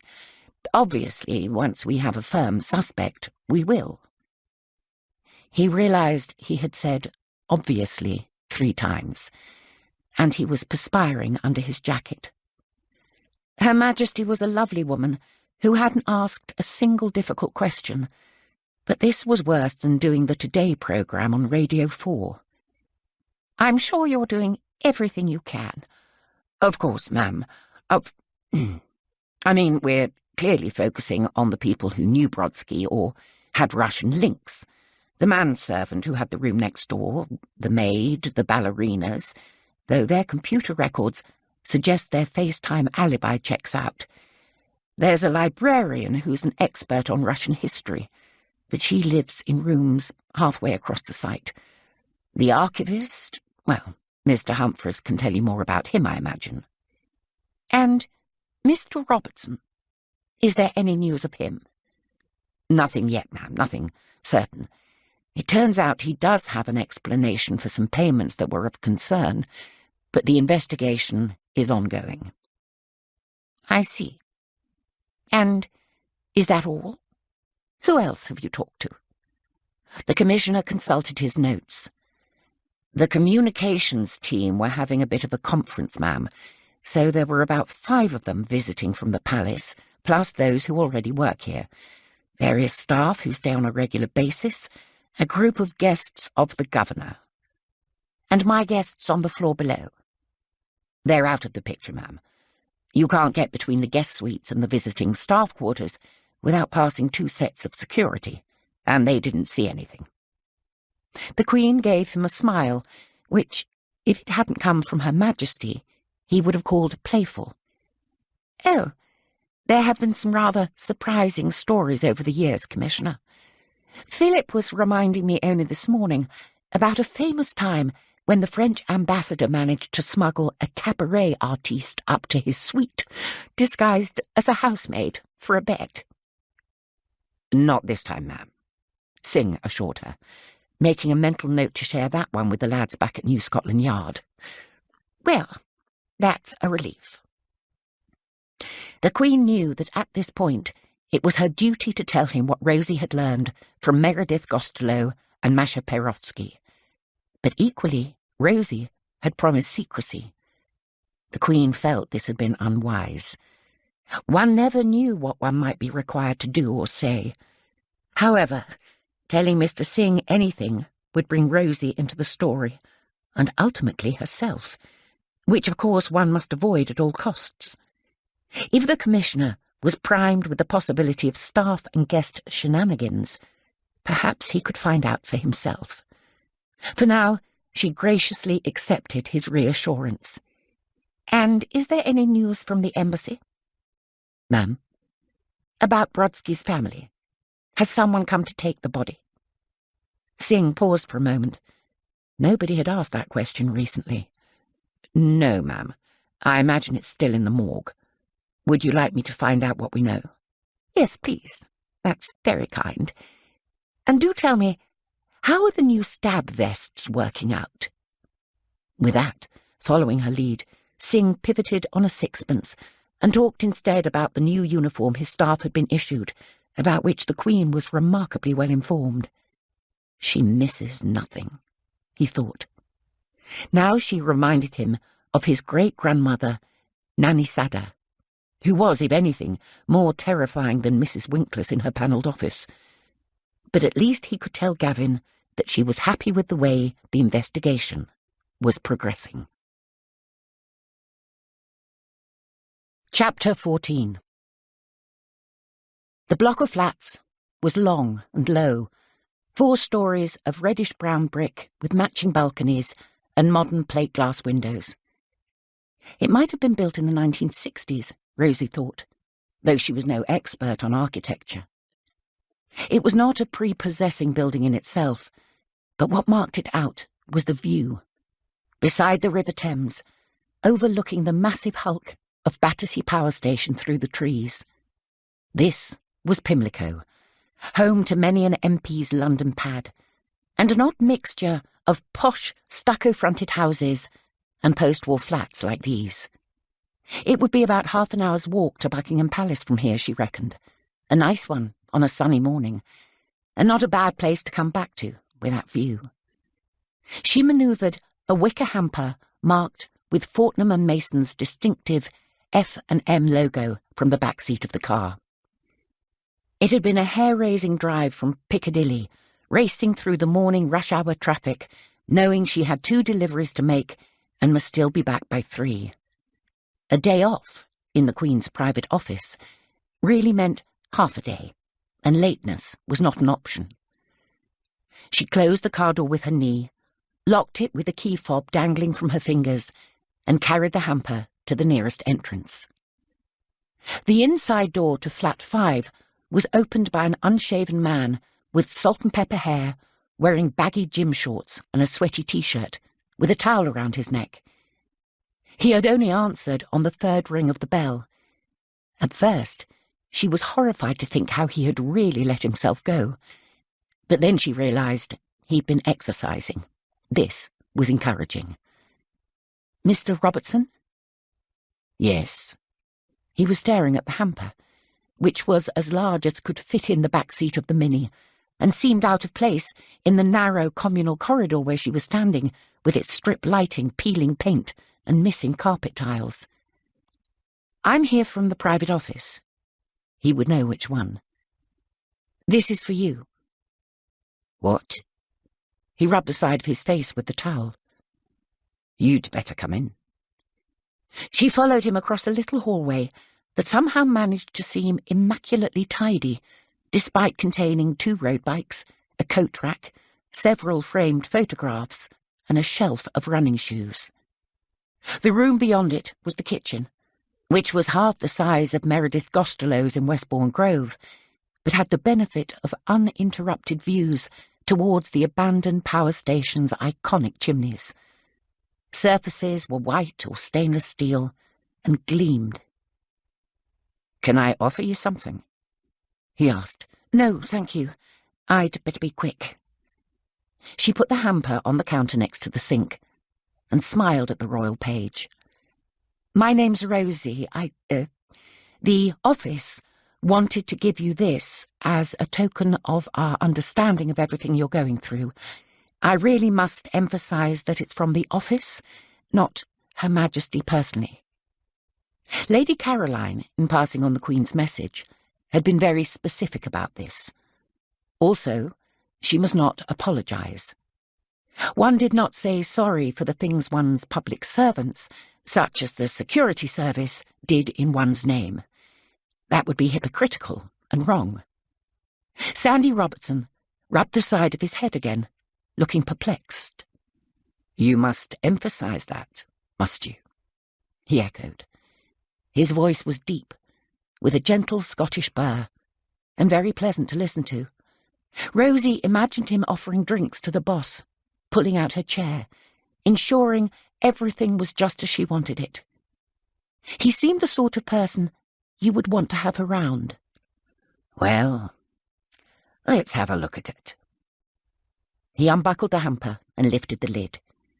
Inside was wine and whiskey, jars of thick-cut marmalade, and eau de Nil green tins of shortbread, tea, and ginger biscuits. There was also a card, blank and unsigned, featuring a watercolour image of a white camellia. Sandy looked up sharply at Rozie, who said nothing, then down again at the provisions. He ran his fingertips over a marmalade jar, picked up a tin of biscuits to examine it, and put it back again. Then he rested a forefinger on the card, without lifting it, and looked at Rozie again. "The Queen Mother's favourite flower, the white camellia. Did you know that?" There were tears in his eyes, Rozie thought. "No, I didn't." "My wife's too. I told her that once, 7 years ago, when Mary died." Oh. Rozie did a rapid mental calculation. The Queen Mother had died in 2002. Sandy wasn't referring to a conversation with her. "Once," he repeated, his finger still resting on the card. 7 years ago. What a woman." Rozie coughed.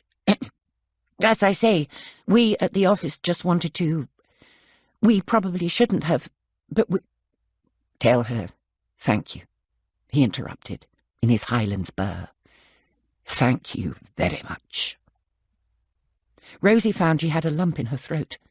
She nodded, unable to help herself, and said she had better leave. Her visit to Adam Dorsey-Jones's flat was slightly different. For this, she drove south of the river to a row of converted Georgian houses in Stockwell. There was no card with a white camellia this time, but the man in jeans and green woolen jumper who let her in reacted similarly to her protestations that the Queen was not involved.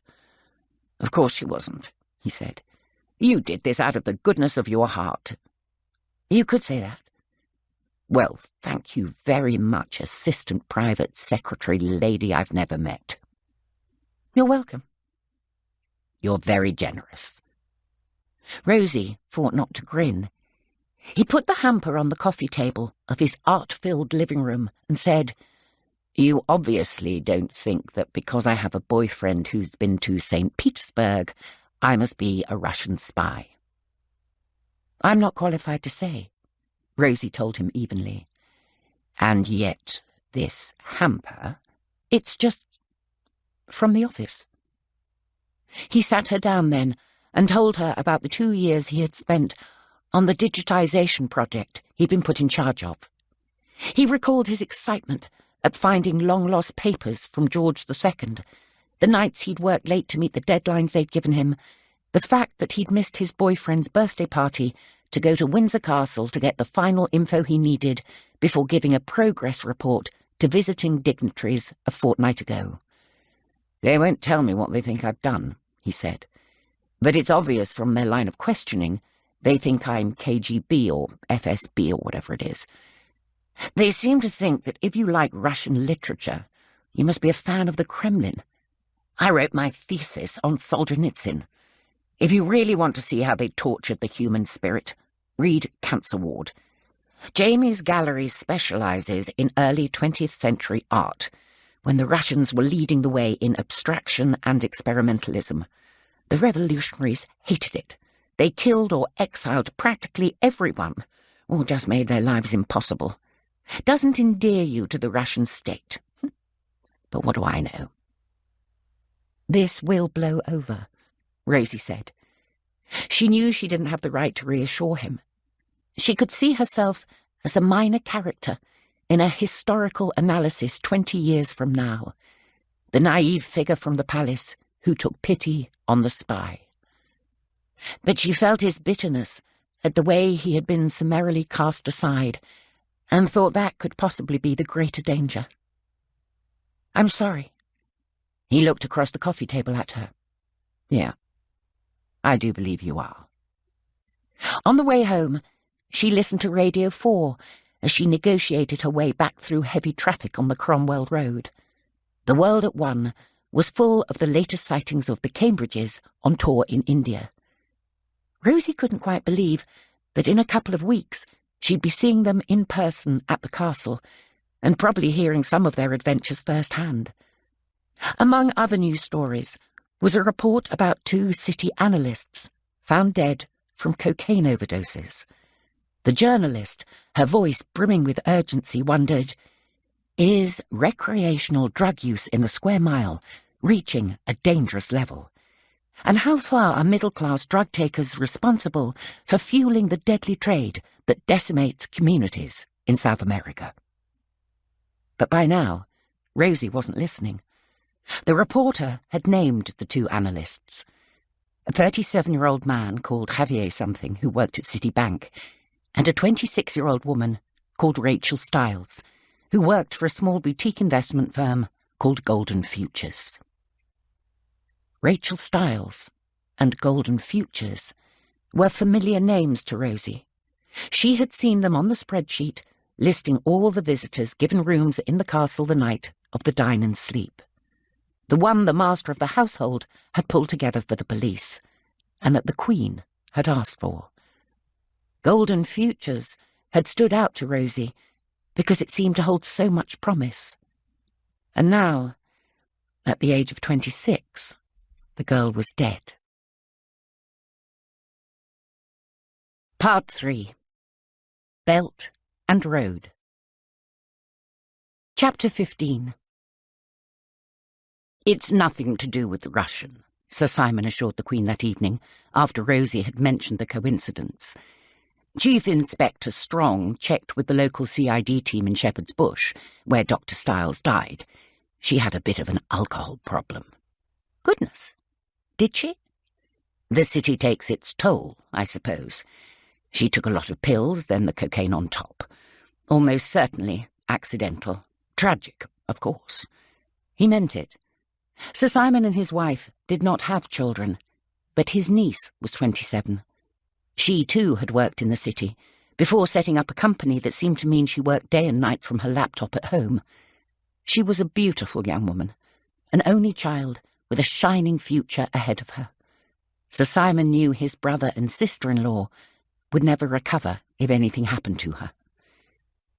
What was this young woman doing at the castle, precisely? The Queen wondered. Remind me. She was a guest of the governor, Sir Simon said. He was hosting a little meeting about foreign intelligence for the Foreign Office.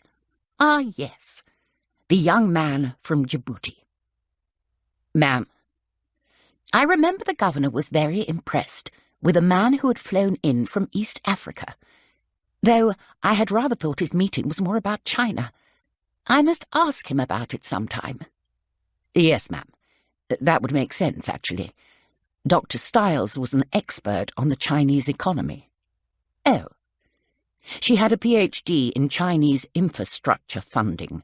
Golden Futures has several investments in Asian markets. She was a rising star.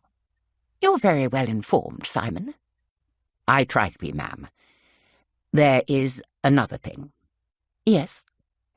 You asked the commissioner about Mr. Brodsky's family, whether anyone has come to collect the body. Well, they checked with the embassy, and no, nobody has as yet. They think, that the embassy does, that his mother is in a mental institution. He had a half-brother who seems to have died on exercise in the army, their army, not ours. We know about the father. You may recall he died when Brodsky was a child. That seems to be it. I imagine the Russians will repatriate the body eventually. Thank you, Simon. She was looking grim again, he thought. Well, she was a mother of sons. These conversations were never easy. Cheer up, Lilibet, Philip insisted. Nobody's died. Oh. They were in the car, on the way to a private dinner with a trainer they had known since William was a baby. His horses had beaten hers twice last year, but she didn't hold it against him. It would simply be a pleasure to talk nothing but racing for a whole enchanting evening. And his eldest son ran a large estate up in Northumbria, so Philip could talk livestock yields and advances in organic farming and the vagaries of the shooting season. She had been looking forward to it all day and was resplendent in silver lace and a new pink lipstick, of which she had high hopes. Philip, of course, was like something out of a magazine, even at 94. She had never known a man look as good in uniform, or in black tie. He had been the most eligible man in Europe when they'd married. She felt lucky then, and lucky now, even though he was, of course, utterly maddening half the time. Nobody has come to collect the body, she said, to explain her expression. Well, no doubt somebody will. I really don't think so. Well, it's hardly your problem, though, is it? She sighed. It feels as if it is. Come on, Lilibet. You're not responsible for the whole world, you know. You had one dance with the man.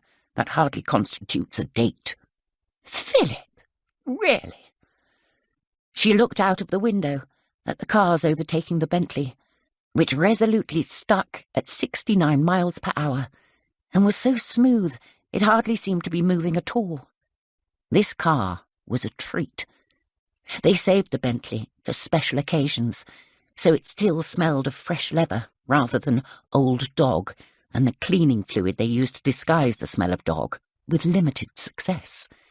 It was disconcertingly quiet, though, like speeding along in one of those padded listening booths they used to have in record shops. Come on, spit it out. What is it? She wasn't sure what it was that bothered her, until she turned back to Philip and saw the gleam of light on his white blonde hair, the curve of his jaw, the confident way he sat, even relaxing in the car as if poised for action. He reminded me of you, she said, before she could stop herself. What, the Russian? Did he? When you were younger. Ha! Thank you very much. Philip was one of the best-looking men she had ever encountered, but not the most sensitive. He knew her inside out, and one of the things she loved about him was that he didn't kowtow to her, as most people did. He saw her as Lilibet, much as she saw herself. He was straightforward, but hardly tender, so he was not the best person to explain her feelings about the young Russian to, even though he was responsible for them. Without her realizing it, Maxime Brodsky had taken her back to the days in Valletta, when she had danced the night away with the other Navy wives and rejoiced in her freedom with her glamorous man, safe in the knowledge that her father was king and would be a wise monarch and personal guide for years to come. He was dead a year later. Those months in Malta were preserved in amber. Now she knew why the image of the young man in that wardrobe was so hard to take. Knowing didn't make it easier exactly. But at least she understood. "Feeling better?" Philip asked, without really looking. "Yes, thank you," she said. He reached for her hand and gave it a squeeze. The car whisked them on through the Berkshire night. Sir Peter Venn, asked to drinks before lunch at Windsor on Saturday morning, accepted without question. He and his wife had been planning to see an exhibition at the National Gallery with some old friends from his posting in Rome, but he put them off without a murmur. If the Queen wants you to go to drinks, you go. There was no obvious indication of why he'd been invited, and with a courtier's discretion, he didn't ask. As governor of the castle, he was very familiar with the room. In this case, the octagon room in the Brunswick Tower overlooking the park. He mingled with Lady Caroline Cadwallader, the canon chaplain of St. George's Chapel down the hill, and a few other senior members of the household scattered about. Her Majesty was in upbeat form, looking forward to the Windsor Horse Show in a month's time, which was always one of her favourite events. She chatted about her hopes for Barber's Shop, which she had entered in the ridden show horse category. Unlike others in the small group that had clustered round, Sir Peter was not a horseman, and was not entirely sure what a ridden show horse was. Surely all show horses were ridden. But it was obviously something important if the Queen was excited about the chance of winning. "I know you've been busy recently, Governor," she said, turning her bright blue gaze on him, and he wondered if he had looked unsuitably bored just now. "Have I?" "That meeting you hosted. You introduced me to a painfully shy young man from Djibouti." She did a rather brilliant imitation of a young man avoiding eye contact and staring at his shoes.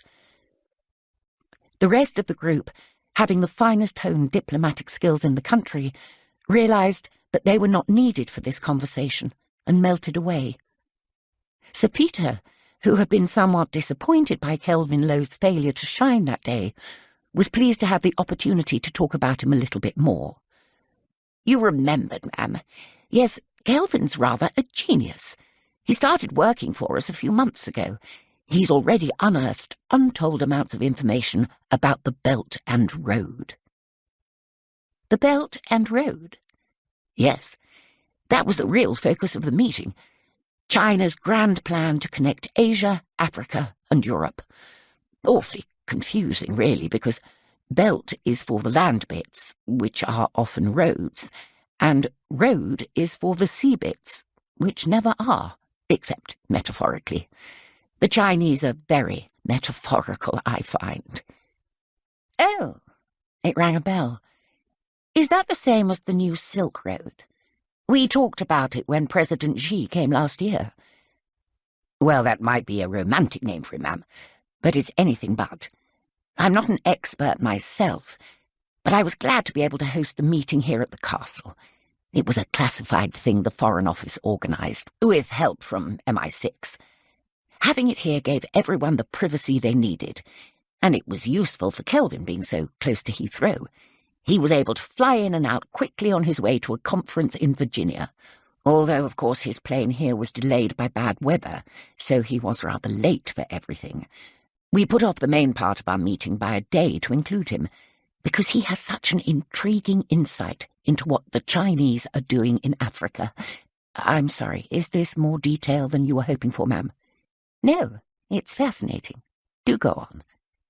"He's created a computer program to map their infrastructure investments across the continent and to neighbouring countries, and they really are much more massive than anyone had anticipated, or than the Chinese are owning up to." "Are they?" "Oh, yes, ma'am. They're building whole ports and railways and superhighways and even courts to settle trading disputes." "So different from the last century, when they'd hardly talk to anyone." "Indeed, ma'am. President Xi's making up for lost time. But there are big questions about how much debt the host nations are getting into, and whether the infrastructure can be used for military purposes. I mean, goodness, don't let me bore you with it all now. You'll see it in the report MI6 are putting together. And the other one, the Foreign Office people are finalising, with some of our more strategic concerns. That's the one this meeting was set up to discuss. And who was at it, exactly? They all seemed so young. They were, ma'am. It's rather frightening, isn't it? When people your grandchildren's age suddenly seem to be running the country. We had various boffins from the city and academia and GCHQ. Hardly anyone over 35, I'd say. Kelvin is 26, would you believe? She noticed that behind Sir Peter's shoulder, Lady Caroline was trying to catch her eye. The drinks were overrunning, and the chef was probably worrying about the fish. Yes, well, isn't that interesting? She said, twisting her wedding ring so Lady Caroline could come in and break up the conversation. It was a shame, because it really was interesting, and she would have liked to have chatted more. She hadn't realised Sir Peter's meeting had been so secret and strategic. It gave her a lot to think about. Chapter 16. The rest of the weekend was very relaxing. Edward and Sophie came over with their children on Sunday after church, and they all went out for a hack. Back inside the castle, they looked through the albums of Barbershop winning his races as a gelding, and subsequently triumphing at several ridden show horse events. His trainer was bringing him over from Essex for the horse show. At 14, he probably only had another year of showing in him. Everyone would miss him. He had been such a star, on the track and in the ring. It was nice to see Louise asking intelligent questions about his bloodline and schooling. Sir Simon appeared that evening with her schedule for the week, and for the first time in a month it looked busy. The Privy Council, the Post Office turning 500, herself turning 90, and then to round it off, the Obamas. Actually, that was the event she was most looking forward to. They had a glamour about them, that couple, reminiscent of the Kennedys and the Reagans. They were intelligent and warm, and had got on with all the family when they visited last time. That had been all the bells and whistles at Buckingham Palace. This would be something quieter and more intimate. She wanted Windsor to be at its best, ideally without the unsolved murder of a foreign national and her own security services hunt for traitors in her household hanging over it. She went to bed early, but couldn't sleep. Thoughts of the Belton Road meeting kept bubbling up to bother her. It fitted with something that had happened that evening when she had gone over to the Norman Tower, where the governor was treating his guests to a drinks reception of their own in his private drawing room, and she had agreed to pop in and say hello. She hadn't stayed long.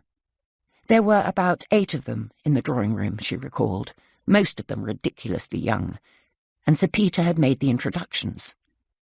They were an unusually uncohesive group. She had put it partly down to nerves, but they really didn't seem to know each other on the whole. It was as if they had been plucked from their various organisations and institutions for this particular event, and were still on awkward social terms. So different from the military cocktail parties she had so often attended, where the officers were a tight little band, keen to josh each other and make jokes. They had dressed for the occasion, not evening gowns, of course, but black tie and cocktail dresses. All but 2 were men, including the senior official from the Foreign Office who had arranged the meeting, and a couple of spooks from MI6. All the others were analysts and academics, she supposed. One of the girls had been very pretty, with elfin looks and a cropped blonde shingle that reminded one of Twiggy. The other was dark, with curtains of straight hair that half obscured her face. This was Rachel Stiles, the young woman who would soon be dead of an overdose. Had someone in that room caused her to take it? All must have stayed the night, if the main meeting had been postponed to the following day. China and Russia. Could there be some connection? Geopolitically, as Sir Simon would say, of course there could. Was Maxim Brodsky some sort of Russian spy? Had he been planted by Perovsky to get hold of Chinese secrets? Had Rachel Stiles been helping him? Is that why they both had to die? Oh, for goodness sake! She was getting as bad as the Director General. The very idea was absurd. And yet her mind kept going back to that little gathering in the Norman Tower. Something was wrong. She'd noticed it at the time and then dismissed it, but now she knew she should have trusted her instincts. If only she could remember what it was. She tried to picture the men. One had been unusually tall, she remembered. One had an Indian-sounding name. One had talked exceedingly fast about something to do with debt ratio formulas, and then stood waiting for her to say something intelligent. She had smiled and said, "How very interesting." What else was one supposed to do? Meanwhile, if she was going to find the killer by the President's visit on Friday, she would have to work very fast indeed. On Monday morning, Rozie showed up for work wearing jodhpurs and an old tweed jacket over a long-sleeved T-shirt. This was not how an assistant private secretary usually dressed, but she had been told to meet the boss at the back entrance of the Royal Mews, ready for a ride.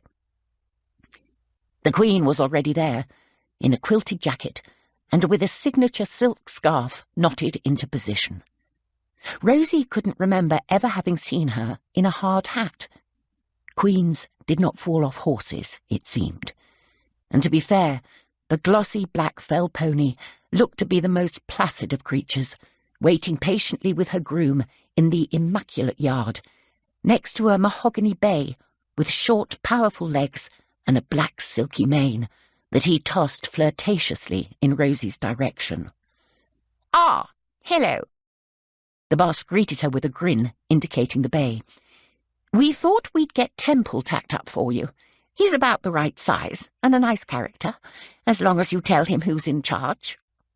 Rozie curtsied, which felt odd in riding boots. "Thank you, Your Majesty." The Queen was in good spirits, but sharp. "One reads one's papers. I gather you learned to ride in Hyde Park." "So did I. Come on." They mounted their rides, and 2 grooms accompanied them, one on a black pony almost identical to the Queen's, and one on a sturdy Windsor grey. The day was gloomy, with scudding clouds and a distant hint of rain. The Queen glanced up at the sky. "I checked the weather on the BBC. We've got an hour or so, apparently." They headed east, over grass and under trees, towards the wide spaces of Home Park, where Temple settled into a steady walk, and Rozie flexed her riding muscles, relaxing into the rhythm and realizing how much she needed this. "You grew up not far from where I did," the Queen observed, referring to her parents' house in Mayfair. "Yes, ma'am." "I'm very impressed that you rode in central London. It can't have been easy getting lessons." She was too polite to say exactly what she meant, Rozie thought. But she was right. It had been bloody difficult. Girls who grow up on council estates aren't supposed to ride horses. Yes, it was near Hyde Park, but it's one life if you live in one of the big houses in Holland Park or Mayfair, and quite another if you live in a 2-bed flat in Notting Hill, and your dad works on the London Underground, putting up with passenger aggro every day, while your mum works as a midwife and a volunteer in the local community to replace the services that somehow kept disappearing. Time and money for horses weren't exactly a priority. But maybe they had one thing in common, apart from Hyde Park, which was being elder daughters whose parents had high expectations of them. "I found a way, ma'am." "Oh? How?" "I worked at the stables. Night and day, first thing in the morning, weekends, whenever they would let her to pay for rides. Rozie often did an hour before school and another couple of hours in the evening, fitting in homework somehow, never quite making top of the class, but keeping her head well above water academically, which was the deal with Mum. If you can't get good grades, say goodbye to the ponies. Horses, Mum. Whatever. And you rode competitively? Yes, Ma'am. For the army. Rozie did everything competitively. After combining school and the stables, uni seemed like a breeze, and she had joined the officer training corps and still got a first.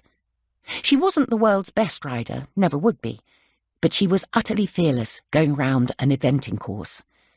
Give her a decent horse and a bit of practice, and she would fly, swim, whatever it took. She was a good shot, too, with a top 100 badge at Bisley. Rozie always felt out of place in those worlds, but beat the boys at it anyway. There was nothing in life as satisfying as beating a posh boy at something he was good at. Early on, she had also learned to look like she didn't care, which made it better. And now here she was, with a good degree, a tour in Afghanistan, and a fast-track job in a posh boy's bank, working for the Queen. Normally, she put all of this behind her and just got on with the day, but the horse underneath her took her back to those Hyde Park early mornings. How could she ever possibly have imagined she would end up here? "What do you think of Temple?" the Queen asked. "He's not happy," Rozie laughed. "I can sense he wants to get going." "Don't let him. He's very taken with himself, isn't he?" The Queen grinned across at her. "And quite right, too, with looks like that.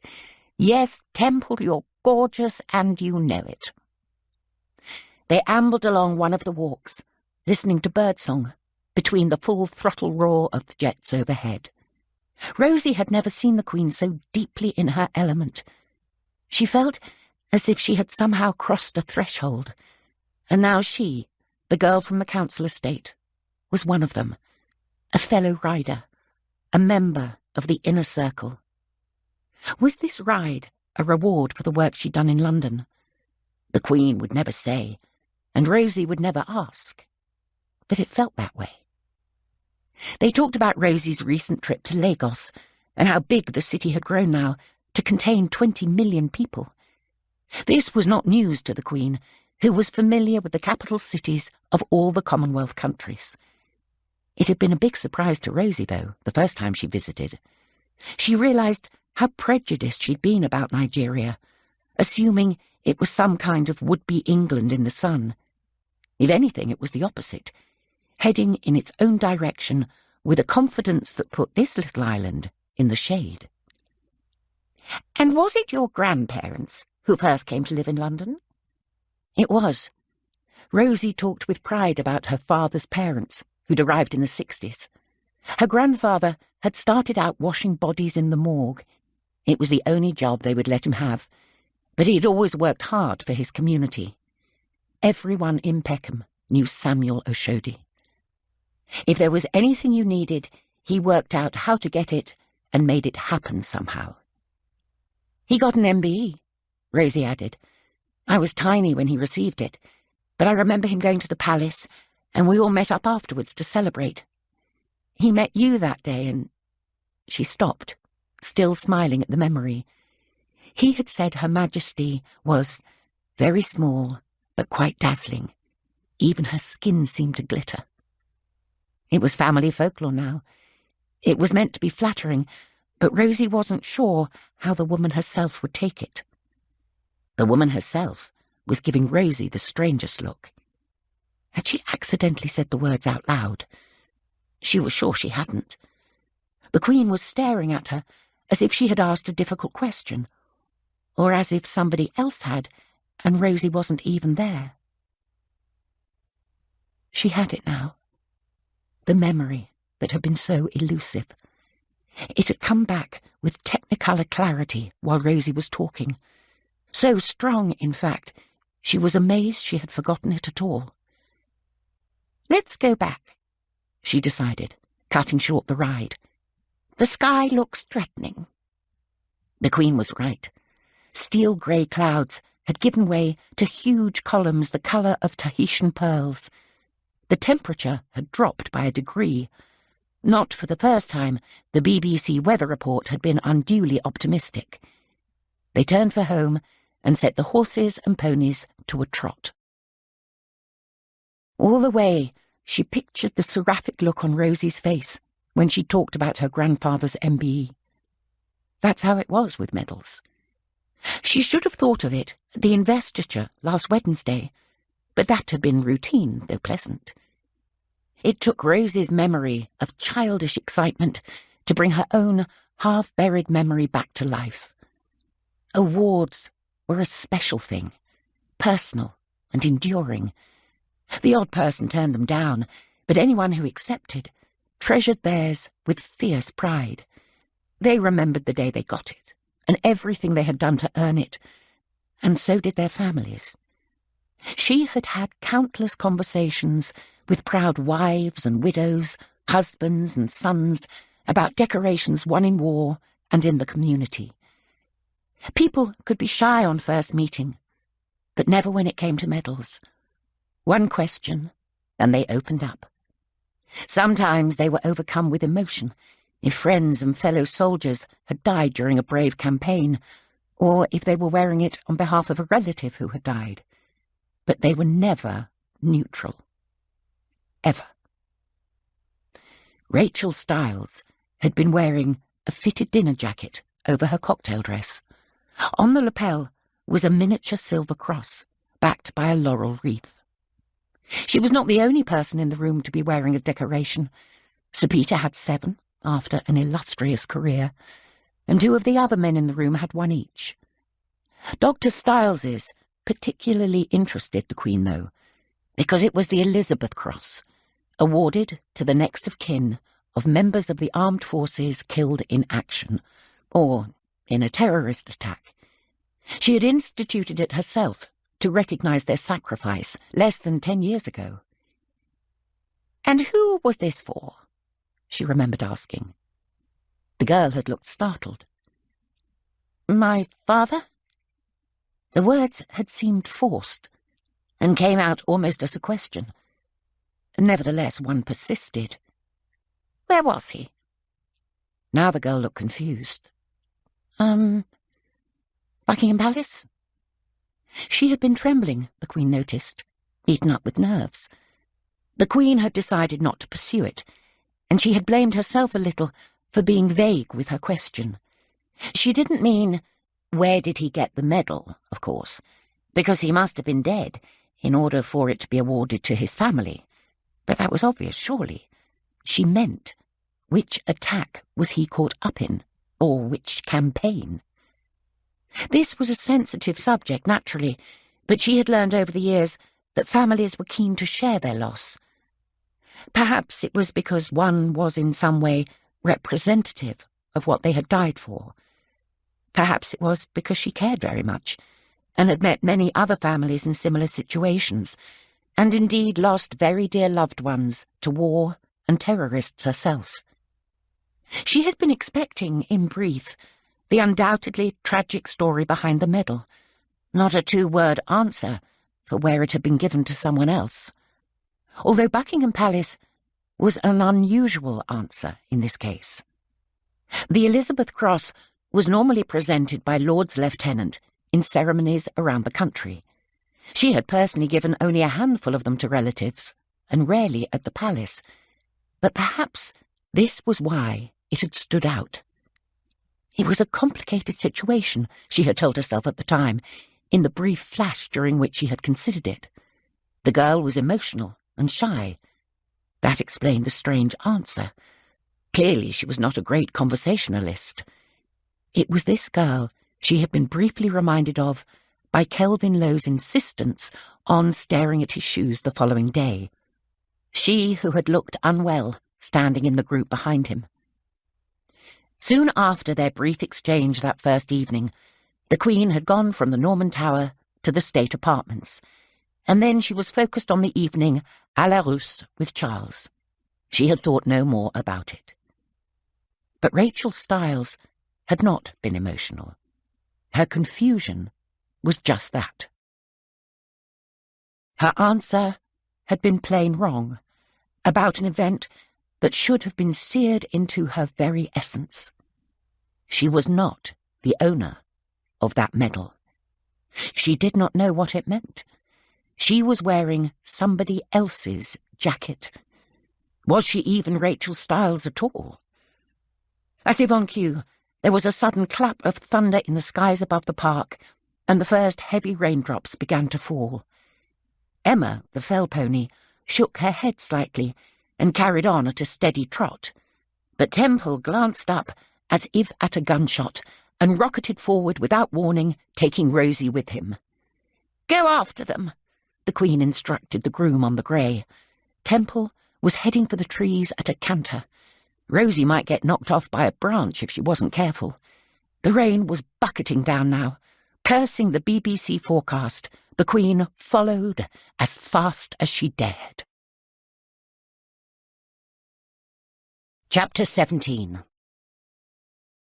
An hour later, they were back at work in the private sitting room. Rozie was aware of sore thighs, after such a long time since her last hack, but it was worth it, for the exhilaration of the ride.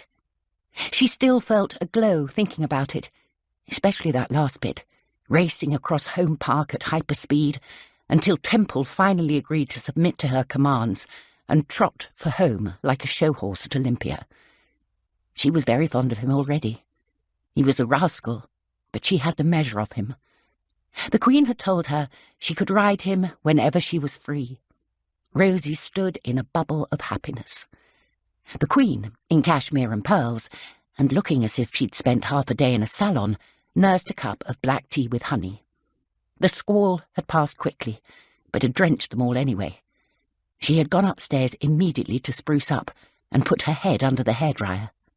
The last thing one needed was a head cold this week. She brought Rozie up to speed on the incident with the Elizabeth Cross. "So you think she stole the jacket?" Rozie asked. "Possibly." Or the very identity, the Queen wanted to add, but she couldn't quite bring herself to say the words out loud. "Can you check, please, whether the Stiles family were awarded the medal? And can I see a picture of her?" "Yes, ma'am. Oh, and Rozie." "Ma'am?" "There's a gentleman called Billy McLachlan who lives in Richmond. He was in my protection team a long time ago. You'll find his contact details in the files. Could you ask him, very privately, to double-check with the pathologist that there was nothing unusual about Dr. Stiles's death? I think he still has good links with the police. You might get him to suggest he has a source who thinks it might not have been a simple overdose." "Yes, ma'am." "And I needn't say—" "No, ma'am, of course. Now, about Thursday. The Prince of Wales and the Duchess of Cornwall will be arriving from Highgrove at about midday." The afternoon was scheduled for a haircut and a long session with Angela, the Queen's dresser. There were several outfit changes to finalise for the coming days, and the weather remained resolutely unpredictable. There was also jewellery to choose, laid out for inspection in a series of open velvet-lined boxes. It was always good to spend time with someone who, in other circumstances, she would have called a close friend. But today, she had a lot on her mind. The Queen tried to concentrate, but it was more difficult than usual. It took tremendous patience to wait for Rozie's evening appearance with the next day's schedule and an update on the morning's activities. The news was mixed. Dr. Stiles's father, Captain James Stiles of the Royal Engineers, was killed by an IED in Kosovo in 1999, Rozie reported. Rachel was 10. The Elizabeth Cross was presented to her mother, who subsequently died of ovarian cancer, by the Lord Lieutenant of Essex at Merville Barracks in Colchester in 2010. Rachel had a younger brother, but she seems to have taken on the right to wear the award. "I see. I have a picture of Rachel here, ma'am." Rozie submitted a printout of the form given to the castle security team for vetting, with a passport photograph attached at the top. The image was small and unremarkable, showing a young woman with blue eyes and familiar curtains of thick, dark hair. I looked for others, but they're quite hard to get hold of, Rozie admitted. For a millennial, she kept herself out of social media. There wasn't a photo on LinkedIn, that's the website for professionals, ma'am, and she wasn't on Facebook or dating sites or anything like that. There had been a few group pictures of office parties at Golden Futures, but nothing particularly useful. The news feeds had gone with a fuzzy graduation picture when they had announced her death. The Queen examined the photograph with a magnifying glass from her desk drawer. From a distance, without the glass, one would have said it was her. But she realised now that was largely because of the hair. The nose on this girl was different to the one she dimly remembered. This one was larger and less attractive. The chin was longer. Or was it? If someone had asked her to swear, right now, that this was a different person, luckily nobody ever did that sort of thing, she couldn't have done it. She felt it was. But that was all. However, Merville Barracks was most definitely not Buckingham Palace. That conversation about the medal ceremony made no sense.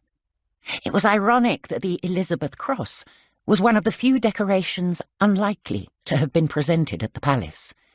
Not many people would instantly think of that, of course, but she happened to be one of the few who did.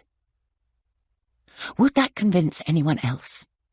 Rachel had not even been the person receiving the award. That had been her mother. So easy to say a girl might not remember, or that she'd been confused in the heat of the moment meeting the Queen. But one knew. One knew. One just did, and that was the end of it. Rozie sensed some of what she was thinking and looked uncertain. Wouldn't the security checks have found her out if she wasn't the right person? That is their job, the Queen mused. And what about afterwards, after the murder, I mean, when the police interviewed everyone who'd been here? Wouldn't they have noticed? You would think so. She sighed and changed the subject. I don't suppose you've heard back from Billy McLachlan? She asked without much hope. Rozie had presumably only contacted him a few hours ago at most. He could hardly have discovered anything by now. No, ma'am, but he said he'll let us know as soon as he hears anything useful. Good. The young woman hovered. She looked nervous, the Queen realised, and hesitant. Not normal demeanour for her APS. Was there anything else? Actually, there was, ma'am. I think I've made a terrible mistake. I'm sorry. Spit it out. The Queen watched as Rozie screwed up her courage and lifted her chin. I rang Rachel's office and asked about her next of kin. I thought you might want me to talk to them later. Anyway, I said I was calling from the housekeeper's office here, and that she'd left something behind, and now we realised it was hers, we wanted to return it. And the woman at the office said she had no idea Rachel had been to Windsor Castle.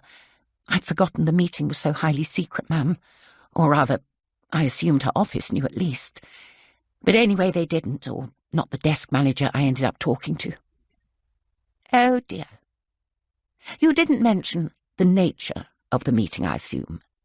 The Queen's voice was even. This was unfortunate, but not a disaster. No, ma'am, of course not.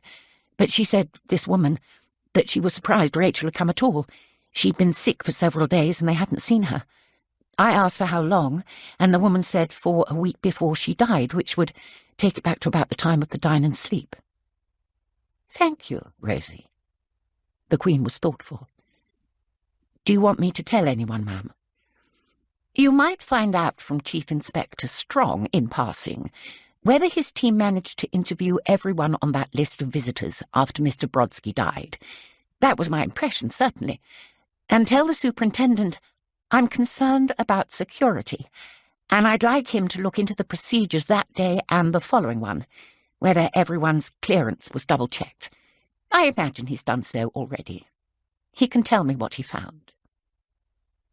The Queen was not superstitious, but she had often noticed that bad news seemed to come in threes. The following day, after what seemed like a promising report, 3 setbacks arrived within an hour. She was just preparing for another Privy Council meeting when Rozie popped in. "I've heard back from Billy McLachlan, Your Majesty." "Oh, good. Anything interesting?" "As a matter of fact, yes. There was a slightly strange toxicology report on the body of Rachel Stiles. As well as the cocaine and alcohol, there were traces of a tranquilizer she hadn't been prescribed. But they said she'd been struggling with anxiety for a long time. She lost both her parents young, as we know." "I see." However, Rozie's next report put paid to the Queen's emerging theory. DCI Strong's team had indeed interviewed everyone they wanted to in the days after the murder, including Rachel Stiles, who had been at home in her Docklands flat and happy to be interviewed by two of his detectives, despite recovering from flu. So she had been aware of events, at least. On top of that, the castle superintendent had got the head of security to double-check the procedures, and everything had been done properly. If Stiles had got someone to impersonate her, they had done it very well. However, the third blow was by far the worst. Humphreys reported with some glee, she felt, the discovery by the team in the Round Tower that Sandy Robertson had purchased a pair of lacy knickers online last year that were identical to the ones found near Brodsky's body. They were closing in. The deadline she had set herself was approaching, and she wondered if she had made any progress at all. She was certain she was onto something, but Strong and his team had unwittingly suggested otherwise. For now, however, it was important to focus on the days ahead, which would be busy enough to keep her fully occupied. History would be made, and the world would be watching. Poor Sandy Robertson would have to wait. She couldn't bear it, but there was nothing she could do. Chapter 18. As a little girl, when asked who she would like to be when she grew up, Princess Elizabeth had said, "A lady in the country, with animals." For the past few weeks, she had been just that. But for the next few days, it was time to be Queen. Her birthday was still a day away, but on Wednesday, she and Prince Philip celebrated the 500th anniversary of the Royal Mail by visiting the delivery office in Windsor. There were crowds and cheers and bunting, and the weather was kind. Angela had done a very good job with a pink coat and hat, which would photograph well in the sunshine. The delivery office was to be renamed in one's honour, and there was an exhibition to review, and the inevitable commemorative stamp. It was all very jolly, and only exceeded in its essential Britishness by what followed straight afterwards, which was a trip to nearby Alexandra Gardens, where there was a new bandstand to open and crowds of schoolchildren who sang, while others performed an extract from Romeo and Juliet as part of the Shakespeare School's festival. Back at the castle, somewhat exhausted, she and Philip both had a nap, before hosting a private dinner for the family members who had already started arriving for tomorrow. The private apartments were filling up with children, grandchildren, and great-grandchildren. She hadn't seen most of them since they had posed for family portraits after Easter, shortly before the dine and sleep. These pictures, taken by Annie Leibovitz, would be released to the public soon. She was quite happy with them, though she preferred her private snaps, really. She liked people caught off guard, being silly and having fun, and that was hardly the Leibovitz style. But the image of her and Anne had a certain something. Another with the dogs on the castle steps was rather nice, and the public would adore the one with little Louise and James, the great-grandchildren, and the handbag. Yes, all in all, although the American had arrived with her usual retinue and outrageous amounts of equipment, and taken 4 times as long as one really wanted to spend, it had been a success. She would show the results to the children tonight. Rozie watched the family from a distance, with the Queen at the heart of it, her face alight with pleasure.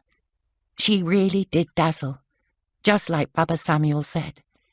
It was something about her skin, which was flawless, and also her eyes, which danced with delight whenever there was something to amuse her. The ready presence of pearls and diamonds did no harm, obviously, but Baba Samuel was right. Even in her dressing gown, she seemed to glitter. Now in a silk damask evening gown and antique sparkles, she looked radiant. So Rozie decided that she wouldn't spoil the moment, today or tomorrow, by mentioning Vadim Borovic, Yuri Perovsky's valet, who had been discovered badly beaten in an alleyway in Soho. Masha Perovskaya had called Rozie this afternoon in a paroxysm of panic and despair. Yuri no he helped me. He ordered it. He punish him, and it is me soon. It had taken some time and all Rosie's skill to calm her down a little. Masha refused to believe the police story, that it was a typical homophobic attack. Of course they say that. Because he is gay, everything is possible. Will he be all right? Rozie had asked. Who knows? Perhaps he die in the night. Russians really were very melodramatic, Rozie thought, but she decided to check on the valet's health tomorrow to be on the safe side, if she could find a spare moment.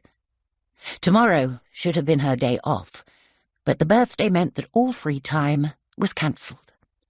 Various royals were arriving from around Europe to attend the Queen's birthday party at the castle, and meanwhile the President of the United States would be arriving at Stansted Airport before meeting the Queen the following day. She and Sir Simon would be on their feet from dawn till dusk, liaising, troubleshooting, and overseeing. The whole world would be looking in to check that everything was done to the highest standard known to man every second of the day. Queen Victoria had lived to be 81. 90 was new territory for the monarchy.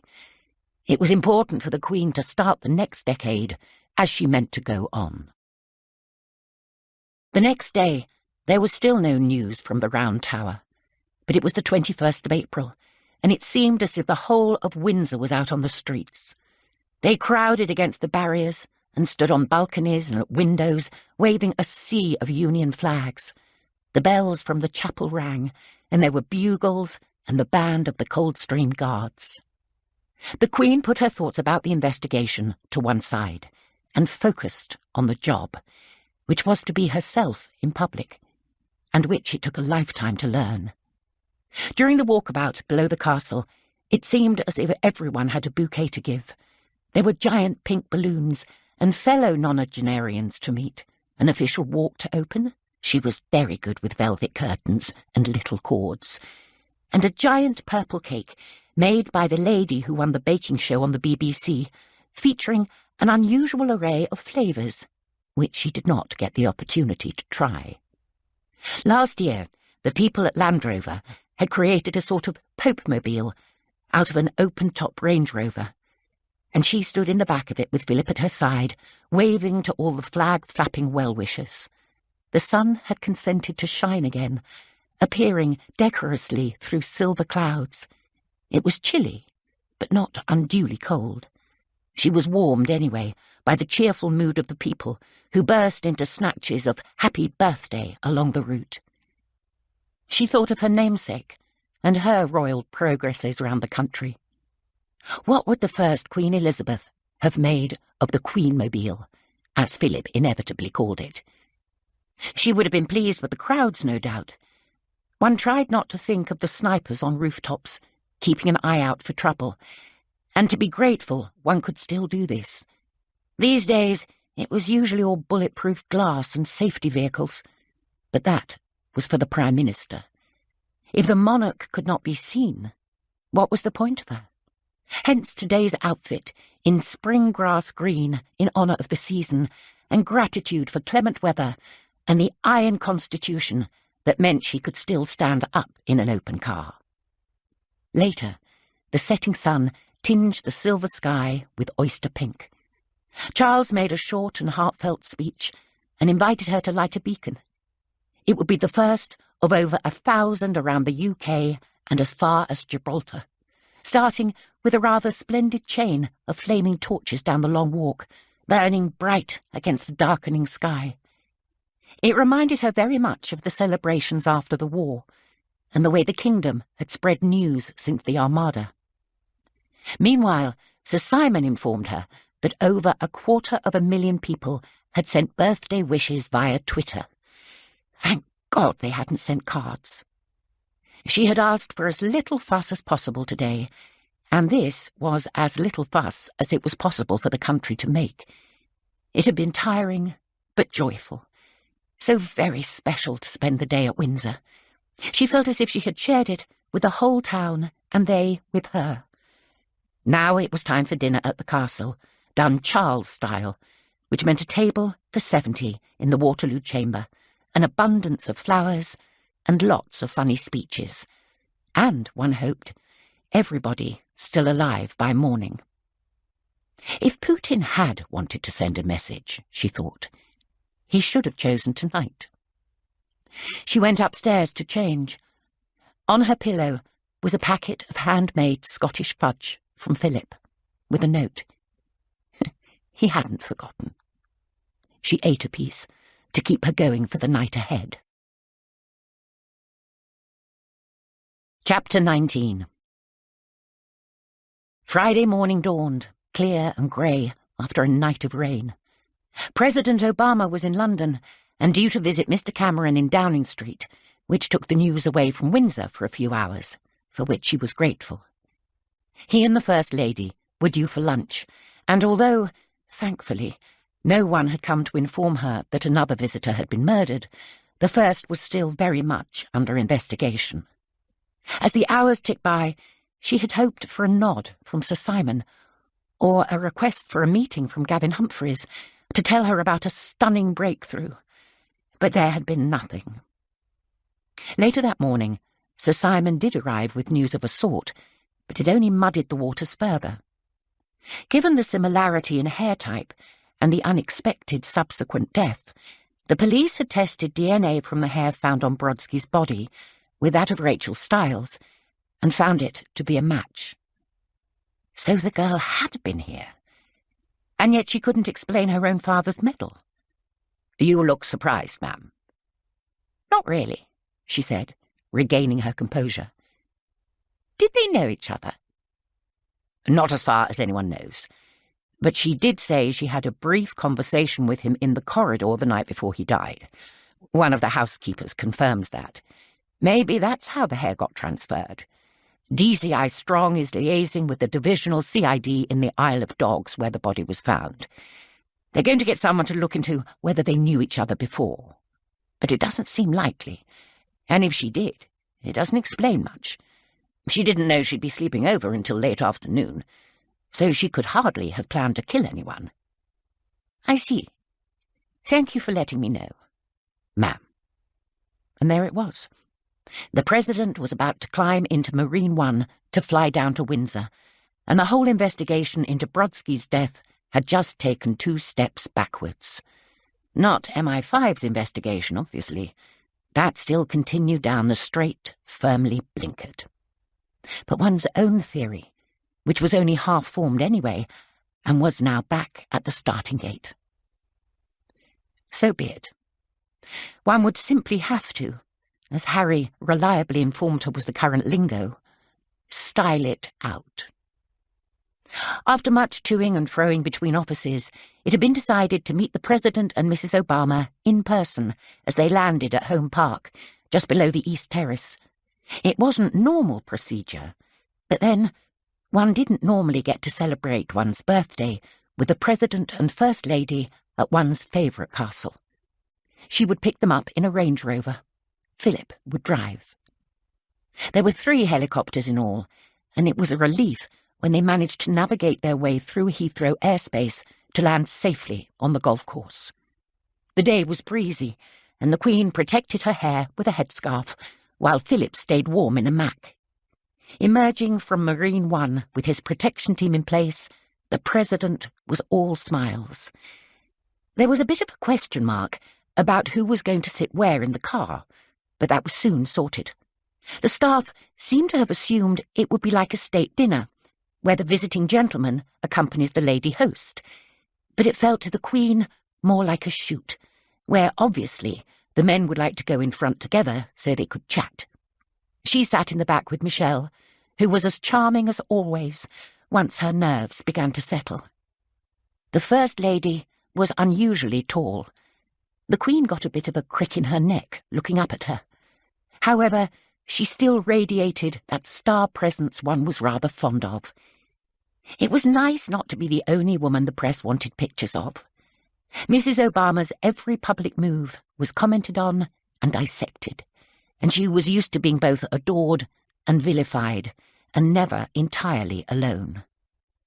They had quite a lot in common, although, of course, one had been on the throne for nearly a decade before Michelle Obama's husband was even born. The castle was crawling with security by now, and TV cameras and crew. There was a quick press call in the Oak Room to keep everyone happy, and then at last they could relax.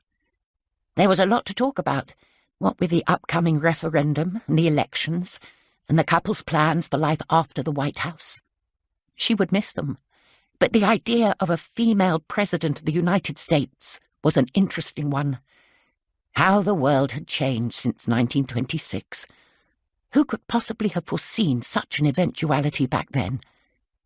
It wasn't until after the lunch, walking back towards the cars to say goodbye, that the president leaned down to her and said, "I understand you've been having a little local difficulty with a young Russian. If there's anything we can do to help." The Queen turned to him gravely, before flashing a quick, dismissive smile. "Thank you. The security service seemed to have it under control. They seemed to think the butler did it." "That would be in keeping." "I hope he didn't. I'm rather fond of my butlers." President Obama thought of his auntie's house in Hawaii and his student digs in New York, and now the diligent team in the White House who catered to his every whim, and nodded sagely, but with a wicked glint in his eye. "Aren't we all, ma'am? Aren't we all?" Chapter 20. Rozie sat in her bedroom with the light on, willing herself to go to bed after the most exhausting day she could remember, but she was still too wired to sleep. It was 2 a.m. Almost all the windows in the castle were dark. She wanted to FaceTime Fliss in Frankfurt, but her sister would be asleep, like everyone around here. And also, like everyone around here, she would be getting up early in the morning. Less than 5 hours until the alarm. Rozie knew she should have a quick shower, a warm drink, and switch off that bit in her brain that kept going over the day in 5-minute intervals, grading every decision and reaction according to how well it had gone. Instead, she went over to the decanter tray, as normal at Windsor as a kettle in Notting Hill, and poured herself a whiskey. She'd already eaten all the plantain chips she'd brought back from Lagos, so she also helped herself to some little jam sandwiches, cut to the size of old pennies, from a Tupperware pot. These were leftovers from the children's tea time yesterday, passed along by the kitchens. What would her grandfather say if he knew she had shared a joke with the Crown Prince of Denmark and was eating Prince George's spare jam pennies? Her laptop was still open, and she checked tomorrow's schedule before cycling through Twitter, the BBC, the FT, the New York Times, and Washington Post. Then, on her 6th jam penny, the Daily Mail, the Daily Express, and the other rags that followed the royal family, to make sure they hadn't misreported today's events with any greater magnitude than normal. From her playlist, she picked Art Blakey, hoping that some Blue Note jazz would compensate for her cortisol crash. She went down several rabbit holes on YouTube. President Obama arrives at Windsor Castle, live. Hillary Clinton addresses her losing streak, cold open, SNL. Top 9 funniest Julia Louis-Dreyfus Old Navy commercials. By now, she was hating herself. On Facebook, she stalked her sister and various cousins before randomly searching for people she knew. The clock on her screen told her it was nearly 3 a.m. If she didn't turn off the laptop soon, she would... She was too tired to think about what might happen tomorrow, but it would be bad. Whatever. She ate another jam penny and typed Meredith Gostelow's name, but the architect did not appear as a Facebook member. How weird. Did the woman not have a life? Then she tried Masha Perovskaya, hoping for endless photographs of exotic holidays and high-powered ladies who lunch. But though there was a profile, it was private. Fair enough, Rozie thought. On a roll now, prompted by that day in London, she typed in Vijay Kulandaswamy. Not an easy name to forget. This time, it was different. Only one entry appeared in the search, and the profile photo matched the man she had met in Brodsky's Covent Garden flat. Vijay was a sharer. His feed was full of updates for anyone to see. He liked GIFs and memes from the US elections, which made Rozie feel right at home, and pictures of himself and friends at bars and restaurants around the world. Rozie scrolled up and down, feeling welcome sleepiness finally descend, but when she got back to the top of the feed, she was wide awake again. The most recent photograph, which she had ignored at first, was an old one of Vijay with a group of dishevelled friends looking drunk and happy at the end of a party. "Miss you forever, R.I.P., the caption began. And as she had Maxim Brodsky on her mind, she assumed at first that it was prompted by his death. But this farewell message wasn't for Brodsky. It was for someone else, a girl. Rozie felt bad for Vijay. What an unfortunate coincidence to lose your roommate and a female friend within 2 weeks of each other. This girl was 26, the caption said. Her name was Anita Moody, and it wasn't clear how she had died. She had been a talented singer, a linguist who had travelled the world. Vijay also shared a picture of her and his brother, taken on the Peak in Hong Kong a couple of years before. Their smiling faces spoke of hope and promise. For no obvious reason, other than rabbit-hole internet curiosity, Rozie wanted to know what had happened to the girl. It felt as though Vijay was being coy about it. Had it been a terrible accident? A disease? She clicked on Vijay's brother, Selvan, who was tagged in the photos and turned out to be another sharer. His feed was full of pictures of himself as a teenager with Anita and friends. In a couple of them, Maxim Brodsky was stretched out on the floor, his limbs languidly arranged for the camera, or sitting laughing with one of the girls on his knee. Rozie checked out Selvan and Vijay's bios. They had gone to Allingham School. She remembered Vijay telling her he and Maxim were old school friends that day in the flat. Rozie clicked the link to Anita Moody's page. She had gone there too. According to their birth dates, she must have been in the same year as Selvan, which would be the year between Maxim and Vijay. Judging from the old photographs, she could see they had all hung out together at least a few times.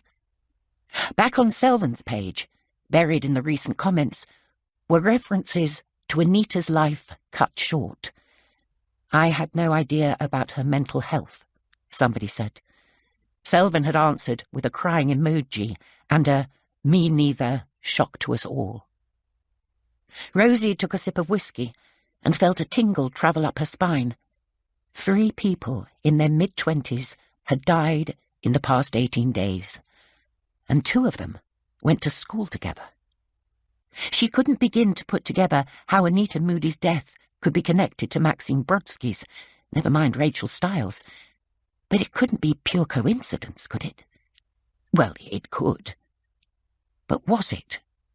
Behind her, and up the hill, was the round tower, housing DCI Strong's office.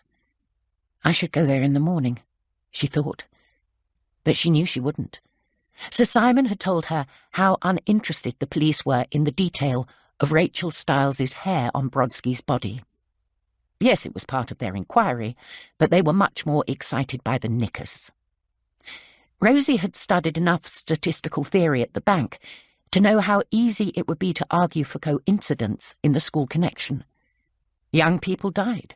They took drugs and committed suicide. It was tragic, but they did. And anyway, how would she explain her late-night online stalking of Vijay Kulandaswamy, a man she was supposed never to have met? She felt strangely calm, though. Knocking back the last of her whiskey, she left Art Blakey playing on the laptop, crawled into bed in her clothes, and turned out the light. It was 9 a.m. when she woke up, with a blinding headache, having somehow failed to set the alarm.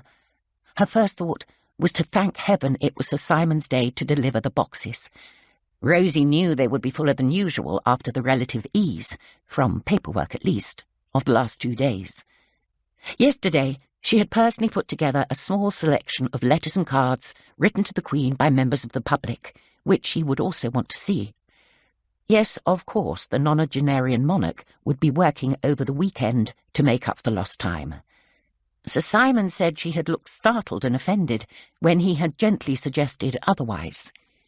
He would be taking the boxes through in an hour or so. He, and not Rozie. She hadn't thought about that last night. She wasn't scheduled to see the Queen at all today, or tomorrow, which was Sunday.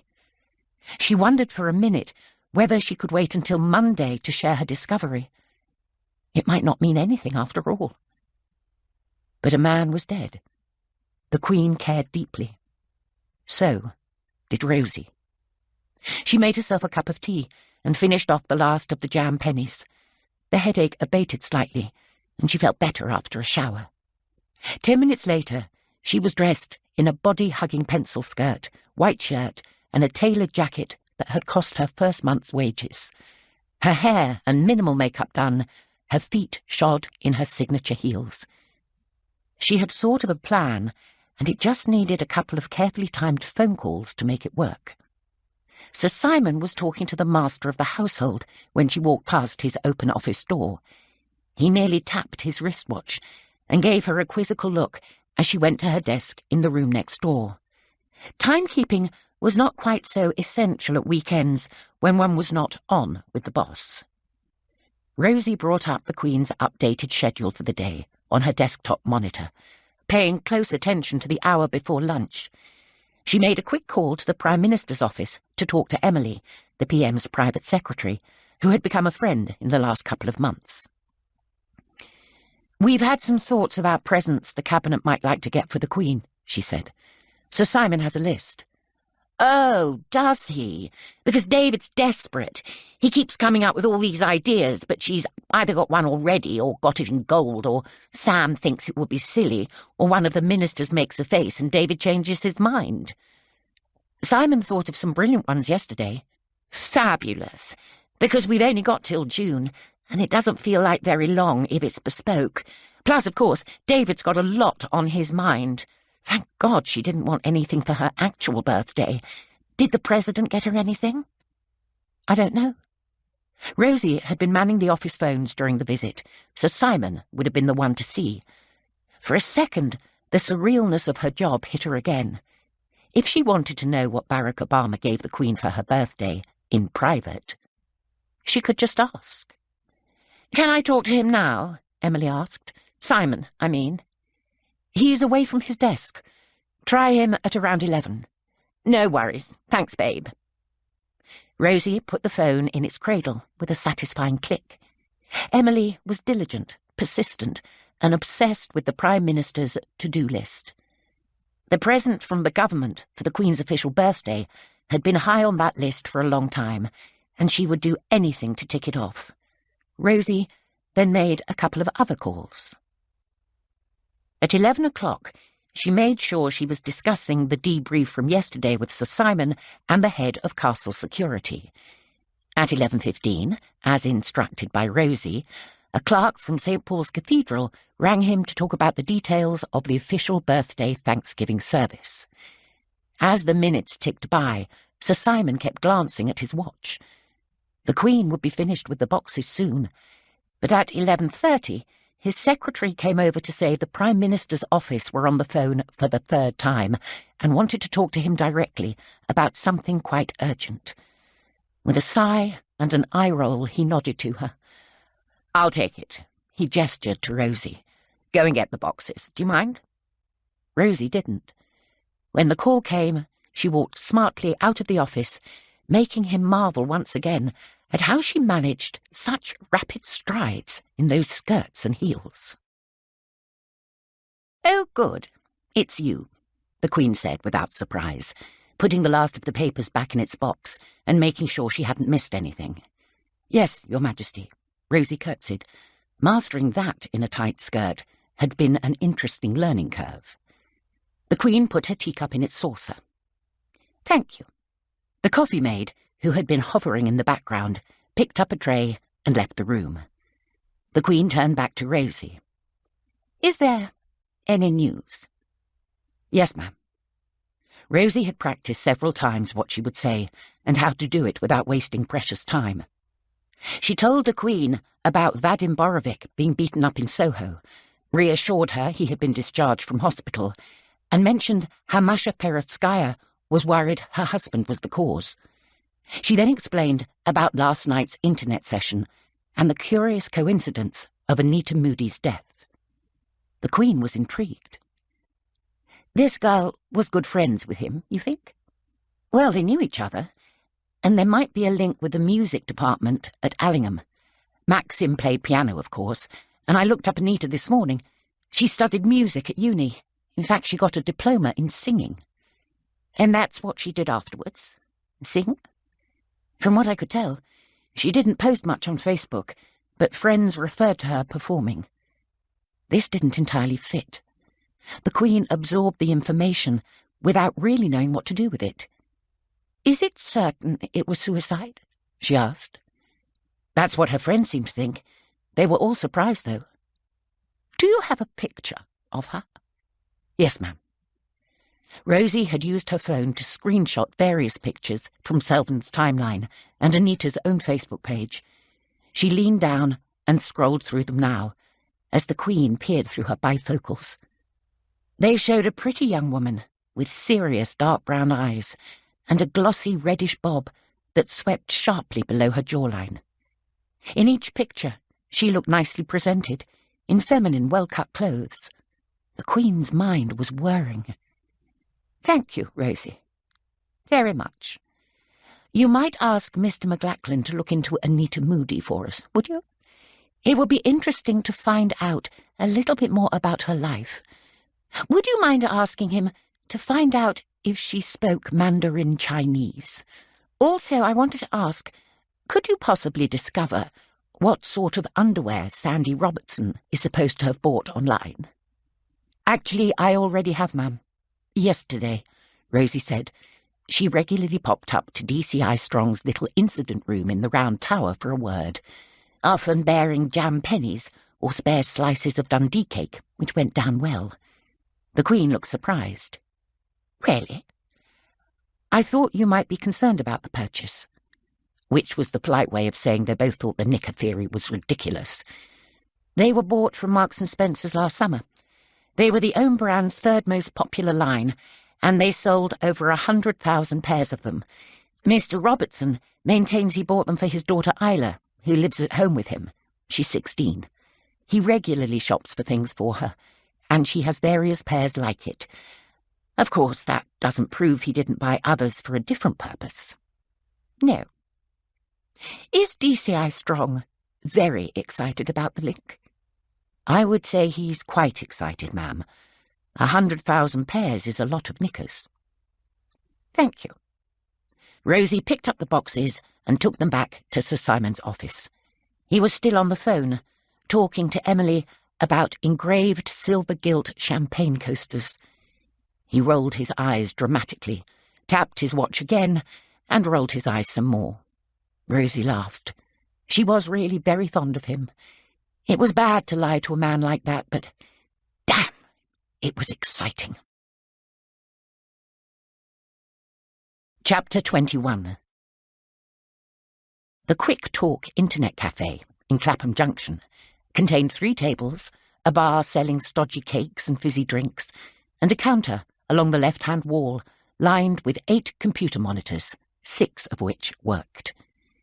It was fairly full for a Sunday morning, with 5 customers typing away at the keyboards and nursing their drinks. 2 women in hijabs chatted quietly to each other, keeping an eye on a sleeping baby in a pram by the door. In the middle, a young man in a T-shirt was hunched over his screen, lost in concentration, while the elderly man beside him muttered to himself, scattering his keyboard with cake crumbs as he hit each new key with his middle finger and waited for the result. The neatly dressed, slightly balding man in an open pea coat nearest the counter had not come here to chat or eat cake. He was on a diet, and none of the food suited him. The tea was stewed and crappy. He sipped from a chipped glass of tap water and wished he was at home in his flat in Richmond, with all mod cons and a decent kettle, and a computer he knew his way around better than this one. But his home computer had its own IP address. He was aware of private browsing protocols, but equally aware that if anything went wrong, the best hackers in the country working for the government would be on his case in a heartbeat. Better to be here, in this anonymous little cafe, a 10-minute train ride away.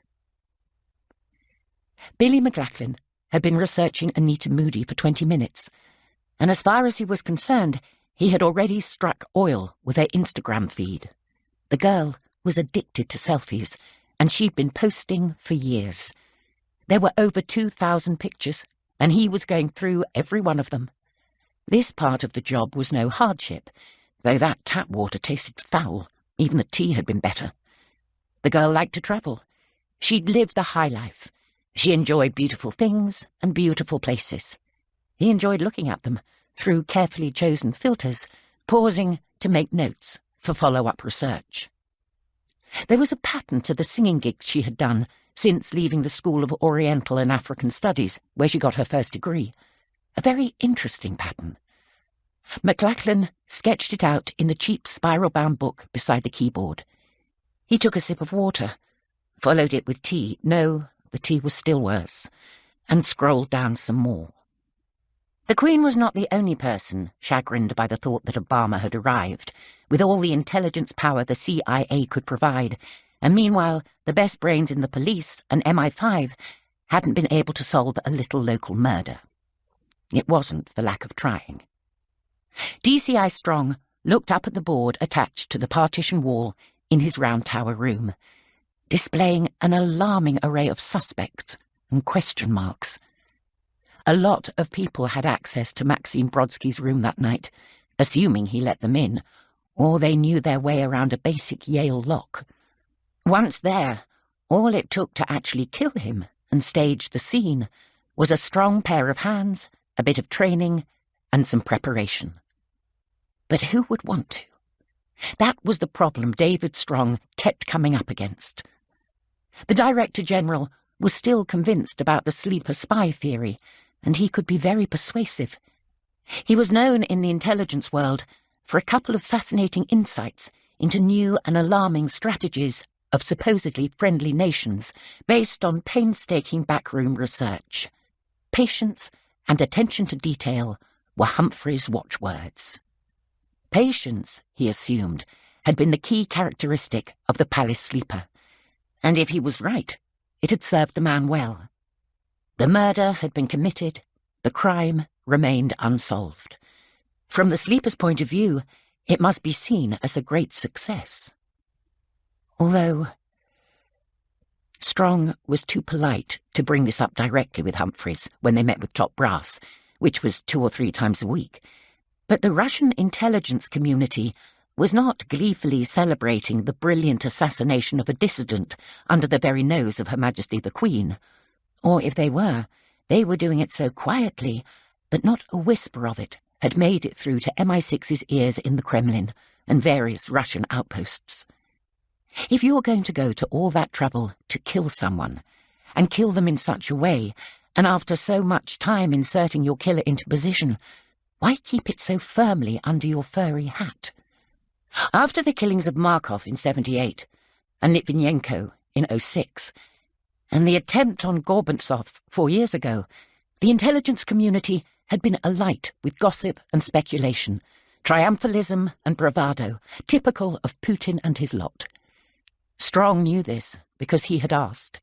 He wanted to understand Humphrey's world, and when you work out of Windsor Castle, people tell you things. This wasn't the only reason Strong kept the field of suspects open. His natural due diligence was part of it. His team had investigated the ballet dancers exhaustively, and the boyfriend one of them was supposedly FaceTiming. She was. They had looked into Perovskaya's maid, even though she was tiny. There was no DNA match with anything in Brodsky's room. Not conclusive proof she wasn't involved, but hardly proof she was. Then there was the girl from the intelligence meeting. She had bumped into Brodsky in the corridor outside his room, after he got back from playing the piano in the Crimson drawing room. They had been seen together at the time by a passing housekeeper. She said she had dropped a contact lens, and he had helped her to find it, and the housekeeper had confirmed her story. For a time, Strong thought she was the last person to see him alive. But why would she attack him? It couldn't have been planned. She didn't even know she'd be staying till a few hours before. Had they had a mad sexual tryst? Had he abused her in some way? Had it gone wrong? Strong had wondered about this, but then he had made the bombshell discovery about the Russian valet. It was prompted by something the commissioner had said, relating a story he had heard, he said from the Queen herself, although he might have been embellishing, about shenanigans between visitors and servants, and bets about getting people past security and into the guest suites. This had got Strong thinking one evening last week, as he ran through every possibility once again with his little on-site team of 3. Of course, the main security at Windsor Castle was designed to keep out outsiders, and above all, to protect the royal family. It wasn't particularly designed to protect visiting principals, as they were called, from their own servants. Yes, staff were not permitted to head down to the guest suites without an explicit invitation. But if a guest wanted to conspire to play musical beds with their maids and footmen, was there anything specifically to stop him, or her? Anyway, it had kicked off an interesting line of inquiry. The footman and policeman on duty that night had been questioned again, a little more rigorously, and Strong had discovered that Vadim the valet had gone up twice, to visit first the beautiful Masha Perovskaya, then his master. The first time, the master had been drinking downstairs with his hedge fund friend, so it all made sense. But one of the DIs on the team had noticed a couple of strange details in the footman's accounts. The first time, the valet had kept his head turned away from the men in the corridors, talking to his companion, and his suit was grey. The second time, he had looked them square in the face, and his suit was black. Bit odd. So the team had questioned the valet pretty hard, and in the end, he'd cracked. Turned out he hadn't been having it off with the gorgeous mistress at all. He was gay, as he'd said, with a steady boyfriend. He had gone along with the story to please her, but the very last thing he wanted was any suggestion that they had done anything together.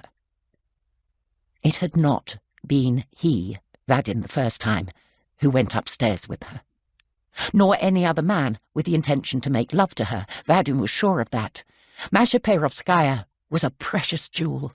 She was loyal to her husband, and so excited to be at the castle that night. She would have done nothing to spoil the evening. She was not that kind of woman. In fact, it was Mr. Brodsky who had gone up with her, and they were friends. Just friends. They both loved music. Perhaps he had gone to discuss Rachmaninoff. When they talked to Masha, she had sold out Meredith Gostelow instantly. The architect was in St. Petersburg at the moment for work, so they couldn't talk to her in person yet. But she hadn't denied Masha's claim that she was the object of the young man's attentions. So Brodsky had had it off with the old lady, not the young one. Who'd have thought? Which meant he'd been away from his room for a couple of hours that they'd had no idea about. Strong was ashamed of himself for that. He didn't explain what happened next, though. The same security staff was certain the man they now knew to be Brodsky had gone back upstairs to the attic corridor alone. Meredith Gostelow had not accompanied him on that last journey. This put paid to Humphrey's conjecture that, because she was working on a project in St. Petersburg, the woman was somehow a Putinesque middle-aged Matahari sent in to seduce and murder Brodsky after chicken and petit fours. Shame, though. Strong had rather liked that idea. Vadim could have killed Brodsky himself when he got back from putting Perovsky to bed, Strong considered. Again, why? Because Brodsky had impersonated him? Murder seemed a bit of an overreaction. The person who seemed most terrified about the whole thing was Meredith Gostelow. From her hotel room in St. Petersburg, she kept begging them not to say anything because of her reputation as an international architect. Strong had never heard of her. That didn't prove much, though, in the world of international architecture. Anyway, luckily for her, there was little danger of this nugget of information leaking out, because absolute paranoia about headlines in the press meant that this was the tightest, most locked-down murder investigation Strong had ever conducted, or was likely to. His micro-team were the most loyal men and women he could hope to work with. No documents were left lying around, ever. No stray messages made their way into WhatsApp groups. Other officers at the Met, helping with research and interviews, were given strictly limited background details. All questions, even from close friends in the force, were met with bland replies. Even so, various very senior government officials and Humphrey's underlings would get in touch at regular intervals to make dire and unnecessary threats about what would happen if they were ever careless. Only Singh trusted them to get on with their job and do it properly the way they'd been trained. Strong liked the Met Commissioner. He took a lot of crap and didn't pass it down the chain. Meanwhile, Vadim Borovic had been the victim of the so-called homophobic attack in an alley off Dean Street in Soho. Strong was pretty sure that was a private matter to do with Perovsky and his wife. He looked at his board again. Should he get the Commissioner to tell Her Majesty about that, and about Brodsky being out and about after lights out? She probably had better things to think about. It was up to men like him to deal with the nasty details. An email alert arrived on his laptop with a ping. He opened it and swore loudly. This was something the Queen would want to know about. He was just glad he wasn't the one to break the news. Chapter 22. It was the last quiet week at Windsor, before a return to town, although quiet was always a relative word for the castle, and especially so with the horse show coming up in just over a fortnight, and over 1,000 horses to accommodate. Philip was in his element. "I'm off to Home Park to see how the obstacles are coming on for the driving." He was standing by the door, jacket on, car keys in hand. The Queen looked at her watch. In less than 90 minutes, she had a meeting with the master of the fabric of St. George's Chapel to look at a proposal for more attractive nighttime illumination. You wouldn't think that lighting an ancient building from the outside would be a major issue, but for the denizens of Windsor, the furore over white light versus slightly blue overshadowed the whole debate about Brexit. She needed a clear head for it. "I might come with you." It was a 5-minute run in a Range Rover, down to the arenas in Home Park, within sight of Castle Hill, which rose majestically behind them now above the trees. Philip, as Ranger of Windsor Great Park, took his role very seriously, and liked to inspect any important goings-on. And nothing was as important as the latest Royal Windsor Horse Show, which was about to play host to a record number of horses, several thousand visitors, and a television team from ITV. At the moment, the land in question was a quagmire, lined with flatbed trucks and metal tracks, and endless stacks of portable barriers. The foreman of works, anxious in steel-toed boots and a construction hat, pointed out areas of grass where the horse boxes would be parked, water and food provided, and where the shopping tents would go. Further along, work was being done to improve the grandstands. "The Queen's been coming since 43, Philip was telling the foreman, "since the first one. They had dogs in the show then, too, until a Labrador snaffled the King's chicken sandwich, and they were banned forever." His barking laugh caused the foreman to take a step backwards. "Actually, it was a lurcher," she corrected him, coming over. and they raised over £300,000, enough for 78 typhoons. "The tea, ma'am?" the foreman asked, crinkling his brow in puzzlement. "The aircraft. We used them to help win the war." "My granddad was at Dunkirk, ma'am," the foreman ventured more confidently, since they were being conversational. "Oh, was he? How interesting. Did he survive the war?" "Yes, ma'am. He played football for Sheffield Wednesday. He passed away 5 years ago, fit as a flea till near the end." "Good for him," she said, though she was thinking the gentleman would not have been much older than she was, a generation hanging on by its fingernails. Back in the castle, she felt grateful for that little burst of fresh air. Now she was plunged into 1,000 details to consider. The whole family would be descending again, along with the King of Bahrain and his entourage. There was the question of the bedding for room 225, the preferred suite for special guests. A housekeeper had noticed that the favoured linen was slightly frayed. Obviously they couldn't use it, but should they recommission the Edwardian embroidery, and what to replace it with in the meantime? And would the Linleys mind not sleeping in their usual room because it was needed for someone else? And then it was time to visit the master of the fabric in his den near the chapel, and oversee the fateful decision about the lights. That done, there was a message from the trainer to say that Barber's shop had pulled a muscle during a workout and was less than 100% certain for the show. It would be a tragedy if he couldn't make it. He had a real chance for the ridden show horse and thoroughly deserved it. And anyway, she hadn't seen him for months and was looking forward to his arrival from Essex with his trainer. When Sir Simon approached her in the grand corridor looking dour, she said, "No bad news, thank you. I've had quite enough for today." But he didn't give his little sardonic smile. Instead, his face hardened. "It could be worse, Your Majesty," which was hardly cheering. "Come in. Tell me."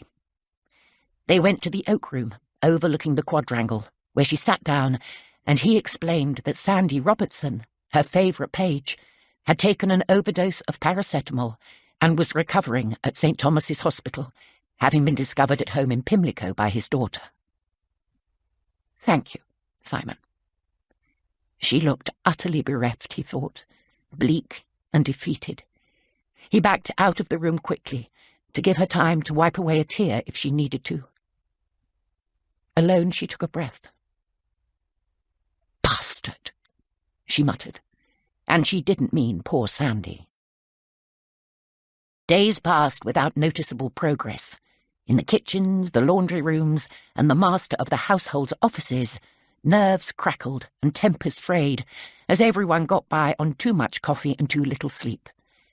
In one of the cold rooms, the pastry chef was pouring a third batch of chocolate into moulds for a new type of truffle to be served at one of the big receptions in a fortnight. He had been trying to get the ganache finish right for 2 days now, and it refused to work. He only had a few hours left in this room with these moulds before he had to pack up his section's equipment to take back to Buckingham Palace. They only took the essential personal implements they liked to work with every day, but even so, it added up. Then he'd be straight into garden party preparations before heading back here for the horse show, with only 3 days on site to get ready. The under-butler, who had speculated so accurately about the initial police investigation into Mr. Brodsky's sex life at the castle, was busy wondering if she was in the right place. For years, the idea of working for the Queen had been a dream. Then, after her top-class training, she was thrilled out of her mind when she passed the final interview. But for the last few days, she hadn't got to bed before 1 in the morning. Each shift seemed to bleed into the next, and this morning she got shouted at by Prince Andrew for accidentally blocking a doorway while carrying 2 heavy chairs. She wouldn't mind, but what was it for? When loyal servants like lovely Sandy Robertson got suddenly sent home, and everyone was told not to contact him, and now there was a rumour the poor man was in hospital. Is that what it came to? Is that all you got? There were websites offering six-figure salaries in big houses in warm countries for people with her background. Tonight, she might have another look at them. In his study, in the Norman Tower, overlooking his private garden in the old moat, Sir Peter Venn went over his list of meetings for the following week, ready to take over as titular head of the castle while the Queen was away. He sensed the unrest in the kitchens and corridors. Normally, that would calm down once a big event was over, but at the same time, he was acutely aware of the police team in the round tower next door, still busy with their investigation. Yesterday, out of the blue, he'd been contacted by a journalist asking awkward questions about the Russian and why the autopsy report was not available. It was only a matter of time before idle curiosity turned into something more serious and somebody really started digging. Then all hell would be let loose. Meanwhile, the head housekeeper had given him the updated plans for guest accommodation during the horse show. His wife, who was normally a paragon of unflappability, was in a bit of a panic. Over the years, she had hosted ambassadors, field marshals, 2 astronauts, and several duchesses. But even she wasn't sure how to impress the likes of Anton Deck and Kylie Minogue. Rozie felt the rumblings in the air like summer thunder. She tried not to worry, but she saw how hard everyone was working and sensed that something fragile was holding the castle family together. It was the same thing that made her not mind too much when Cousin Fran had to schedule the wedding around her, and made her want to work on her days off, and put up with a damp outside wall in her bedroom, and accept that she wouldn't be around for family Christmases and birthdays. It was something about duty and trust and affection, but it worked both ways. What was happening to Sandy Robertson felt as if it was shaking the foundations of the castle. And what would happen then? What would all these people do who were giving up their lives, giving them willingly, to make one person happy? If the trust was gone, if the affection soured, it would be an earthquake, and the whole edifice could come tumbling down. Rozie did what she always tried to do when she sensed that the stress was getting to her. She got changed and went for a lunchtime run. Putting the miles behind her round the great park, she tried to make sense of what she knew. It was Rachel Stiles the police should be focusing on, surely. The girl drank. She took drugs. Her DNA was found in Brodsky's room. Did she kill him and commit suicide? But what about the new girl, Anita Moody? Did Stiles kill her too? After 40 minutes of lung-punishing exertion, Rozie knew she hadn't made much progress in fixing the problem, but she felt better anyway. "You're looking chipper," Sir Simon observed when she got back to the office. "Good news about your mother." Lying shamelessly, she gave a detailed health update on the hip. The endorphin high got her through the afternoon. The week was coming to an end. Billy McLachlan sat at the wheel of his 4-year-old Honda Civic on Saturday lunchtime and marvelled, not for the first time, at how bloody far away Suffolk was from anywhere. Very nice when you got there, but for God's sake, bloody miles. His car radio lost signal for the classical station he'd been listening to, and he used the silence to mull over the conversation he'd had with a young woman in Edgware yesterday. She was a teacher at a posh girls' school in North London. Music, with a sideline in netball coaching. He'd caught her between lunchtime choir practice and a warm-up session for the Year 10 B team, huddled at the back of an empty classroom, cradling staff room coffees in thick ceramic mugs. Escort. She had definitely said the word escort. After about half an hour of talking, when she'd warmed up and the coffee had gone cold. He checked his phone recording later, but he was sure of it. As in, I know she was doing well, but even so she liked nice clothes, and once I saw her in this amazing coat, and then I realised it was this season Gucci, And she had an Anya Hindmarch cross-body bag I'd wanted for ages, and when I asked her if she found it on Vinted, she said no, it was new. And her main bag was mulberry, and that looked new too. I mean, not being funny or anything, but I did even wonder a couple of times. I shouldn't say this. Go on. Okay, so, not being mean, but I wondered whether she was an escort. I know it's silly. Anita wasn't that kind of girl. I mean, she was quite private mostly, with men, but she had a lot of nice things, and she wasn't the best singer in our year. She was good, but she was just lucky, I suppose. Lucky, possibly. Talented, certainly. Anita Moody had been at college with this girl, studying for her diploma in vocal performance. McLachlan was building up a picture of her through conversations with old friends. To some, he was an old teacher, devastated to hear of her death and keen to find out about her later life. To others, he was a reporter, doing a piece on suicide. The police might pass this way later, and if they did, he didn't want them to notice who exactly had gone before. In a couple of hours, when he eventually got all the way to Woodbridge, he would be an old family friend, gathering reminiscences to pass on to her relatives in Hong Kong. The Anita he was getting to know was a fiercely ambitious girl. After boarding school in Hampshire, she'd studied music at the School of Oriental and African Studies in London, focusing on the musical traditions of Africa, Asia, and the Middle East. She had followed it with a diploma at the Royal College of Music, where she was known as a steady, if not stellar, performer. It was in her final year at SOAS that friends started noticing her improved lifestyle.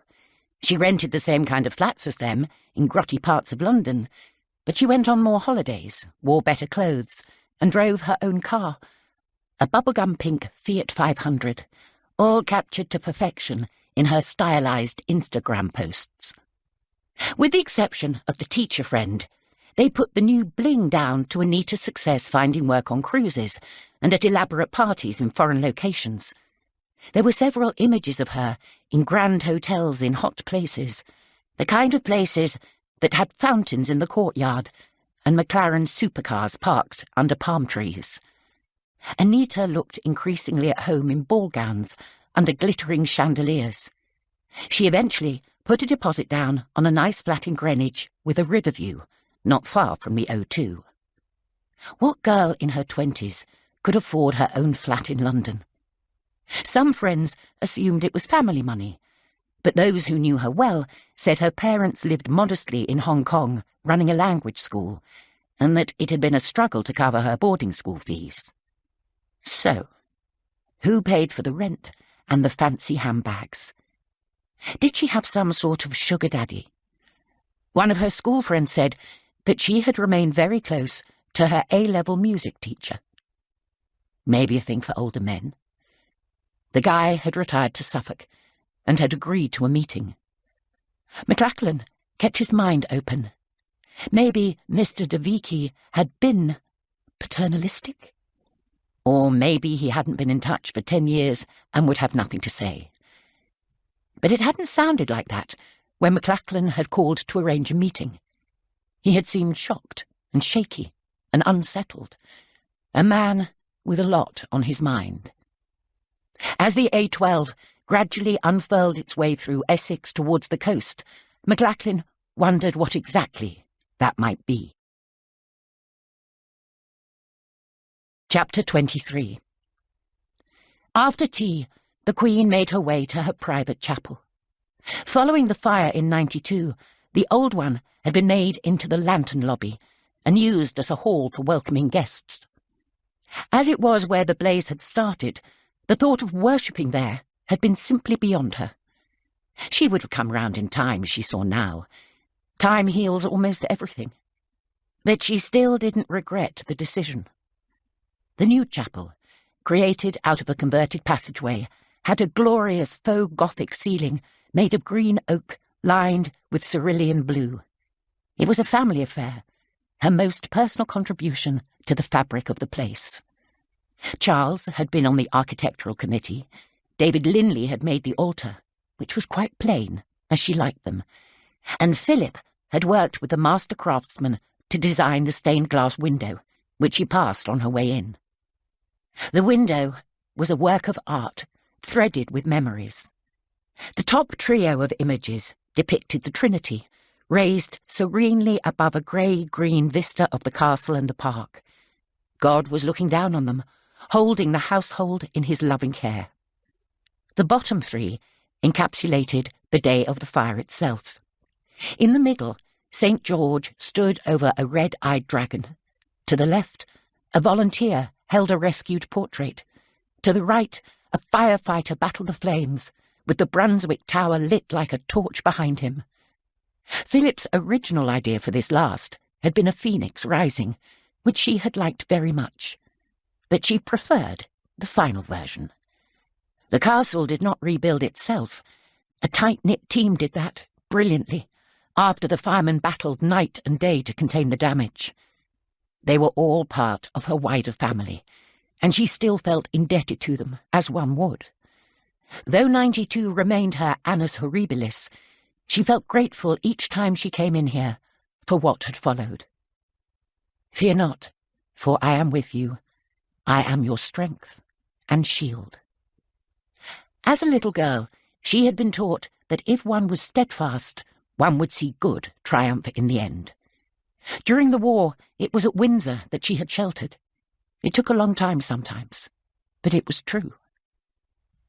She sat in her usual seat, a crimson chair near the altar. Turning her thoughts to the present, she prayed for the Russian and the city girl, and also for the singer, whose role she was yet to fully understand. She prayed for her family, small and large, and gave thanks for the future generations who were starting out so well. Now, if only Harry could find a decent girl, that would be something. She prayed for insight and the power to use what she had already learned to bring light into the current darkness before any more young lives were lost. She was tempted to pray for insight into the 3:15 at Wincanton tomorrow, but God did not answer betting prayers. The race required luck and judgment, born of years of experience and application, much like life.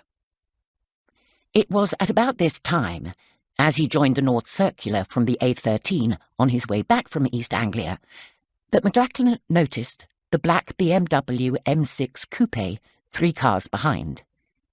He'd happened to spot one just like it on the way up. It had caught his eye, because it was sleek and fast, and a model he wouldn't mind upgrading to, if ever they decided to double his pension. And because he was that way inclined, he'd noticed the diplomatic plates. He braked gently and pulled into the inside lane. The M6 slid by a few moments later. Same plates. The driver even turned his head to look. Numpties, he'd thought to himself. If you're going to do it, at least find some nondescript car and do it properly. All the same, he'd felt his heart rate go up as he put his foot back on the accelerator.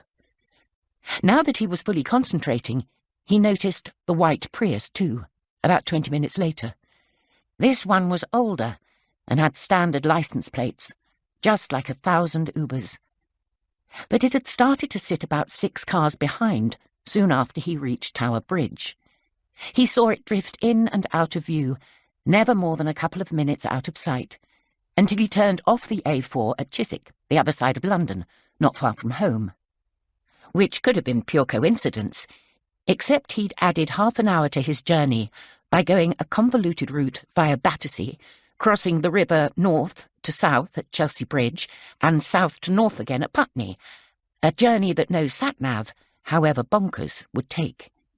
They were definitely following him until they were sure where he was going. Good enough to use 2 cars.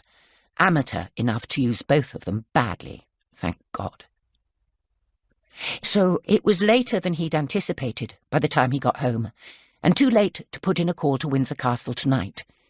He'd have called the APS, but on a weekend he judged it would be just as efficient to call Her Majesty direct, if he timed it right. Around 7ish, between drinks and dinner, usually did the trick. It used to surprise him how quickly she took his calls, if she was free to talk privately. Now he just accepted it, as one of the things the gutter press would kill their grannies to know, but would never find out. He'd have to wait till tomorrow, but he was a patient man. The Queen was about to dress for dinner on Sunday evening when her assistant dresser brought in a telephone. The old-fashioned kind, anything but smart, with a base and a receiver. "Call for you, ma'am, Mr. McLachlan." "Thank you." The dresser retired. The Queen glanced at herself in the dressing-table mirror, tired, a little puffy, and lifted the receiver. "Billy, how nice of you to call." "Pleasure, Your Majesty. I think I've got what you were looking for. That Moody girl didn't take her own life, not if all my sources are correct. Also, you asked if she spoke Chinese, and she did. She studied Mandarin at school and spoke Cantonese at home in Hong Kong. I had a nose around to see if she spoke Russian too, just in case, but I don't think so. She led an interesting life, you might say. Definitely something not quite right about it. Tell me as much as you can. I have about 7 minutes. That'll be ample, ma'am." He proceeded to fill her in on his investigations into the Instagram account and conversations with Anita Moody's friends. "Then yesterday I visited her old teacher," he added. "She was in a bad way when she went to see him a couple of days before she died. He assumed it was boy trouble, put it down to her artistic temperament, etc. But she hadn't ever been like that before. And she was really bad. You know what I mean? Not just sad and weepy, but really losing it. She was sitting in a spot on his lawn, he said, and rocking backwards and forwards, and mumbling things he mostly couldn't understand. She seemed beside herself, despairing. Doesn't that suggest suicide? The Queen wondered. That was what the girl's friends thought, though it had come out of the blue. You might think, McLachlan said. But once Mr. DeVicky got talking, he changed his mind about how she'd come across, her mood, you know what I mean? She thought she was going to die. He couldn't calm her, he couldn't console her. And he said, now he came to think about it, she hadn't been upset so much as terrified, scared out of her wits. The Queen didn't like the sound of this teacher. Didn't he think to warn anyone? Her parents? If she was in such a bad way? He said she told him not to. The Queen didn't bother to ask the Chief Inspector how he had got the information out of the man in that case, because McLachlan's talents in that direction were the reason she relied on him. What would you like me to do now, ma'am? I ought to warn you, though. They're on to me. Who? He told her about the black and white cars. The diplomatic plates come from an Arabian embassy. Small country, friendly. Hard to imagine them arranging an assassination. He named the country in question, and she agreed. She thought about it. Don't do anything more for now. Thank you. But I think that's enough excitement for the time being. Will you be all right? Yes, ma'am, he assured her. He'd like to see them try something. Just let me know. But already her mind was elsewhere. The pieces of the puzzle were all there. She just needed to connect them. The basic shape of it was clear, and had been for a while, but some stubborn details refused to fit. She could perhaps have solved it that evening, but as soon as she ended the call, her dresser was back with fresh stockings to put on, and then it was time for the last dinner at Windsor for a week, which was full of friends and family. That night, as she picked up her diary, she briefly thought about the police interview with Rachel Stiles in her flat in the Isle of Dogs, near the Millennium Dome, where one had spent what was truly one of the most ghastly nights of one's life, which put a certain slant on things. And the eyes, and that single strand of hair, and those knickers. Why the knickers? She could not make sense of that at all. As she often did, when a problem seemed intractable, she decided to sleep on it. But the clock was ticking. If she was right, that meant the hideous Humphreys was partly right too, and that meant the country was in danger until it was sorted out. Part 4. A Brief Encounter. Chapter 24. Philip had an event in town on Monday and was up and out with his valet and his equerry before she went for her last ride. She had hoped that the fresh air, the verdant parkland, and the comforting smell of pony would unleash a revelation, but in the end she was too nervous about the horse show, too sad to be leaving, and too busy with last-minute mental preparations for the week ahead to make any progress at all. Rozie arrived with the boxes for her to look at before leaving. Rozie was available to travel with her too, but the Queen wanted time to think. "I'll see you at the palace." "Yes, ma'am." "There are a few things we need to talk about." "Of course, ma'am." "Come and find me after lunch." An hour later, the Range Rover pulled discreetly out of the castle precincts and wound its familiar way towards the M4. Today was Princess Charlotte's birthday. The Queen put in a quick call to Anma Hall to mark the occasion. They were busy preparing for a little party. She would see them soon, at the horse show. For now, all she got was a shy little, "Hello, gang," from Prince George. He was not a child who was normally backward in coming forward, but he was still nervous of technology. Perhaps one should be grateful. In a decade or so, it would probably be impossible to prise him away from it. She thought about the tight little Cambridge family, safe and secure and out of the spotlight in their Norfolk home. That was just as it should be. It had been like that for her too, growing up in Mayfair, with the reasonable expectation as a young girl of a lifetime of privacy. Now it was hard to remember what it had been like, to trust more than a few close friends, to take risks and make mistakes in the happy certainty that it didn't really matter. Now everything mattered. Almost everyone talked. The car picked up speed as it joined the motorway. She saw the double takes in several cars that passed them, drivers and passengers noticing the car with its matching escort and squinting to see if they could spot her in the back seat. It was a miracle that grubby little murder hadn't made the headlines by now. Only the maximum discretion by all concerned had made that possible. It couldn't have been easy for Chief Inspector Strong, keeping the investigation under the radar. Imagine if the tabloid papers had got hold of the story of the knickers and the lipstick. And then suddenly, the piece of the puzzle containing the dressing gown and the cord fell into place. Of course, Chief Inspector Strong had done exactly what he was supposed to do. In the miles that followed, the other pieces arranged themselves around it, until everything about that night was clear. Everything made sense.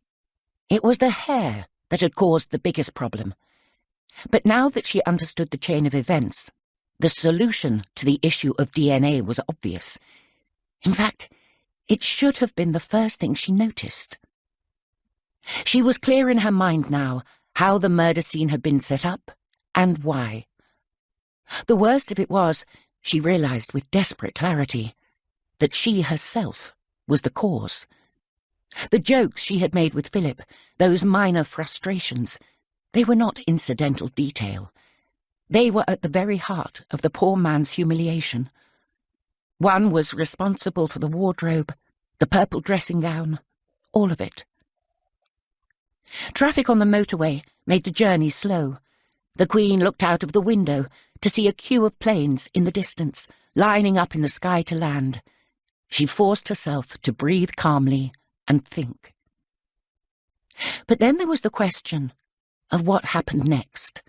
How could the girl be in two places at once? Or rather, how had two girls been in one place? How had nobody noticed? It took a while to picture it properly. When she worked out what must have happened, she gasped out loud. Her protection officer turned from his place in the front passenger seat to check she was all right, and she nodded to reassure him. But she wasn't. She saw what they must have done, and it was awful. Cold and calculating and chilling, and such a dreadful waste. And even that had not been enough. She went back over every detail, checking that it fitted with what McLachlan had said, what Chief Inspector Strong's team knew, and what she herself and Rozie had discovered. Yes, it all connected. McLachlan's latest findings gave her the courage to believe it was true. It was patchy, but that could be fixed. If people knew what they were looking for, they would find it, and probably much more. She realized that there was one person above all who could start the process. If only she was still at Windsor. Damn and blast it! She would have to find an excuse to talk. By the time the Range Rover sailed past Harrods in the mid-morning traffic, she had worked out what was needed and how to make it happen. She felt slightly better, but contemplating so much death and treachery had made her weary. She needed very much to see little George and Charlotte and celebrate the joy of life. 10 days seemed a long time to wait. "Can you get me the governor of Windsor Castle on the phone? I need to ask him something." "Yes, ma'am." The Queen sat at her desk in her private study in Buckingham Palace. The phone nestled among a collection of photographs and flowers. The room's familiar furnishings and family portraits soothed her, and above all, its view of the plane trees planted by Victoria and Albert, whose branches now intertwined. She had taken the dogs for a long walk in the garden on arrival, which wasn't in the schedule, but her staff had responded with admirable calm. She felt better now. She could get on. The switchboard had Sir Peter on the line within a couple of minutes. "Ah, Governor, I meant to ask before I left. Have they sorted out where they're going to park their monstrous television trucks? Because I simply will not have them tearing up the lawn." For a few minutes, she and Sir Peter discussed the niceties of the final horse show arrangements. They were a little less urgent, in his view, than Her Majesty made them seem, but far be it from him to criticise what mattered to her in her own home. "Oh, and I was just thinking," she said in passing, "about the awful business with the girl who died in London. Yes, the cocaine girl. I suppose it was coming back to town that reminded me. I suddenly thought, you must have been one of the last people to see her." "Yes, I know, but I wondered if she was taking drugs at the castle. It's the last thing we need. Do you know if Chief Inspector Strong's team next door to you looked into it? I remember meeting her. Quiet girl. Anyway, tell ITV what I said about the TV trucks. That should put the fear of God into them, if nothing else will." Afterwards, she made a quick call to Billy McLachlan. "I think it's time for you to do as you suggested, but very gently. Keep an eye on him afterwards. I'd like to think he'll be safe. And do you think someone should tip off MI5 about the payments?" "Thank you, Billy." Rozie was standing nearby, ready to take notes. The conversations didn't fully make sense to her, especially the one wondering whether Rachel Stiles had taken drugs at the castle. When did that become an issue? She was desperate to ask how things were going, but there seemed to be an unspoken agreement between her and the boss that they never talked outright about what they were up to. "Is there anything I can do, ma'am?" she asked. "Could you find out if Rachel Stiles wore contact lenses? And you might have a word with the Director General of MI5. Tell him I'd like to see him on Wednesday. I could do with a progress report." Back at the castle, Sir Peter pocketed his phone thoughtfully. He was fairly certain that the director of the horse show had already addressed the issue of the TV trucks, but he would make doubly sure before reassuring Her Majesty. Meanwhile, there was that little question of the cocaine girl.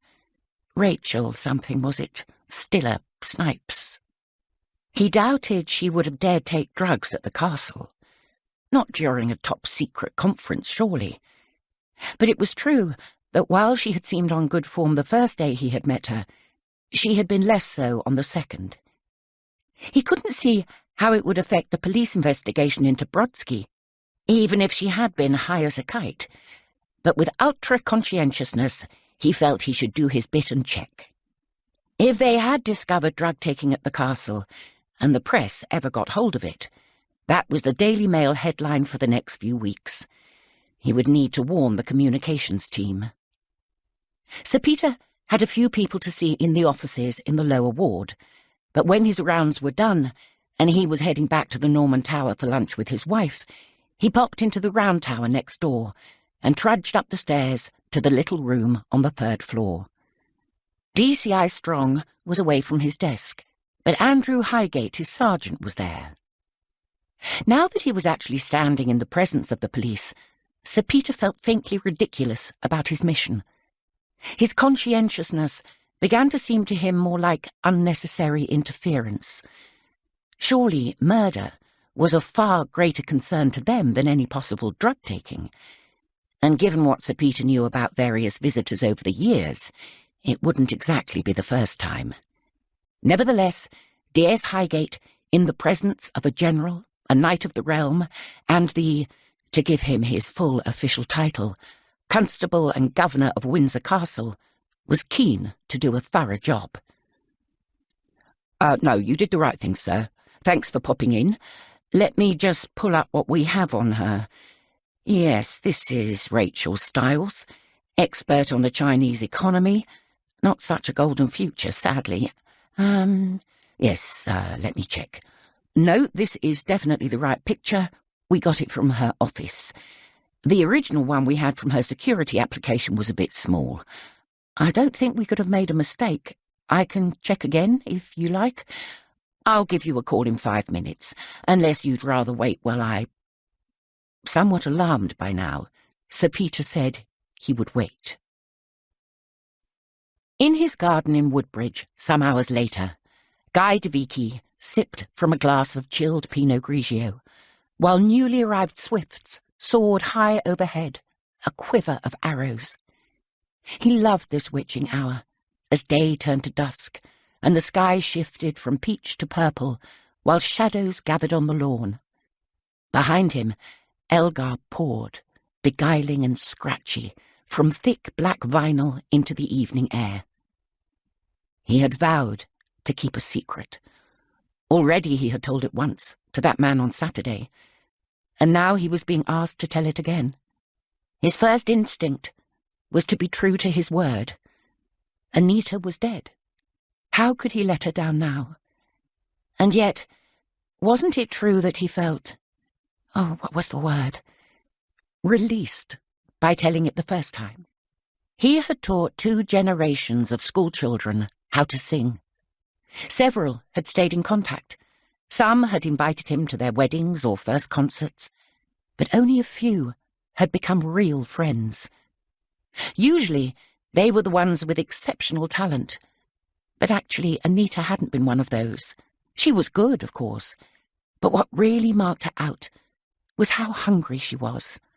For life, for success, for the best she could possibly get, and how much she was willing to give for it. That was a talent in itself, in the cutthroat classical music industry. Anyway, despite the age gap, she trusted him. She valued his advice. He'd seen her once every couple of years, always bubbly and cheerful, keen to show him photos of her travels and share her news. But the way she had been that last time, 3 weeks ago, when she came to visit, he cringed to think of it even now. It was desperate. She was desperate. A snivelling, snotty wreck. And then that family friend had come to ask about her. Mr. What was it? He couldn't recall.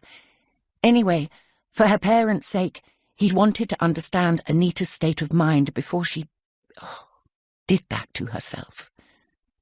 Who could know? Who could possibly know? At the time, Guy had thought it made sense for a young woman to have a bad day and be upset.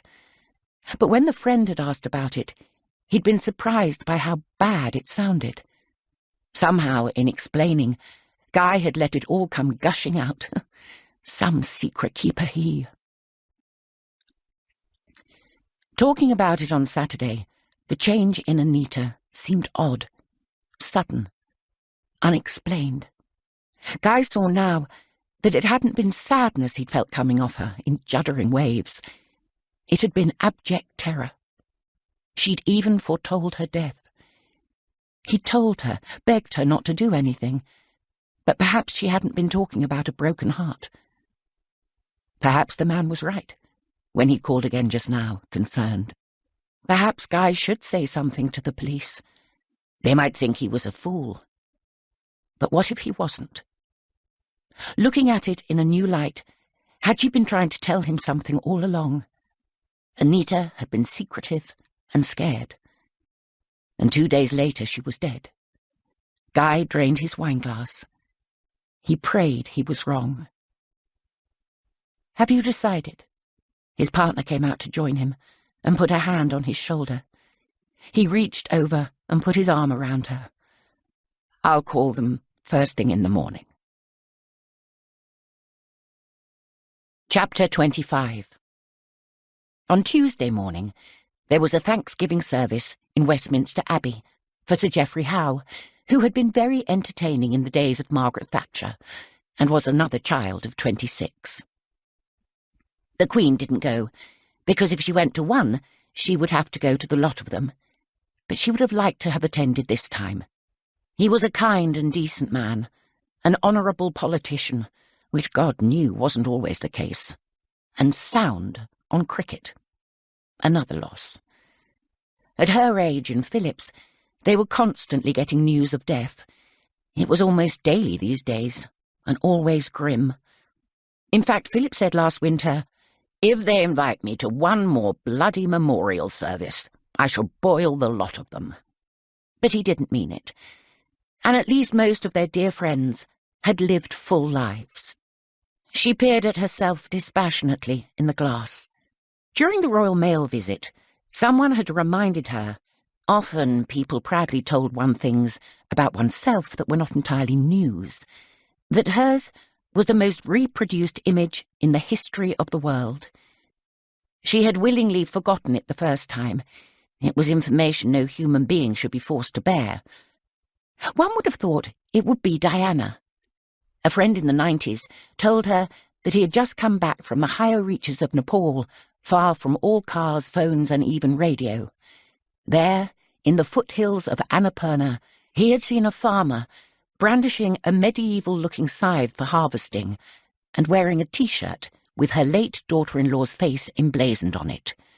Wherever you went, there she was. But outdoing all newspapers, magazines, and souvenir shops, there were banknotes and postage stamps. So simple when you thought about it. At home and across the Commonwealth, when in doubt, they used one's profile on the currency or the post. Fortunately, from when she was rather younger and had not so many chins, and she had lived an awfully long time. Leaning forward, she adjusted her spectacles and inspected the royal nostrils for hairs. Aging was such an undignified process. She had never thought of herself as a beauty, but looking back from a great distance, she realised now that perhaps she had been. Fortunate if they would insist on printing one's face 1 billion times on everyday objects. Now it was mainly a question of keeping advancing hair follicles at bay. Billy McLachlan was lucky to catch her at her dressing table again at this time in the morning. The conversation was very brief. "I spoke to Mr. de Vicky, Your Majesty." "Did you manage to persuade him?" "I think so." "Excellent. And you made the other call?" "Yes. It was an online form, but same effect." "Thank you." "No problem, ma'am. Have a good day." Later, she was coming to the end of her boxes when there was an almighty commotion in the corridor. Feet stomped, doors were slammed, and voices were raised. Sir Simon had already come in to collect the papers.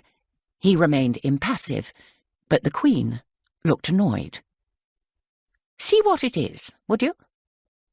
But before he could do anything, the door was flung open, and the Duke of Edinburgh strode through it, dark pink in the face and fuming. "Did you hear what that bastard Humphreys did yesterday?" "Thank you, Simon." Sir Simon let himself out without a whisper. She turned to Philip. "No." "Interviewed my valet, my bloody valet, for 6 hours in the middle of the night, without asking me or even telling me, by God. I only found out this morning." "Goodness. Why?" "Because they think he's a bloody Soviet agent. God knows why. The man's never been further east than Norwich. And you heard about Robertson. Discovered by his own daughter and rushed to A&E. Hounded is what they're being. I've had enough of Humphreys, stomping all over our household like some tin-pot dictator." "I know what you mean." "Do you? He's been farting about Windsor Castle with impunity for weeks, and now he's farting about here. You need to put a stop to it before there's a crisis." She raised an eyebrow. "Would you like me to sack the head of MI5? "Yes, I bloody well would." "I'm sure that would go down well with the Prime Minister." "Stuff the Prime Minister." "I'm seeing him this evening," she said. "I'll tell him you said that." "With bells on. Look, Lilibet, I'm serious." He was calming down a bit. Not many people would have noticed from his demeanour, but he was. He came over to her desk and rested his hand on it. "Humphreys can't go on upsetting our people for no good reason. He doesn't have a shred of evidence for his daft theory." "I know, and I'm seeing him soon, actually." "Are you?" He stood up straight again. "And you'll call him off?" "I'll do what I can," she offered. Though genuinely furious on behalf of his staff, the Duke knew he was asking unreasonable things from his wife. He was wrong-footed by how placid and accommodating she was being. "Really?" "Yes, really." "I see. That's very good news. When?" "I'm not sure exactly," she said. "Sometime tomorrow, I think, if we can fit him in around—" She adjusted her bifocals and looked down. "The Commonwealth Secretary-General, the Bishop of Leicester, and Michael Gove." "Ha! You're making that up." He was back in good humour now. His outbursts rarely lasted long. "No." "The things you do for your country." She twinkled at him. "And you'll read Humphreys the Riot Act when you see him?" He checked. Her expression was enigmatic, but she smiled. "Something like that." Chapter 26. By Wednesday, life at Buckingham Palace had slipped into its old routine. It was as if they had hardly been away. Rozie was busy liaising with the Japanese about their Prime Minister's imminent visit, and the Cabinet Office with arrangements for the Queen's official birthday in June. Rozie had been able to report to the boss that Rachel Stiles, the cocaine girl from Docklands, was long-sighted and had worn glasses sometimes, but not contact lenses, as far as she could ascertain. The Queen had accepted the news with little more than a non-committal, Rozie was burning to ask more, but didn't. She knew the Queen still didn't believe MI5's theory about the Russians. From all the work she herself had done, and what she knew about Billy McLachlan's activities, it was clear that Brodsky, Rachel Stiles, and Anita Moody were connected somehow. She suspected that Anita had impersonated Rachel, but couldn't see where the link was. Had Brodsky made it happen in some way? He knew Anita after all. Was he a spy? Was that what McLachlan needed to talk to MI5 about?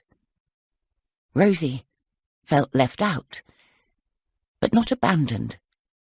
This surprised her. She thought she'd be more resentful of the Queen for not explaining herself more clearly, but that was simply how the boss worked. She was not your friend, and you were not her confidant. For someone who was constantly entertaining, she led a very lonely life, And after so many leaks and stories over so many decades, starting with her own governess, who had misunderstood what could and couldn't be shared about the little princesses, it probably took years to earn her trust. Her dresser had it, Rozie thought, but she'd been with the household since 1994. Rozie had been here for 6 months. Gavin Humphreys was a methodical man who lived by an old adage beloved of his military father, known as the 7 Ps. Proper planning and preparation prevents piss-poor performance. The Director General of MI5 planned, he was prepared, and he never expected to underperform. So, a call to Buckingham Palace to update the Queen on progress in the spy hunt was nothing to be unnerved about. It was only as he was leaving his office on Millbank that he felt a quick flutter of nerves. It would be nice if all the planning and preparation had actually produced an 8th P by now. Progress. These things were not to be rushed, of course. Her Majesty would understand that. She was very understanding all round, from what Singh had told him. However, the Duke of Edinburgh had taken things badly yesterday, apparently, and the valet theory had proved to be a bit of a blind alley, which was awkward. It had looked promising to start with. The man's ex-girlfriend had worked for not 1 but 2 hotel chains run by known Putin sympathizers in Turkey. It would have been easy for the FSB to get to him through her, but it turned out he had a new girlfriend, a clerk of some sort in the royal household, and he'd been in her bed the night of the dine and sleep. She was the daughter of the deputy head of GCHQ, and as witnesses went, about as unimpeachable as one could hope for. Damn it. They were also not significantly further along with the royal page or the archivist. Humphreys was beginning to suspect the agent was planted even more deeply than they'd anticipated. Vladimir Putin had played his cards brilliantly, not for the first time. He was an unprincipled 21st century dictator. But you had to admire the man. An equerry accompanied him to the door of the Queen's audience room, where the meeting would be. He took a deep breath and prayed there wouldn't be corgis. There weren't. The room was surprisingly normal after all the marble and statues leading to it. It was painted blue, with the usual art and antique mirrors, but it had a light feminine touch. The high-heeled assistant was there, and the Queen asked if he minded her staying to listen, which he didn't. Even better, there was no sign of a furious Prince Philip. Her Majesty was, as Singh had said, all polite encouragement and sympathy. She knew how difficult and how essential the job of protecting the nation was. They sat on silk-covered chairs. He did a reasonable job, he thought, of explaining the difficulties of exposing Putin's cunning infiltration, but asserted that with time they would most certainly get to the bottom of it. He sensed Her Majesty's continued displeasure at the disruption to life at Windsor Castle. She was too invested in her servants. Humphreys wouldn't know about that. He and his wife had a cleaning lady who came twice a week, and whose surname they still didn't know. It paid not to get sentimental, but of course he couldn't tell the sovereign that, especially at her age. He courteously assured her they were going as fast as they could. "There's one interesting detail," he mentioned by way of encouragement. "We've established that a visitor to the castle that night was an impostor. It was the governor who spotted it." "Oh. She had a minor role, ma'am. No serious threat to national security, but of course we're looking into that too. And we've already had a lucky break with that investigation. It's very unlikely that it's connected to the Brodsky case. She wasn't even supposed to be staying here, one of those strange coincidences." He smiled and shrugged. The Queen smiled too, and it was time to wind up the visit. "I'll see you out," she said, which seemed to him unusual, but it was her palace, and she said she was going that way anyway.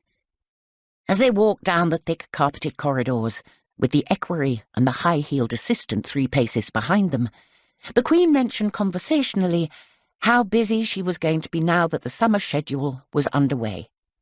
Lots of visits to schools and universities, as one does. She mentioned a few. For someone her age, her memory was pretty sharp. One of them was the school where Brodsky told her he'd learned piano, apparently, which brought the mood down a bit. A place called Allingham. She remarked that the Russian had been an excellent pianist, and she was looking forward to seeing the music department. And then they were at the stairs, and the visit was over. Humphreys was grateful she hadn't mentioned the valet. More than that, she'd been positively chatty. As he left through a side door to search for his driver, he sighed with relief. As soon as he got back to his desk, a call from the Met Commissioner came through. "How was she?" "Perfectly fine. Any news your end?" "Actually, something's happened. We've got some interesting CCTV footage. It'll come through your channels anyway, but I thought you'd like to know." Chapter 27. On Thursday, the Japanese Prime Minister came to visit. Standing on a podium next to David Cameron, like President Obama before him, Shinzo Abe warned of the dangers of voting for Brexit in the upcoming referendum. Even the Japanese were concerned. Rozie hated all the doom and gloom, but she wasn't too worried. After all, the Scottish referendum had turned out well in the end. Besides, Japan wasn't her problem today. The audience with the Queen would be a short one, and Sir Simon ate that kind of diplomacy for breakfast. It was Rosie's day off, and as next week would be crazy busy, Sir Simon had told her to take it. So she was meeting a billionaire in a suite in Claridge's for the afternoon. Masha Perovskaya had asked to talk to her again. What surprised Rozie, walking into the gleaming butterscotch lobby of the smartest hotel in London, was not how overwhelming all the low-key luxury was, but rather how at ease she felt. The job was rubbing off on her. So had her previous one at the bank, where team-building weekends were routinely held in spa hotels in the country, and client dinners in the private rooms of restaurants lit by Venetian chandeliers and fueled by vintage wines. She liked vintage wine now, and knew a bit about it. She liked the click of her Francesco Russo heels on the lobby's black-and-white marble floor. She liked the momentary flash freeze on the concierge's face when she mentioned Masha's name, before she was smoothly directed to the grand piano suite. Her own face did that too, when meeting a king or president, but she was getting just as good at the smooth part afterwards. Upstairs in the suite, Masha was seated at the piano, playing something bold and dramatic, her body swaying as her arms reached for distant keys. Rozie stood watching for a while, without saying anything.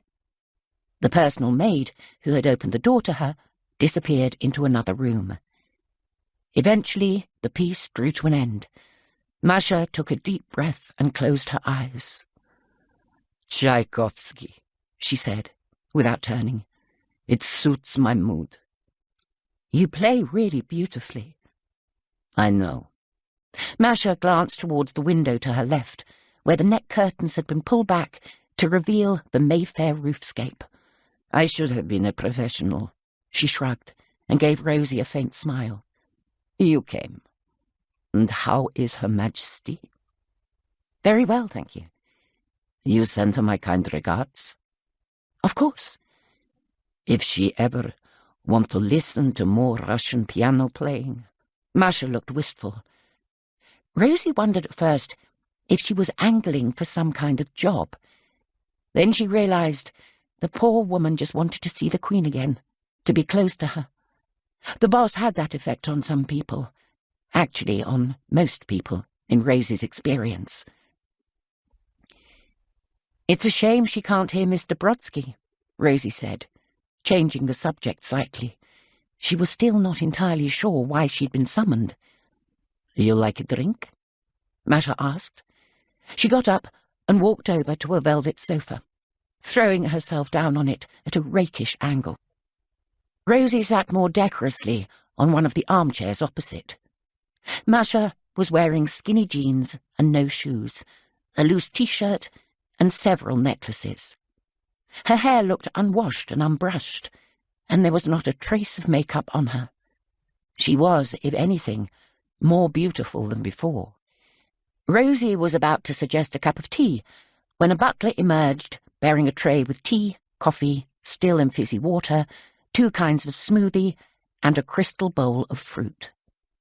"Please, be comfortable," Masha insisted, with a grand gesture to Rozie that dismissed the butler at the same time. He withdrew. Rozie grabbed a pink smoothie, kicked off her shoes, and tucked her feet underneath her. She still had no idea what was going on, but she might as well enjoy it. "How can I help?" What followed was a very strange hour, in which Masha poured out her marital woes to Rozie in unsparing detail. "He treats me like a snail under his shoe. He thinks all I care about is art. But how can he know what I think when he never talked to me? We have not made love since 7 weeks. He used to be a wonderful lover, but now he do it like he hates me." Masha stared up at the ceiling. "His last present to me was a little bichon frisé. He said a bitch deserve a bitch, can you imagine? To his wife. I give the dog to the cook. He sacked the cook, and she was a good cook." Now she played with her ring, spinning the gull's egg diamond around her finger, watching it catch the light.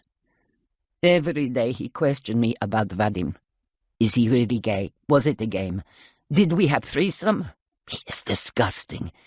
He denied ordering the beat-up, but I know it's true. He is mad with me for helping Max.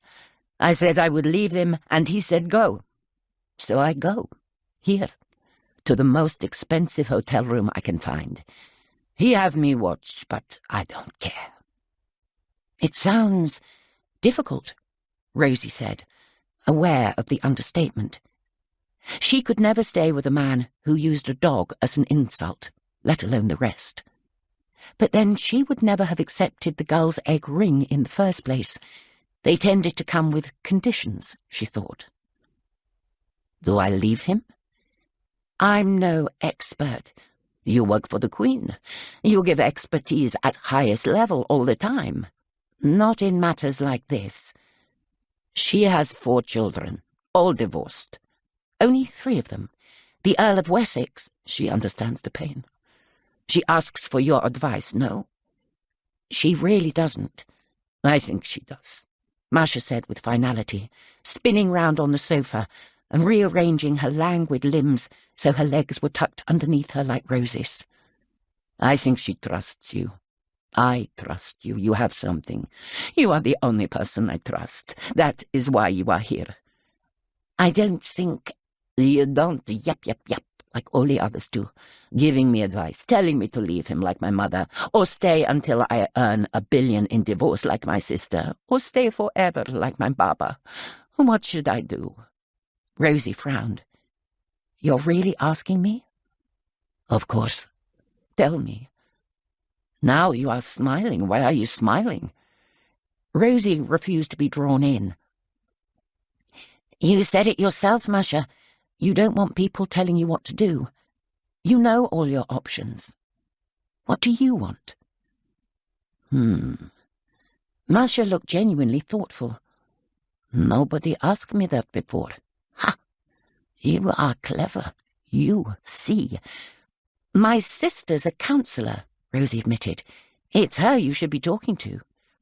Masha raised an eyebrow. "Oh, okay." "I was joking. She's in Frankfurt." "And that is where?" "In Surrey?" "No, Frankfurt, in Germany." Masha gazed at the ceiling for a moment, thinking.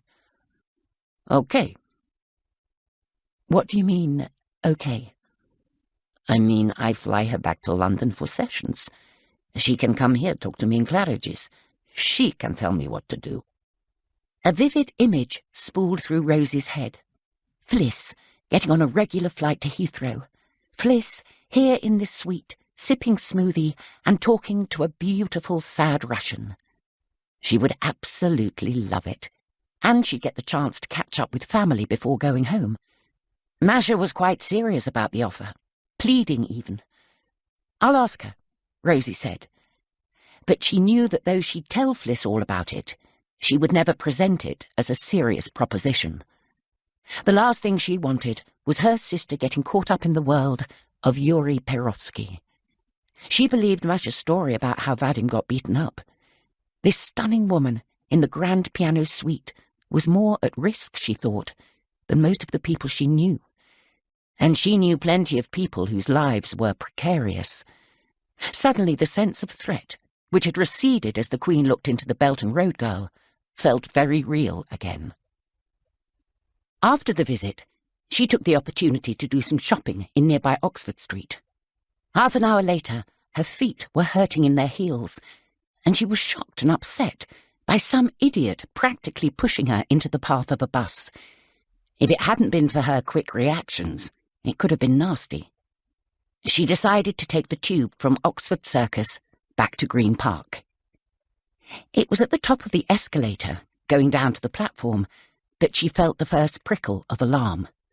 Perhaps the bus incident had done it, but when she got jostled hard and almost flung down the right-hand side, she could have sworn she saw a smirk on the face of the tall blonde guy on the step behind her as she flailed to catch her balance. This time, it was the man in front of her who saved her, reaching out a hand to grab her arm. "Wear trainers next time, mate, idiot," he muttered. "Yes, thank you," she said, too distracted by the vanishing smirk to take the other guy on.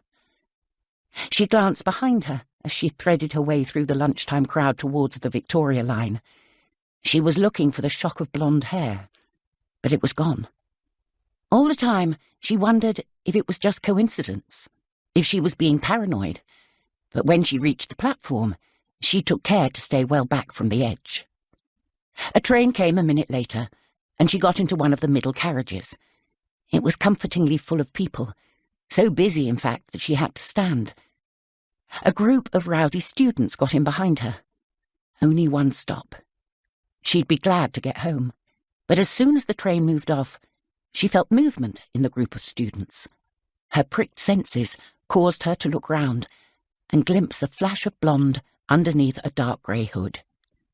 He was 3 feet away, moving closer, with no expression. But when he briefly caught her eye, he flashed the smirk again. The students parted to let him through. A vestige of her military training told her there was something odd about the way he was moving his arms and shoulders.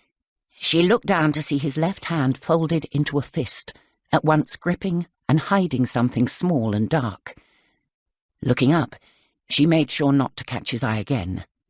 He was calm and steady, the smirk fixed in place. Whatever he had come to do, his body language said he was prepared and unstoppable. He was a foot away. She guessed his height at 6'2", 3 inches taller than her, and his weight at about 70 kilos. He was slim, but muscular, with the neck of a weightlifter, and the even tan of a man who exercised a lot outdoors. Some people might think him good-looking, but there was a wolfishness about his expression. She wouldn't have liked him, even if she didn't think he was carrying a knife. The train was at maximum speed now, plunging noisily through the tunnel. She shifted her own weight onto the balls of her feet and looked around at the nearby passengers, assessing the risk to each one. There was more space near the further door of the carriage, so she pushed her way towards it, apologizing gently as she went. He went at a similar speed, smiling his apologies too. Reaching the doors, she stopped. She didn't look round, but she could sense him behind her. Soon, his reflection came into view, distorted in the glass.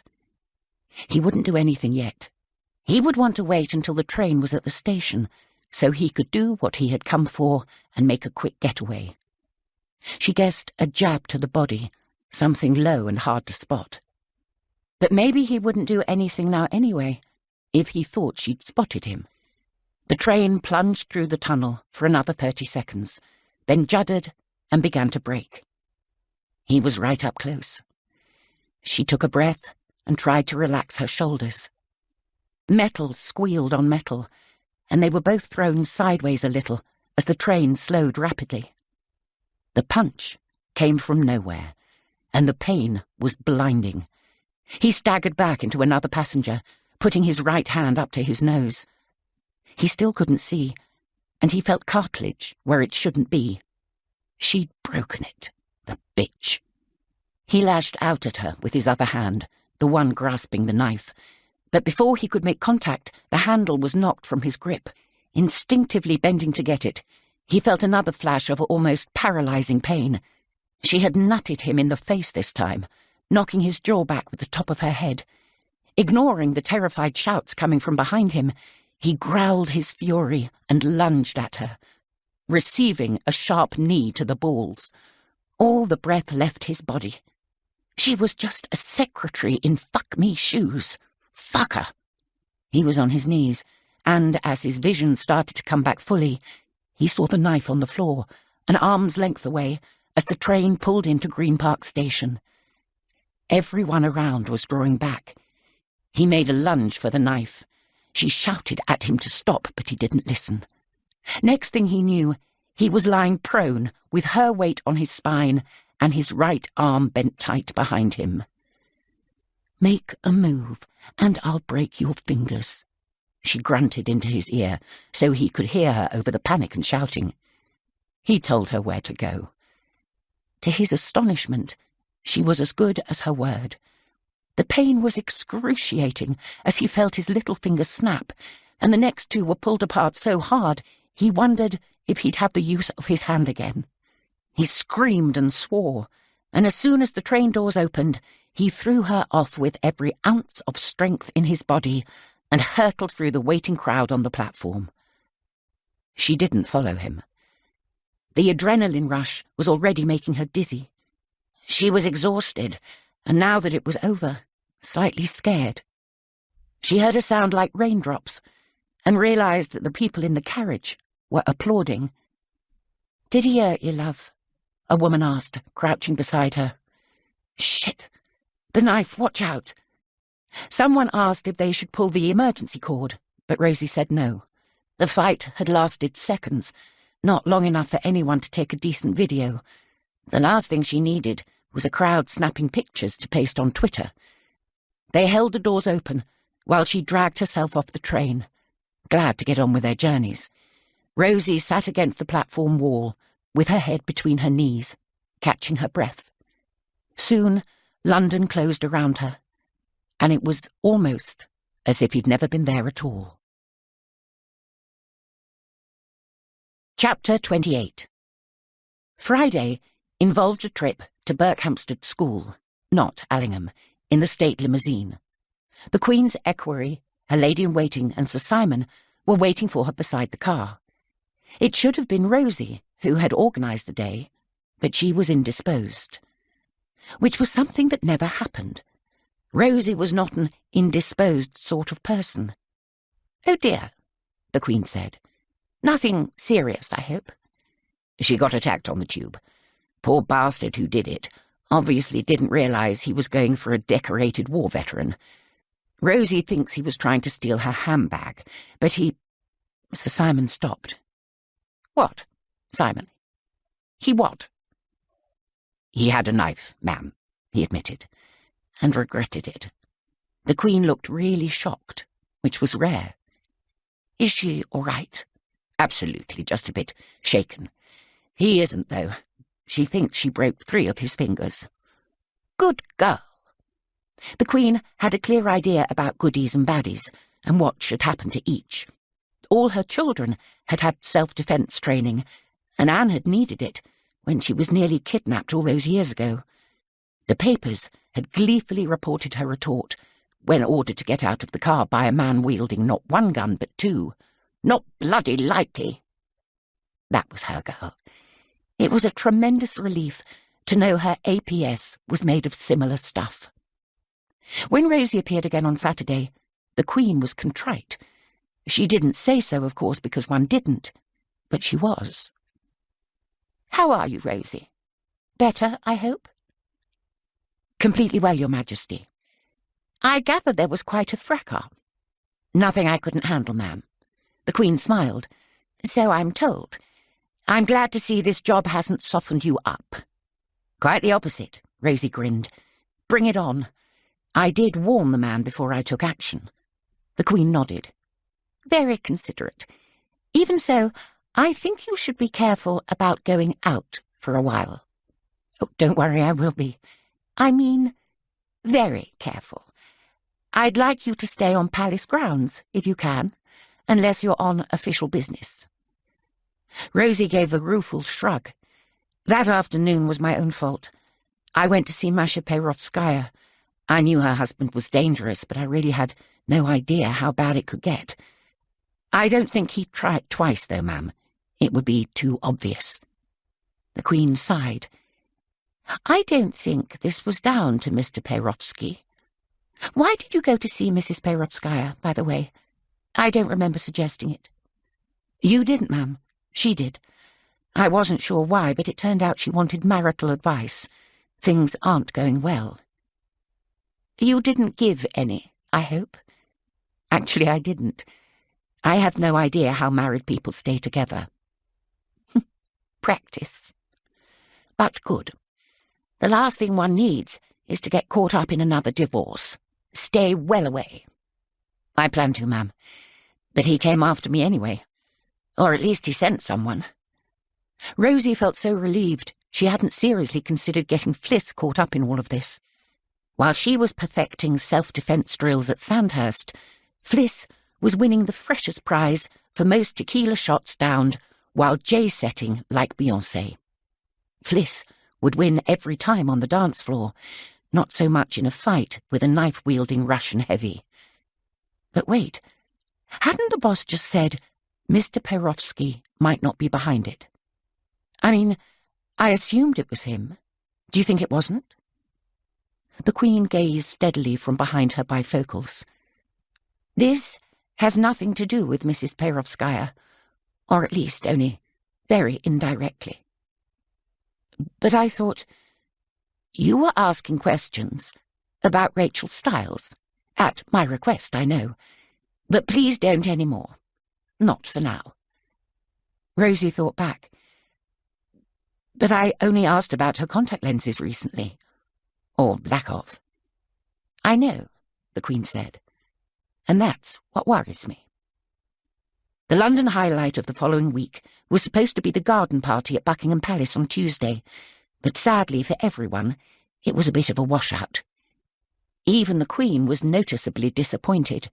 She knew how special the day was for everyone who came to see her, and she always wanted them to see the garden at its best, and not from under the dripping canvas of a marquee. So often, the first week in May was one of the finest. But this year it was benighted, unpredictable. Charles blamed global warming, of course, and one tended to agree with him. The thing was, if it was raining hard in Westminster, it was almost certainly raining just as hard in Windsor. The horse show was due to start on Wednesday, with a day of dressage and special access for local townspeople, who were so accommodating about all the crowds and queues of horse boxes. It had been arranged a year ago, and hundreds of people had put in so much work. But the director was warning her that the day might have to be cancelled if the ground got too wet. And then, to cap it all, she thwacked her leg against a footstool while rushing to stop Candy from stealing a plate of biscuits from the tea table, and she had to spend an evening in bed with a cold pack on it, feeling thoroughly miserable. It was Sir Simon who brought the next piece of news, which cheered her up tremendously, and almost, but not quite, made up for the fact that the car parks at Home Park were indeed flooded, and Windsor Wednesday was cancelled, for the first time ever, to everyone's dismay. Sir Simon, who had shared that news too, was surprised by how much of a smile the other detail brought to Her Majesty's face that morning. He simply explained that Gavin Humphreys had asked him to inform her that the murder investigation was taking a new and unexpected direction. Sir Simon had thought the update would depress her further, because presumably it meant the whole thing would take even longer. This would give the tabloids ever more opportunity to find out about the purple dressing gown and humiliate them all. And yet she smiled and said, "Oh, really?" and looked rather insouciant. "I can ask him to give you more details, ma'am, if you'd like them." "No need, as long as he keeps us in the general picture. And tell him to let us know if there's anything we can do to help." "Yes, ma'am, of course. Although I'm sure he has it all under control." Chapter 29. Rozie noticed that the boss was looking more cheerful on Thursday, but that was only to be expected, because by then they were all back at Windsor. Her leg was well enough to walk on, and before doing the boxes, she was ready to head out in the cool but sunny air and see the horses. The rainstorm had passed. The car parks had recovered enough to receive the queue of visitors. The forecast was fair. And best of all, Barbara's shop was fully recovered and raring to go in the Ridden Show Horse Championship and the birthday pageant. It was a grinning queen who drove one of the Range Rovers down to Home Park, where the crowds had already gathered to watch the show. The championship was one of the opening events in the Copper Horse Arena. Dressed in a cardigan, padded jacket, boots and a scarf, she mingled with riders, trainers and other horse fans, making jokes about the weather and miming her horror at the biblical flood. Rozie had come down as well, accompanying Sir Simon. She was still advised against trips beyond the castle confines, but here she was as safe as she would ever be. They watched the competitors from a position opposite the VIP stand, enjoying a rare moment of relaxation together. Rozie soaked up the feeble but persistent rays of sun, the reassuring, gravelly tones of the announcer on the PA system, and the smell of horseflesh, wet sand, and fly spray. It took her back to her teenage days on borrowed rides, nervous about the biggest jumps and keen to get out there. "Do you ride, Simon?" she asked, realizing she'd never really heard him talk about it. "No, my mother was allergic to horses. Wouldn't go anywhere near them. Funny, really, because she was allergic to dogs, too, and we had 2 terriers and a Labrador, and 3 cats. And a guinea pig." He shrugged. "Maybe she just didn't like them," Rozie suggested. "I did sometimes wonder. We all wanted to ride, but my sisters were besotted. The younger one particularly, Beatty. She knew everything there was to know, exactly how to groom a horse and braid its tail, what all the different breeds were, how to cure croup. This was just from reading stories about them. I think my mother was terrified Beatty would become irrevocably obsessed if we went anywhere near a real one. And of course we couldn't afford it, not with the school fees." Rozie nodded. For a moment, she imagined being the sort of girl who grew up having conversations with people about the day-to-day drama of choosing between owning a horse and going to boarding school. There had been a few kids like that at primary school in Notting Hill, but they had always lived in another world, the one of the pastel townhouses, so close, yet always so firmly out of reach. She laughed, putting an affectionate hand on her boss's shoulder. "Poor you. What a nightmare that must have been." "It was." He grinned back at her. "My troubled childhood." Rozie possibly didn't know it, but her straightforwardness was what got her hired. All the candidates had been very clever, with stellar records in the civil service or the city, but many were brash and arrogant when you peered under the surface. Rozie was never that, and yet she had an inner confidence. You always knew where you were with her, even when she was gently teasing you. She managed to fit in, because she didn't try too hard, and Sir Simon liked that. She also looked fabulous in those ridiculous heels, combined with the heart-warming grin she gave when she got a difficult question right. But he had been far too professional to let any of that influence him in any way. Besides, the final decision had been Her Majesty's. Barbara's shop, came into the Copper Horse Arena with a spring in his step and the look of a champion. His glossy conker coat had been groomed with mathematical precision that would no doubt have pleased Sir Simon's little sister. He had endlessly long legs with black socks, powerful shoulders, and a head that moved intelligently, pricking his ears at the cheers from an appreciative crowd. Rozie watched the Queen grin with delight as soon as she saw him, and carry on beaming as he powered his way through the dressage and the jumps, combining sheer strength with a theatrical sense of performance. He knew exactly what was demanded of him and showed off outrageously, seeming to suspend himself in mid-air before landing with the precision of an acrobat every time and tossing his head with satisfaction at a job well done. Rozie loved the horse, but she found it hard to drag her eyes away from his owner. She looks so happy, doesn't she? But she looks like she's always been this up, and you told me yesterday she was miserable as hell and her leg was killing her. She has a talent for happiness, Sir Simon said. Luckily, she was a happy child, much loved. I think that's what got her through the next 7 decades. She must have been bloody happy. I think she was. To no one's surprise, and his owner's absolute joy, Barber's shop won the championship, and the Queen got a £50 Tesco voucher. She spent a while with the trainer and the horse afterwards, congratulating them both on another great performance and sharing a moment of glee. Then she was off to see the children on their ponies. A whole new generation of young riders was coming through. It was marvellous. How many carrots could you get with £50 at Tesco, she wondered. She would have to find out. Late that evening, after a busy round of receptions and a dinner for 40 in the Waterloo Chamber, General Sir Peter Venn called Sir Simon in his apartment and asked if he could come over. His friend readily agreed, so Sir Peter was surprised to find the APS there too, with a tumbler of whisky on the table beside her chair and her feet tucked up comfortably underneath her. I'm sorry, I didn't mean to intrude. Not at all, Peter.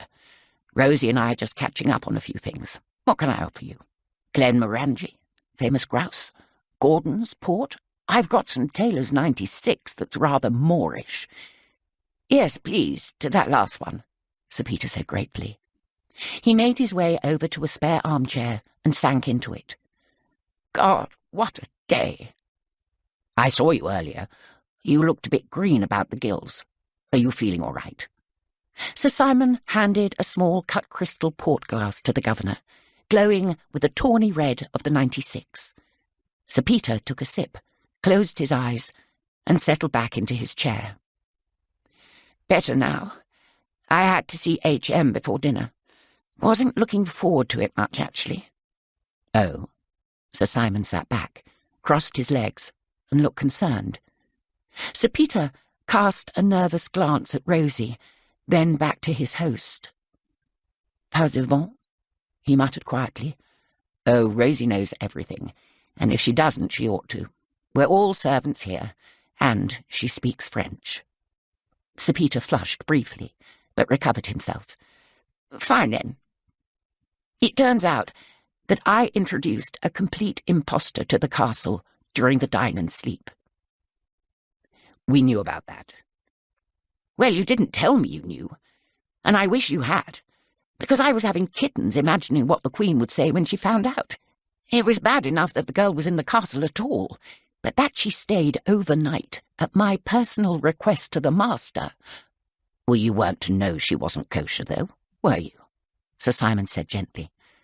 Sir Peter took another sip of port. I don't see how I could have been. It wasn't my meeting. I was just hosting it for a friend in the Foreign Office, because we have such tight security here. Ha! And it's so useful for Heathrow. I was happy to do it. But I must say I assumed MI6 and the FCO and the security team here were on top of knowing who was who. It turned out this girl was fairly new to this type of input. She had a PhD in Chinese infrastructure funding, which not many people do, as you can imagine, and she'd given a couple of papers at think tanks in London, but nobody at this meeting had actually seen her in the flesh. They'd emailed quite a bit, but that was all. And she had this thick, distinctive hair. To security, she looked like her passport photograph. It never occurred to anyone to double-check. Anyway, I'd got a bit worried recently that she was a drug taker. That's what the news said when she died, wasn't it? I suddenly thought, what if she'd taken drugs here? Can you imagine if that got out? So I talked to Chief Inspector Strong's team about it, and the moment they showed me a recent picture of the girl who died, I knew it wasn't the person I'd seen. Obviously, I told them straight away, but I thought the Queen would be incandescent. It had been my idea to postpone the meeting to the following day, you know, to wait for this boy wonder from Djibouti. So my fault the imposter slept in the castle. My fault entirely. He sighed and drained his glass.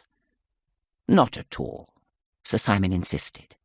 He got up, reached for the port decanter, and put it by the governor's elbow. That meeting was extremely useful, I gather. It would have been a washout if Lowe hadn't made it. You did well to persuade them all to stay on. You're very kind, and I understand that it was a good meeting. I didn't sit in on it myself, but it pushed our thinking on the Belt and Road strategy in some new directions. We'd always seen it as ambitious, but essentially benign, and we'd focused on the belt part, the land routes. What they're doing in Africa, for example, is on a scale one can hardly imagine. However, Lowe had some fascinating insights into the road part, the sea routes. That's where the Styles girl came in. Kelvin Lowe is interested in their financing of new ports in developing countries. He is concerned about the effect it will have on their naval capacity. You don't think about China being a naval power, do you? But more than that, he is concerned they're deliberately driving some of these countries into debt on these port facilities. So they'll essentially have a string of indentured bases around the Indian Ocean and the Western Pacific. Rather the way we did in the 19th century, Sir Simon mused. Yes, well, we don't anymore. We haven't even got Hong Kong. It means they can put unfortunate pressure on our trade routes. Lots for the FCO to think about, and Kelvin's information about the extent of infrastructure funding was a bit of a bombshell. A thought was occurring to Rozie as he spoke. Was it China, then, that was spying, to find out what we knew about them? The governor, who had been increasingly animated as he spoke, sank back in his chair again. With my personally invited, drug-addicted overnight guest, you mean? Quite possibly. I couldn't say. I'm sorry, Sir Peter. I didn't mean— No, don't worry about it. Entirely my own fault. I should have got security to double-check everyone's credentials. But it never occurred to me the vetting wasn't up to scratch. The bloody thing was held in the name of national security, for God's sake. Exactly, Sir Simon soothed. You weren't to know. What did Strong say? He interviewed the girl too, didn't he, about the murder? Did he make the same mistake? Damned if I know. He won't tell me a thing, because, of course, Humphreys thinks we're all working for the Kremlin, even though I wrote the defence strategy for a Russian combined forces attack through Scandinavia when I worked in NATO. Perhaps he thinks that makes me more of a spy. God knows. I can only assume the girls were in it together, though. Otherwise, why didn't the real Rachel Styles go to the police? They must have killed her, because she knew too much. You think she was killed deliberately? Sir Simon asked. Don't you? I was beginning to wonder. So now that's 2 dead. 3 dead, Rozie thought. Anyway, the governor went on, I went to the Queen this evening, ready to fall on my sword, and instead she was perfectly nice about it. Said, of course, it wasn't my business to go second-guessing the vetting procedure, which I gather is being redesigned as we speak. It'll be upgraded once we've got time when the horse show's over. Don't talk to me about stable doors and horses bolting. I wouldn't dream of saying any such thing, Sir Simon assured him. You were thinking it. No, no, no. You're grinning. I'm just happy for you that the boss didn't chew you out. Thank God Barbara's shop put her in a good mood. Sir Peter put down his glass and levered himself out of the chair. Well, thank you for the port, Simon. Good night, Rosie. Christine's waiting for me at home. Kylie Minogue arrives in 72 hours, and they've put her in one of our spare bedrooms. Honestly, Christine's task list for the visit puts my NATO defence strategy papers to shame. Chapter 30. As soon as the Queen heard that the investigation had taken a new direction, she had started to relax. Billy McLachlan had dangled the bait, and Humphreys had taken it at last. At Thursday's brief meeting with an anguished Sir Peter, she had wanted to congratulate him on playing his part so well, but it was important to be quite innocent of all discoveries until one was officially told. On Sunday, the phone call she had been expecting finally came. She had just finished a light lunch with the family before a last afternoon of events and prize-giving down in the park, when Sir Simon informed her that the DG of MI5 and the Met Commissioner would like to arrange a meeting. Once you've recovered, ma'am, from the festivities. You know me, Simon. I'll be up bright and early tomorrow. Is it good news? They wouldn't say, ma'am, but news, certainly. I understand there's been at least one arrest, but they'd like to explain it all properly. They don't plan to incarcerate any more of my servants, do they? Not as far as I know. Find a suitable time. Now, if I don't go and see the horses, there'll be none left to see. She went back down to Home Park, and it was delightful. From the Pony Club to the Puissance Champions, she was surrounded by passionate equestrians, ready for the ring in spotless breeches and gleaming boots, or grinning and spattered in mud from the driving course. Parents, to whom she had granted rosettes many years ago now, brought their little ones in their first tweed coats, balanced precariously on their rides, like characters from a Thelwell cartoon. At the other end of the scale, there was a healthy turnout of stars who would be going to Rio soon to compete for Olympic gold. If one could not follow them there, how nice that they could perform in one's own garden on a sunny day with the castle as a benevolent backdrop. And then it was time for the musical ride of the household cavalry, and who could fail to be thrilled by that? But everything paled into insignificance beside the pageant that night. Anne and Edward had participated in the earlier versions on previous days. They tried to tell her what to expect. One thought one knew, but nothing could quite prepare her for how special it turned out to be. So unlike some of those disastrous Jubilee affairs, the river thing had practically finished Philip off. She arrived at the castle arena at dusk, in the glass-roofed Scottish state coach, with Philip beside her. There was an audience of 6,000 waiting in the grandstands, and 5,000 more along the long walk outside, watching on giant TV screens. But it was the horses one had come for. It took a great choreographer to make this sort of event go with a swing and get 900 horses to perform with split-second timing. Dougie Squires had utterly excelled himself. There was the Omani cavalry, of course, who had been rehearsing on site for weeks, and the Azerbaijani dancers, and the truly exceptional horse whisperer, who was like a magician with those animals, and Shirley Bassey, Catherine Jenkins, and Miss Minogue, in rhinestones and sequins, looking so graceful and filling the stadium with sound.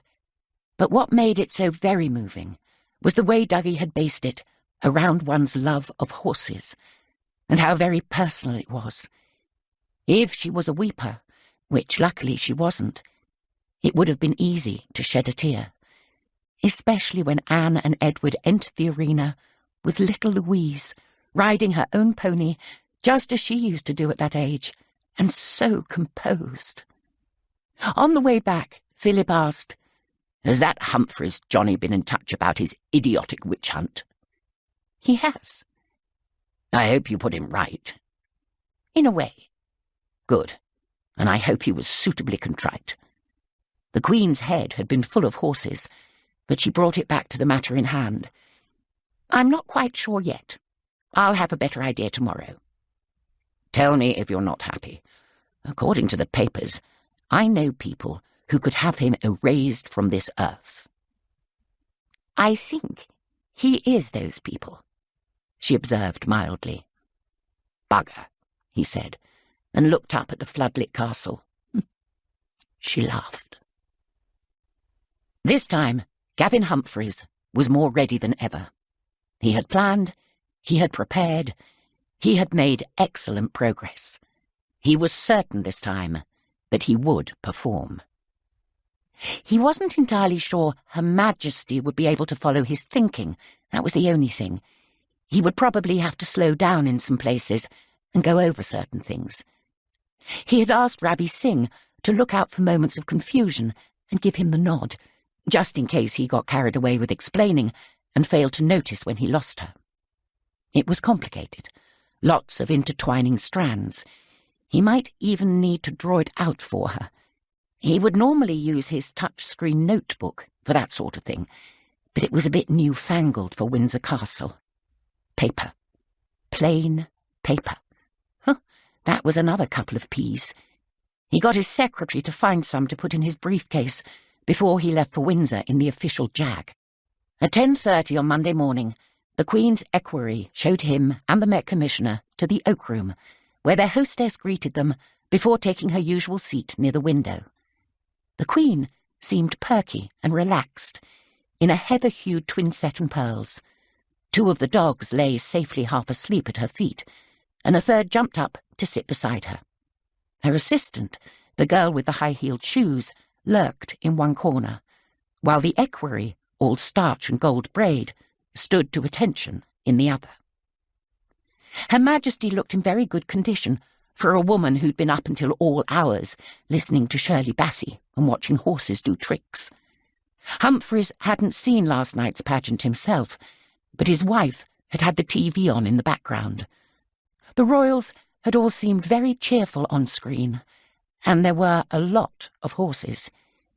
He'd missed most of it because he'd been busy practicing what he was going to say. Now here he was, and Her Majesty was offering him and the Met Commissioner tea or coffee. He asked for the latter, white with no sugar, and they indulged in a little polite small talk about the pageant. But soon she was asking the inevitable question. So tell me, Director General, who killed Mr. Brodsky? Do we know? Humphreys sat up straight, legs slightly apart without manspreading, the way he had been taught in media training.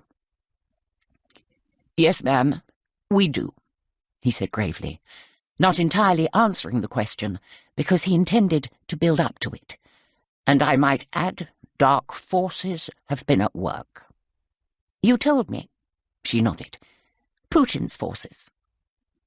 Not actually those, he admitted.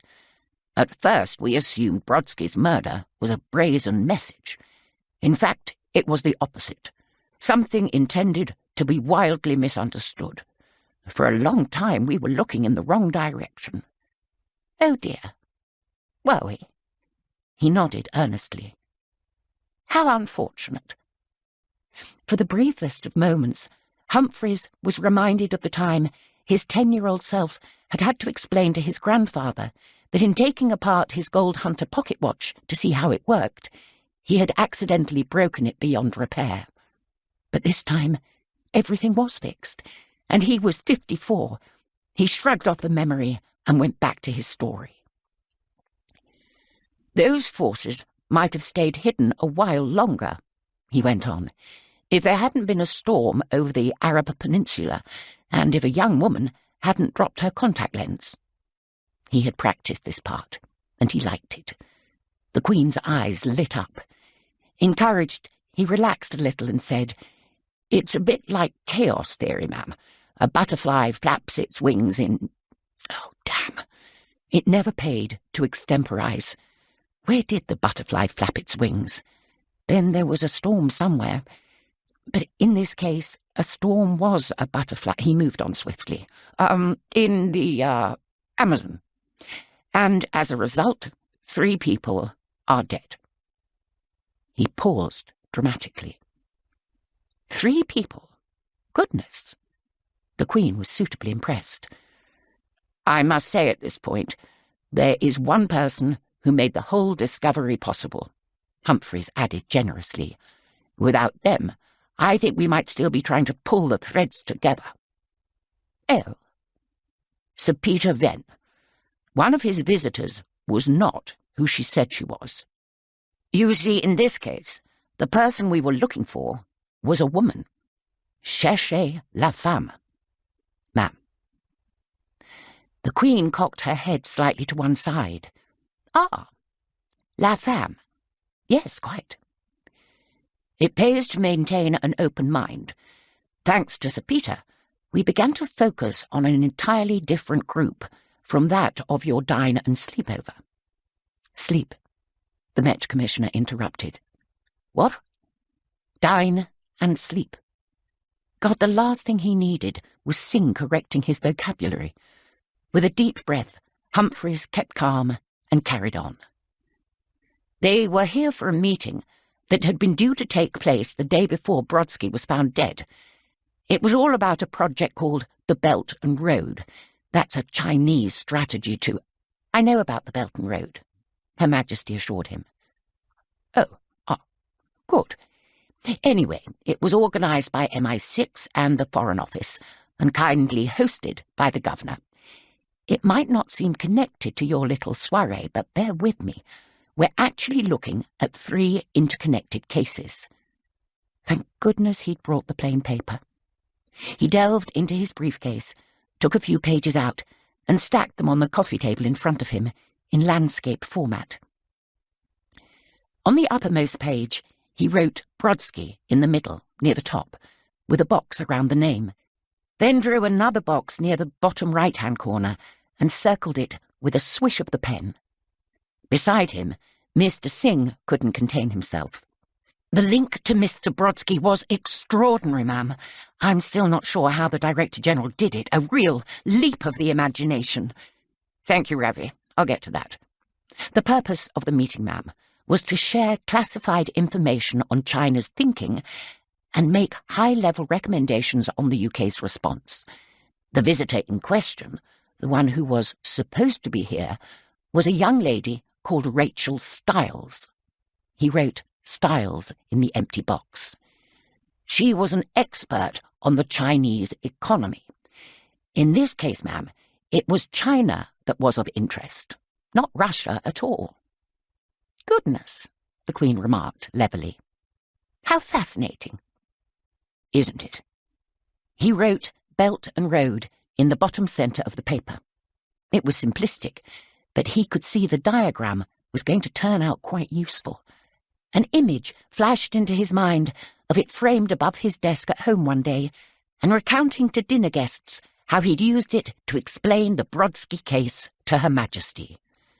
The meeting drew together experts from various fields, all carefully vetted, of course, but they were forming a new group. It turned out that nobody at the meeting had met Rachel Stiles in person before.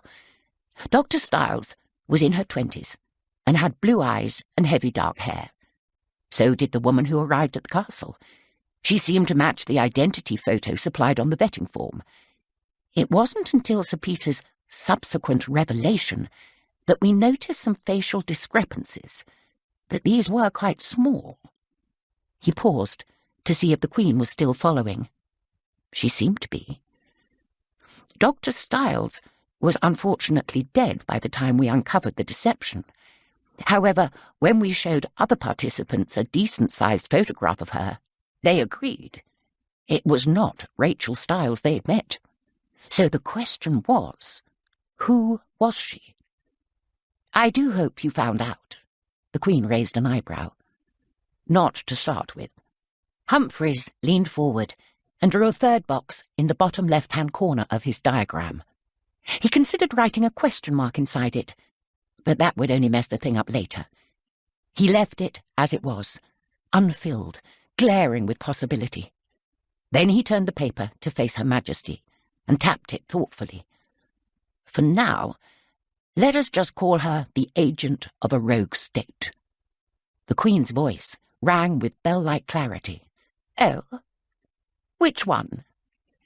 Humphreys had been going to build up to this too, but she obviously wanted the information, so he gave in. This might come as a surprise, ma'am. Not Russia, then? In fact, no. Or China? Not China either. It was an ally of ours, would you believe? He named it. Really? She leaned forward, frowning. And why were they spying on us? There's a problem with the state in question, and actually, I believe it started with me. Humphreys thought he detected the faintest trace of a smile flit across the APS's face. But perhaps he imagined it. The Queen merely looked intent and curious. Last year, as I believe you were briefed, King Zaid chose to make one of his young nephews the head of his country's police and intelligence services. We think he's testing the boy, young man, I should say, to see if he has leadership potential. I gather you know Prince Faisal quite well. The Queen nodded. Quite well. I understand he occasionally visited you here at Windsor and at Sandringham on holidays from boarding school in Sandhurst. She glowered. From what Humphreys had heard, she had treated the young man like a member of the family. They spotted his lack of ideal leadership potential at the Royal Military Academy, he went on. An excellent shot, and tough as old boots, but constantly getting into fights in the town, and sneaking off to London to gamble in the casinos. I gather he only lasted 2 terms. He was young. Our top brass put it down to hormones. Nevertheless, he wouldn't have been our first choice for head of his country's police service, or the intelligence side. Nor mine, the Queen agreed. From the tone of her voice, Humphrey suspected the lad had been nasty to the dogs, or possibly one of the horses. As you know, we consider his first few months in the job to be unsatisfactory. There has been an increase in state-sanctioned torture in the prisons. Certain activists have gone missing, believed dead. There are rumours, nothing confirmed, that he likes to have people brought to his house so he can deliver the coup de grace himself. He regularly argues for war in the region. When I took over as DG, I made the decision to limit intelligence sharing with his agency. I didn't think he could be trusted to protect our sources. Needless to say, he was outraged. I see. I thought his uncle the king might complain to you about it. He didn't. Well, that in itself is interesting, ma'am. It suggests either the young man's power is quickly fading, or the older man's is. Anyway, it seems the prince decided to take matters into his own hands. If we wouldn't tell him what he wanted to know, he'd find out for himself. Since we've looked into it, it transpires that for several months he's been trying to target our intelligence on a whole range of topics, including the Belt and Road. How? The Queen asked. How what, ma'am? Has he been trying to target it? It turns out he had a source in the FCO. Oh, the Queen observed blandly. So there was an insider. Yes, ma'am, and but not in my castle. Well, ma'am, I was going to get to... I'm so sorry. Do continue. Humphreys wrote Faisal on his diagram, near the empty box, and underlined it. Thanks to this person's information, the agent was able to insert herself into the intelligence group at the castle. She was quiet, but by no means the only one to appear somewhat shy at first. Humphreys had a thought. Not that you would remember, ma'am, but you might even have met her that evening, at a reception in the governor's drawing room. He broke off to consider that extraordinary, unknowable possibility. "I suppose I might," the Queen said meekly. "More coffee?" Humphreys realised he was parched. His original cup had gone cold, but was replaced by the silent footman. He drained the new one and felt a momentary wave of confusion. Where was I? "In the governor's drawing room," the Queen prompted. "With the spy." Humphreys smiled gratefully. She was sharper than she looked, which was useful under the circumstances. "Yes, of course." And that should have been it. They were all due to go home that night, but a key analyst at the meeting had been held up on his way here from Djibouti by a storm. This was the storm I mentioned at the beginning, ma'am, the one like the butterfly in the... Anyway, his connecting flight from Dubai was delayed by several hours, and the main meeting was postponed, so the governor arranged for the others to stay here overnight, unplanned. Yes, he told me about that. A generous decision. He wasn't to know the consequences. The group stayed up for a while, talking and drinking, including the so-called Dr. Styles. The others said that by this point she was quite animated, joining in and making jokes. They liked her. Looking back, it's rather impressive, ma'am, in its way. "Is it?" the Queen asked, somewhat briskly. Humphreys backtracked a little. "Well, obviously, everything she did was reprehensible, but you have to admire the enemy sometimes. Courage in the face of adversity and all that." "I prefer not to think of my hospitality as adversity, Director General." No, of course not." He took another sip of coffee. "Anyway, they all went up to their allotted rooms sometime before midnight. They were scattered around in various attic locations. Styles, or rather the agent, happened to be above the visitors' apartments." Humphreys could see those apartments now from where he was sitting, through the wide expanse of glass overlooking the quad. Row upon row of Gothic windows set into heavy stone, with turrets and crenellations and thick-set towers. And he could imagine the panic of the unprepared young woman, trapped in the oldest inhabited castle in the world, surrounded by police and armed members of the Foot Guards. The Queen might not think the agent was brave, but he did. He had known of young women in similar situations in other places, serving their country in difficult circumstances. He didn't underestimate what it took. At around midnight, one of the housekeepers saw her on her way back to her room from the shower. She was wearing a towel, with another around her hair. She was crouched down looking for something. The housekeeper asked what it was, and she said it was a contact lens. This information seemed irrelevant at first, but then we realized it was essential. The lenses are important, ma'am, because, as we subsequently discovered, the agent had brown eyes, and Rachel Styles's were blue. So we now know that these were blue contact lenses that she badly needed for the next day. The housekeeper offered to help her look, but she declined. Then by sheer chance, and that's the thing about this whole sorry affair, it was just pure chance, ma'am, Maxime Brodsky came out of his own room a few doors away. Yes, finally, we arrive at Mr. Brodsky. I was getting there. Ha, ha. He picked up his pen and tapped the Brodsky box on the diagram. He was on his way somewhere else, but the key point is, he saw this girl, saw her with her hair up, scrabbling around for something on the floor, and he bent down to help her. And that, ma'am, is where he made his terrible mistake.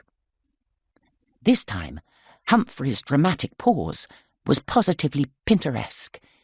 It was like waiting to announce the winner of the Great British Bake-Off. Everyone held their breath. Eventually, Mr. Singh couldn't take it any longer. He leaped in. This is where Mr. Humphreys had his revelation, ma'am. It was a real leap of inspiration. I'm still not sure how he did it. Thank you, Rabbi. Humphreys gave a self-deprecating shake of his head. I couldn't have done it without you and your men, and women, of course. It was an absolute team effort. But to connect 3 totally separate investigations, it was a stroke of brilliance. Humphreys had the grace to blush. Looking down at his thighs, he picked an imaginary piece of fluff off the knee of his trousers, then took up his pen and scored a line along the bottom of the paper, between the empty box and styles. Not brilliance, he demurred. Just luck. And teamwork, as I say, and what was it? The Queen interrupted. This stroke of brilliance. Humphreys was too modest to look her in the eye. He found himself telling the story to Willow, or possibly Holly, one of the corgis anyway, curled up on the seat beside Her Majesty. Mr. Singh mentioned 3 investigations. 6 days ago, while we were already looking into the Styles case, we received an anonymous tip-off through our website about a potential spy. The source was right. We quickly found a pattern of payments to an offshore bank account. Significantly, both abroad and at home, this person associated with certain contacts who were already on our radar. Contacts who work for Prince Vazal, in fact. The desk officer flagged it to Director K-Div, who immediately put a note on my desk with the file. I believe I was talking to you at the time, Commissioner, wasn't I? Yes, indeed. We were discussing the Duke of Edinburgh's That's not important. What matters is, in the Styles case, we were looking for someone who might have passed herself off as an expert on Chinese finance, and a female, obviously. And here was a woman called Anita Moody, who was born in Hong Kong and educated in England, spoke Cantonese and Mandarin fluently, and was about the right age and size. Surely, I said to myself, we've found her. But there was something else.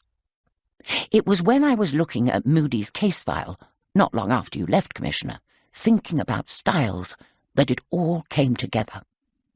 It wasn't the money trail, or the associates, or the places she'd been.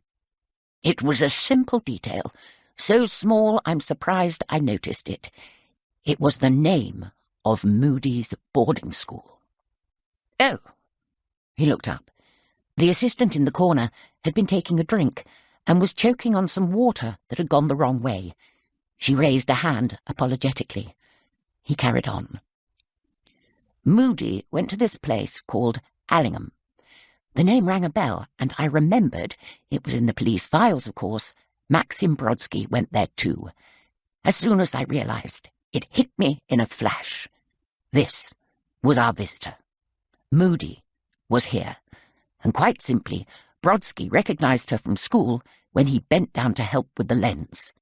There she was, without the heavy wig, and with at least one eye its natural colour.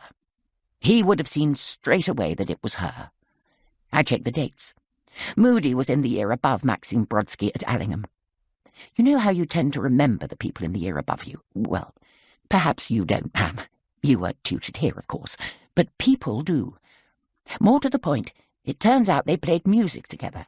He accompanied her at various concerts. There was no question of her pretending he had got it wrong. He knew her as Anita, but here she was Rachel. He knew her as a musician, but here she was a city analyst. She had to fix this by morning, before he started talking about this schoolmate he'd met. Humphreys stopped talking. The room was silent again. He realized he had been talking rather fast, and perhaps a little too enthusiastically, but he still remembered his epiphany as if it were 5 minutes ago. He often relived it, and always with a shiver of, one could hardly call it pleasure in the circumstances, but satisfaction certainly. "Gracious," the Queen said at last. "You're a very instinctive investigator, aren't you?" "Yes, ma'am," he agreed, with more than a little pride. She smiled, and in that moment he thought she looked really quite attractive for an old lady. Glancing modestly down again to avoid her sapphire gaze, Humphrey scribbled Moody in the last empty box on his diagram, and drew a line between that and the Brodsky box at the top of the triangle, connecting them all at last. There it is, ma'am.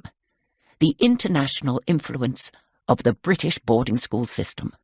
One unfortunate encounter and there we are. The Queen's gaze was still intense. And are you sure it was she who killed him? Absolutely, ma'am. Once we identified her, we immediately matched her DNA to that found in Brodsky's room. Even her fingerprints were there. But perhaps the Commissioner can talk about that part better than me. The man beside him looked reticent. If you like. Go ahead, Ravi, Humphrey said expansively. He sat back at last, crossed his legs, and wondered if it would be rude to take the diagram with him when he left. The Commissioner addressed himself to the Queen. Miss Moody didn't try and solve the problem straight away, ma'am. In fact, she couldn't. Perhaps it was Mr. Brodsky's absence that gave her the chance to consider her plan, because, you see, he wasn't sure how to say this until he remembered that it was the Queen herself who had alerted him to this side of things.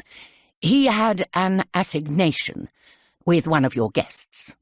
He checked her reaction, and to his relief, she didn't look like a woman who needed smelling salts.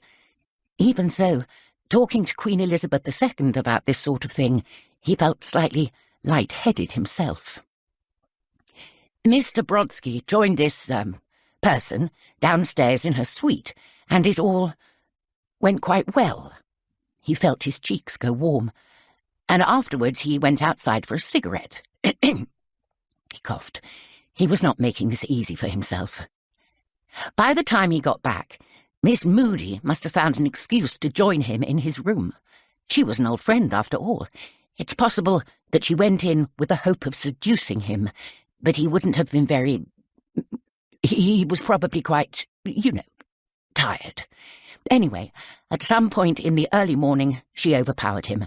Given the broken bones in his neck, we believe she strangled him manually before applying the ligature. He would have been relaxed in her company, so it would have been easy for her to surprise him. She was small, but strong, trained, we assume, and desperate. How dreadful, the Queen said, in such a way that Singh felt, for the first time, that he was not recounting a case to a royal, but talking about an ugly death to a person who really cared. It took him back to his early days as an officer on the beat. Yes, ma'am, he said quietly. He noticed that she nudged her ankle against the nearest dog on the floor beside her. He wanted to reach across the coffee table and squeeze her hand, but he didn't, and the moment passed. And so now there was a body. There would be questions in the morning. She had to make it look like an accident. But more than that, she must have been panicking that if there was an investigation, a public one anyway, we would quickly discover the real Rachel Stiles hadn't been here. She needed to make it as hard for us as possible. The question was, how? Singh had asked the question rhetorically. He was about to answer it, but the Queen did so first. By bringing me into it, she said grimly. By making it all so sordid that my reputation must be protected. She was absolutely right.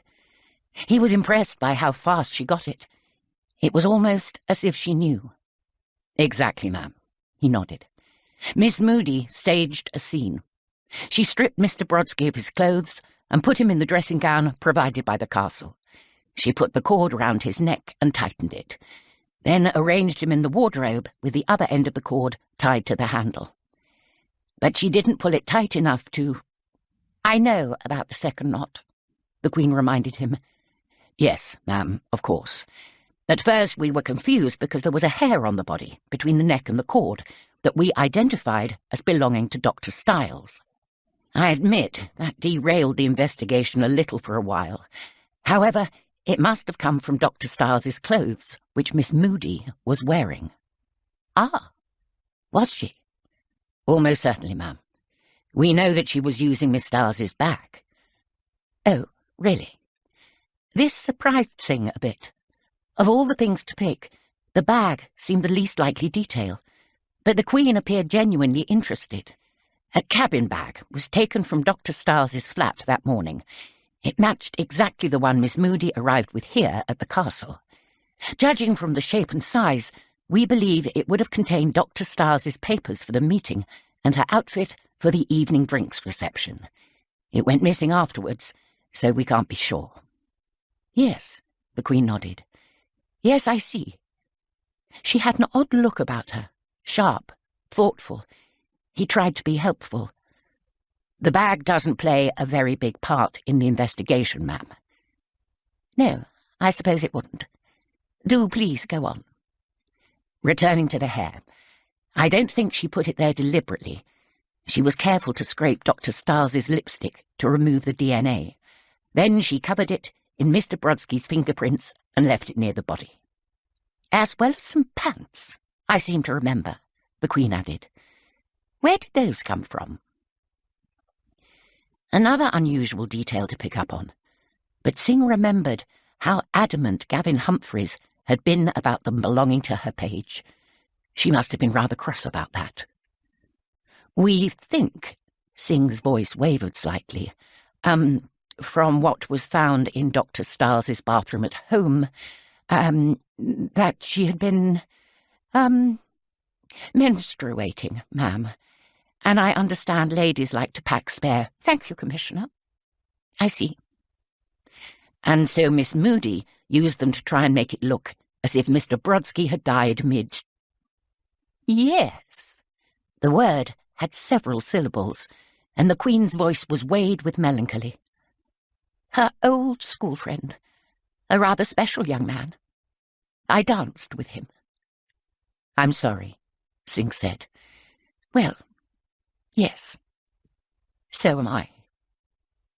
He wanted to lighten the mood, but he knew what was to come. You might perhaps be wondering, ma'am, what Dr. Stiles herself was doing all that time, while Miss Moody was busy taking her place. Something like that, the Queen said, inscrutably. We can discuss it another time if you like. The Queen sighed deeply. No. Tell me now. Singh sensed a certain reluctance. She was probably tired after last night, but it was almost as if she knew what was coming. Well, by the time Sir Peter discovered the impersonation, Dr. Stiles was already dead. We had assumed she must have been bribed or blackmailed into going along with the original deception, because after all, she never reported it. However, it turns out that nobody had seen her alive since the day before she officially came to Windsor. DCI Strong thought he had, when he went to her flat to interview her as a witness, but after Sir Peter's revelation, he realised it was Miss Moody he had spoken to, not Dr. Stiles. So we looked at the CCTV footage outside her flat. The evening before the first meeting at the castle, it shows a tall, hooded man arriving. None of the other residents saw him in the building. We believe he entered Dr. Stiles's flat without her knowledge and slipped a knockout drug into something she was drinking. In my day, we used to call that a Mickey Finn, the Queen observed. Yes, I think I've heard of those. In this case, it was almost certainly a tranquilizer called Rohypnol, sadly used in assault, ma'am. It lowers anxiety, but can also cause the person taking it to forget what has happened. It can also make them feel pretty bad the next day. We think Dr. Stiles was out of it that night, and in the morning she thought she'd caught a bug. She emailed her contact at the Belton Road meeting saying as much. But there was another thing. GCHQ discovered that her emails had been hacked. You know about hacking, ma'am. I see you do. She sent the email, but he never received it. According to the CCTV, the hooded man was still inside. We think the plan had been to keep an eye on her while Miss Moody was playing her part at the castle, but afterwards to let her recover from her woozy symptoms and go back to her normal life. The body soon metabolizes Rohypnol from the bloodstream. Dr. Stiles would have had confused memories, but otherwise she'd have been okay, physically at least. However, After Mr. Brodsky's death, they changed their minds. It's ironic, really. Miss Moody did what she did to the body to stop Rachel Stiles hearing about the murder and telling someone she hadn't been here that night. But that was never going to happen. Are you all right, ma'am? Quite all right, Commissioner. I might just have another cup of tea. Thank you very much. The Queen nodded to the footman as he poured it. Singh was worried. She was looking a bit grey suddenly, and he hadn't even got to the really nasty part. So, and stop me if this is too much. No. Please, go on. Ma'am. He waited while she took a sip. The intruder left Dr. Stiles briefly, but soon returned. As they feared, we quickly suspected murder at the castle. We believe he kept her tranquilized in her bedroom until Anita Moody could do her bit in the living room when the police visited. But by now they were stuck. Strong's team could come back at any time. They couldn't keep Dr. Stiles out of it indefinitely. Besides, it had already been 3 days. When she came to her senses, she would know it was more than a bug. She might remember at least some of what he'd done to her. So he waited for 3 more days. We think he kept her drugged up while they used her email and social media to tell friends and work that she was under the weather. They wanted to leave a long enough gap that what happened next wouldn't ever be connected to the castle. GCHQ pointed out that the hackers didn't bother to divert the messages anymore. They knew Dr. Stiles would never read or check them. The Queen pressed her ankle more firmly against the warm body of the sleeping dog. How did she die, in the end? Vodka, ma'am, Singh said baldly, mixed with more rehypnol. The bottle was still in her apartment. She would have been too out of it to refuse. He also rubbed cocaine into her gums, enough to give her a heart attack. The ormolu clock ticked. The dogs snuffled. The Queen looked bleak.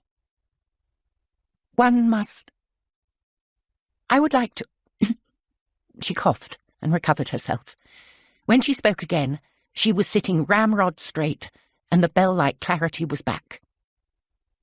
Dr. Stiles was killed in public service. My service, really. I hope that when I contact her family to offer my condolences, I can assure them that we've done everything we can to get justice done. Humphreys had been quiet for longer than he intended. He decided that now it was time to cheer Her Majesty up. The cocaine was their mistake, ma'am, he interjected. A bit like Anita Moody, they were too theatrical. If they'd just plied Stiles with alcohol and tranquilizers, the death would have gone unremarked. But city workers use cocaine, they thought, so that would look more natural. Instead, it made the news. It meant that Sir Peter Venn heard about it and was thinking about her when he talked to D.S. Highgate, and, well, it brought us to where we are now. And where is that, exactly? The Queen asked. Humphreys gestured towards his diagram.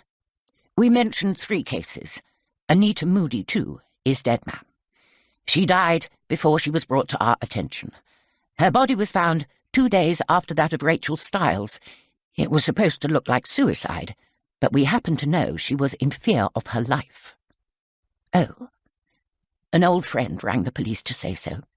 The same man, presumably, who gave us the anonymous tip-off about the spying. And Moody was right. She had messed up. She knew she might be punished. And she was. CCTV footage outside her flat shows a tall blonde male entering her building the day she died and leaving it 30 minutes later. There was no sign of forced entry into the flat, no useful DNA, no absolute proof that it wasn't suicide. But we're certain she was killed.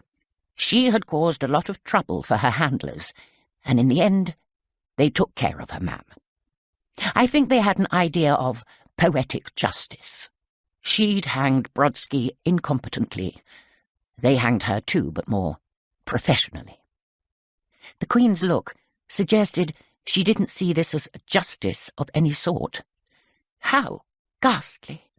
Yes. But there was one critical development. The CCTV proves that it was the same man who was with both women at the time they died. Ah, I see. At last, Her Majesty seemed slightly brighter, and the footage from outside Moody's flat is much clearer. He wasn't wearing his hood up then.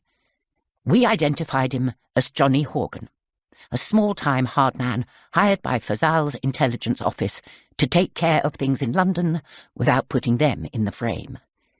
Except we know they use him, so it does put them in the frame. We've got Horgan down at New Scotland Yard, charged with Stiles's murder. We found his DNA at her flat. He tried to clear up, but it's hard to be somewhere that long and leave no trace, without making it look as if you've steam-cleaned the place. I'm not sure we'll get him for Moody's death, but the police are working on it. Singh nodded his assent. And the person who came to collect the bag from Stiles's flat and give it to Moody is a driver at the embassy, Humphreys went on, because the prince is much more amateur at this than he thinks he is. The driver's being deported tomorrow. Having spoken to you, I'll inform the Prime Minister. The prince is back at home, and of course we couldn't touch him anyway. It'll be made very clear to the king that his nephew is a dangerous fool who has brought his country into disrepute. If you might reinforce the message, ma'am, he might listen to it, coming from you. He might. One can try. And what happened to the insider, may I ask? The one in the Foreign Office? Caught yesterday, trying to get a flight out of Heathrow, Humphrey said. By a nice irony, his flight was delayed by several hours because of a storm over southern France. We were already on our way to get him. It saved us a trip and some paperwork. Good. And now, I rather think I must get on. The Queen smoothed her skirt and stood up. Humphreys and Singh leaped to their feet. She adjusted her handbag strap over one arm and smiled at them both. Well done. 3 murders. How very clever of you to solve them. Please thank your teams, too, for all their hard work. We've all been rather unsettled by this.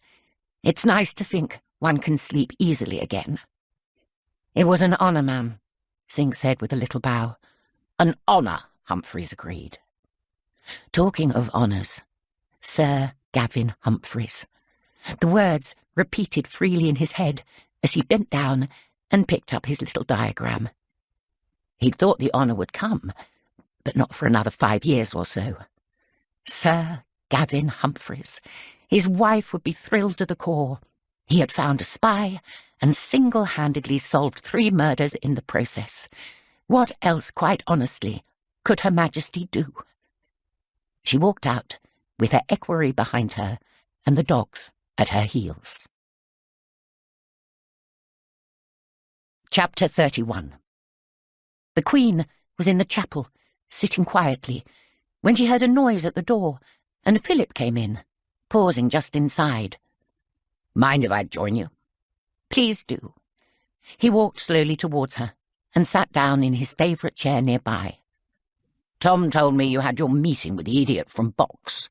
He paused, and she said nothing, so he went on. He said they've sorted everything out, found out who did it and so on. Not a sleeper. Not a sleeper, no.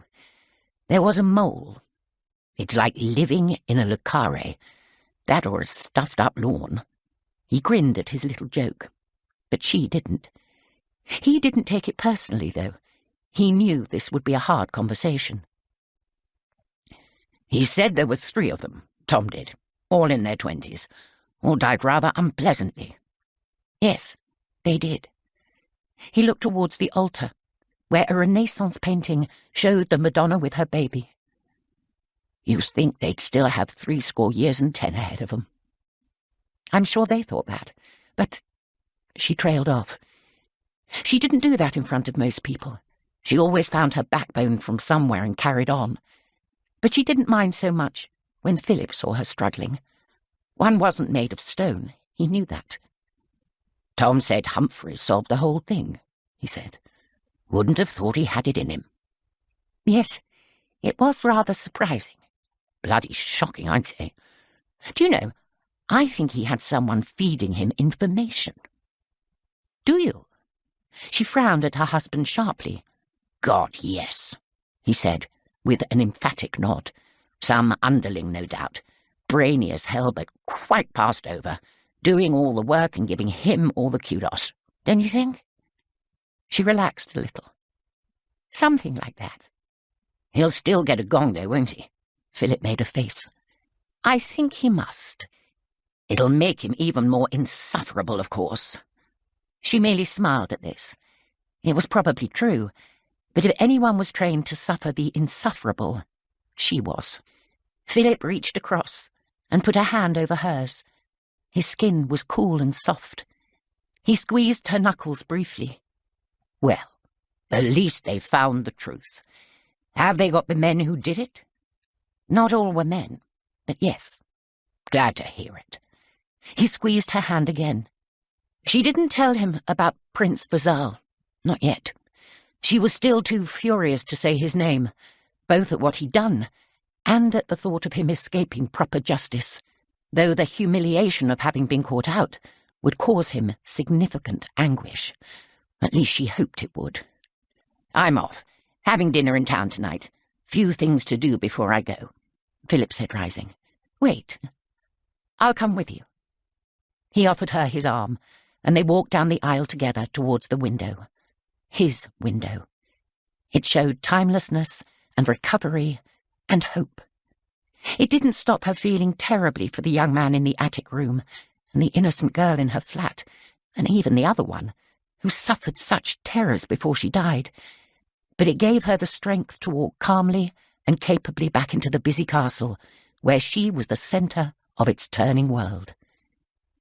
In 2 days, she and half the household would head back to London to prepare for the state opening of Parliament. Life very much went on. One did what one could. Right now, it was absolutely time for a little gin. Did you find out if the hard man was the same one who tried to kill you? Aileen Jaggard was visiting the castle at Rozie's invitation. They stood at the top of the round tower, away from prying eyes. Rozie's mouth twisted into a smile. Billy McLachlan found out for me. The guy in the cells had a broken nose and a damaged hand, 3 broken fingers, giving him a lot of pain. Aileen met her eye. Poor thing. What I don't get, Rozie said, changing the subject, was why Gavin Humphreys? Of all the people, I thought the boss hated him. She doesn't hate anyone. She might have been a bit infuriated. But when you think of the misery he caused, Rozie persisted, everyone could feel it. She knew he was wrong about the Putin thing right from the start. She must have decided he was the right man for the job. She wouldn't let personal feelings come into it. How could she not? Practice. Loads and loads of it. She's a brilliant politician. How do you think she's coped all these years?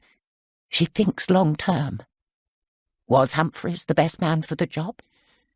Rozie looked out at the horizon. In the far distance, you could see all the way east to the Shard. Without meaning to, it marked 20 miles from here to the Tower of London, from fortress to fortress, as William the Conqueror had planned it, with London in between. She considered the question. Perhaps, she conceded. I mean, the boss worked out who did the killings, but I don't think she could ever prove who was behind it. Once she'd worked out that it was a question of spying after all. MI5 were the best people to deal with it, I suppose. There you are. But why not tell him how far she'd got? I saw her in practice. She just kind of seeded these little ideas. He didn't even know she was doing it. She told him about Allingham. She got McLachlan to the anonymous tip-off about Anita Moody. She let Humphreys take all the credit, even to himself. Aileen grinned. She pulled a wisp of hair out of her eyes. Yep, that sounds like her. Gave me a bit of a shock the first time, but the more I saw her do it, the more it made sense. She doesn't want to be seen as interfering. But it's her own castle. She's not head of the investigation, though. Imagine if she'd said what she'd found, and you'd found. It would prove she was basically second-guessing him all along, which, of course, she was. That would hardly puff up his self-esteem. So it's all about his ego. Think about it. If she'd proved him wrong and made him feel small, what would happen the next time there was a problem? He'd constantly be worrying she'd do it again. He'd stop trusting her. Trust is everything to Her Majesty, much more than petty point scoring. He'd stop telling her things. What good would that do? So he gets a knighthood, and he goes on thinking she's a dim old lady who lives in a nice castle. A dim old lady he works his guts out for, right or wrong. Rozie shook her head. I still can't get my head around it. I mean, who has that much self-discipline? Yeah. One person in the world, I'd say. Enjoy it while you can. They took a last look at the panoramic view from the long walk to the southeast, to the town to the west, and the river behind it, slow and stately, heading from Oxfordshire to the sea. Above them, the sky was sapphire, flecked with cirrus. It was nearly June, and soon the castle would be gearing up for Ascot. I assume she thanked you, by the way? Aileen added on the stairs on the way back down. Did you get the box? Rozie grinned. Yep, I did. A week ago, the Queen had asked her to come and see her in the Oak Room. This was more formal than their usual private meetings.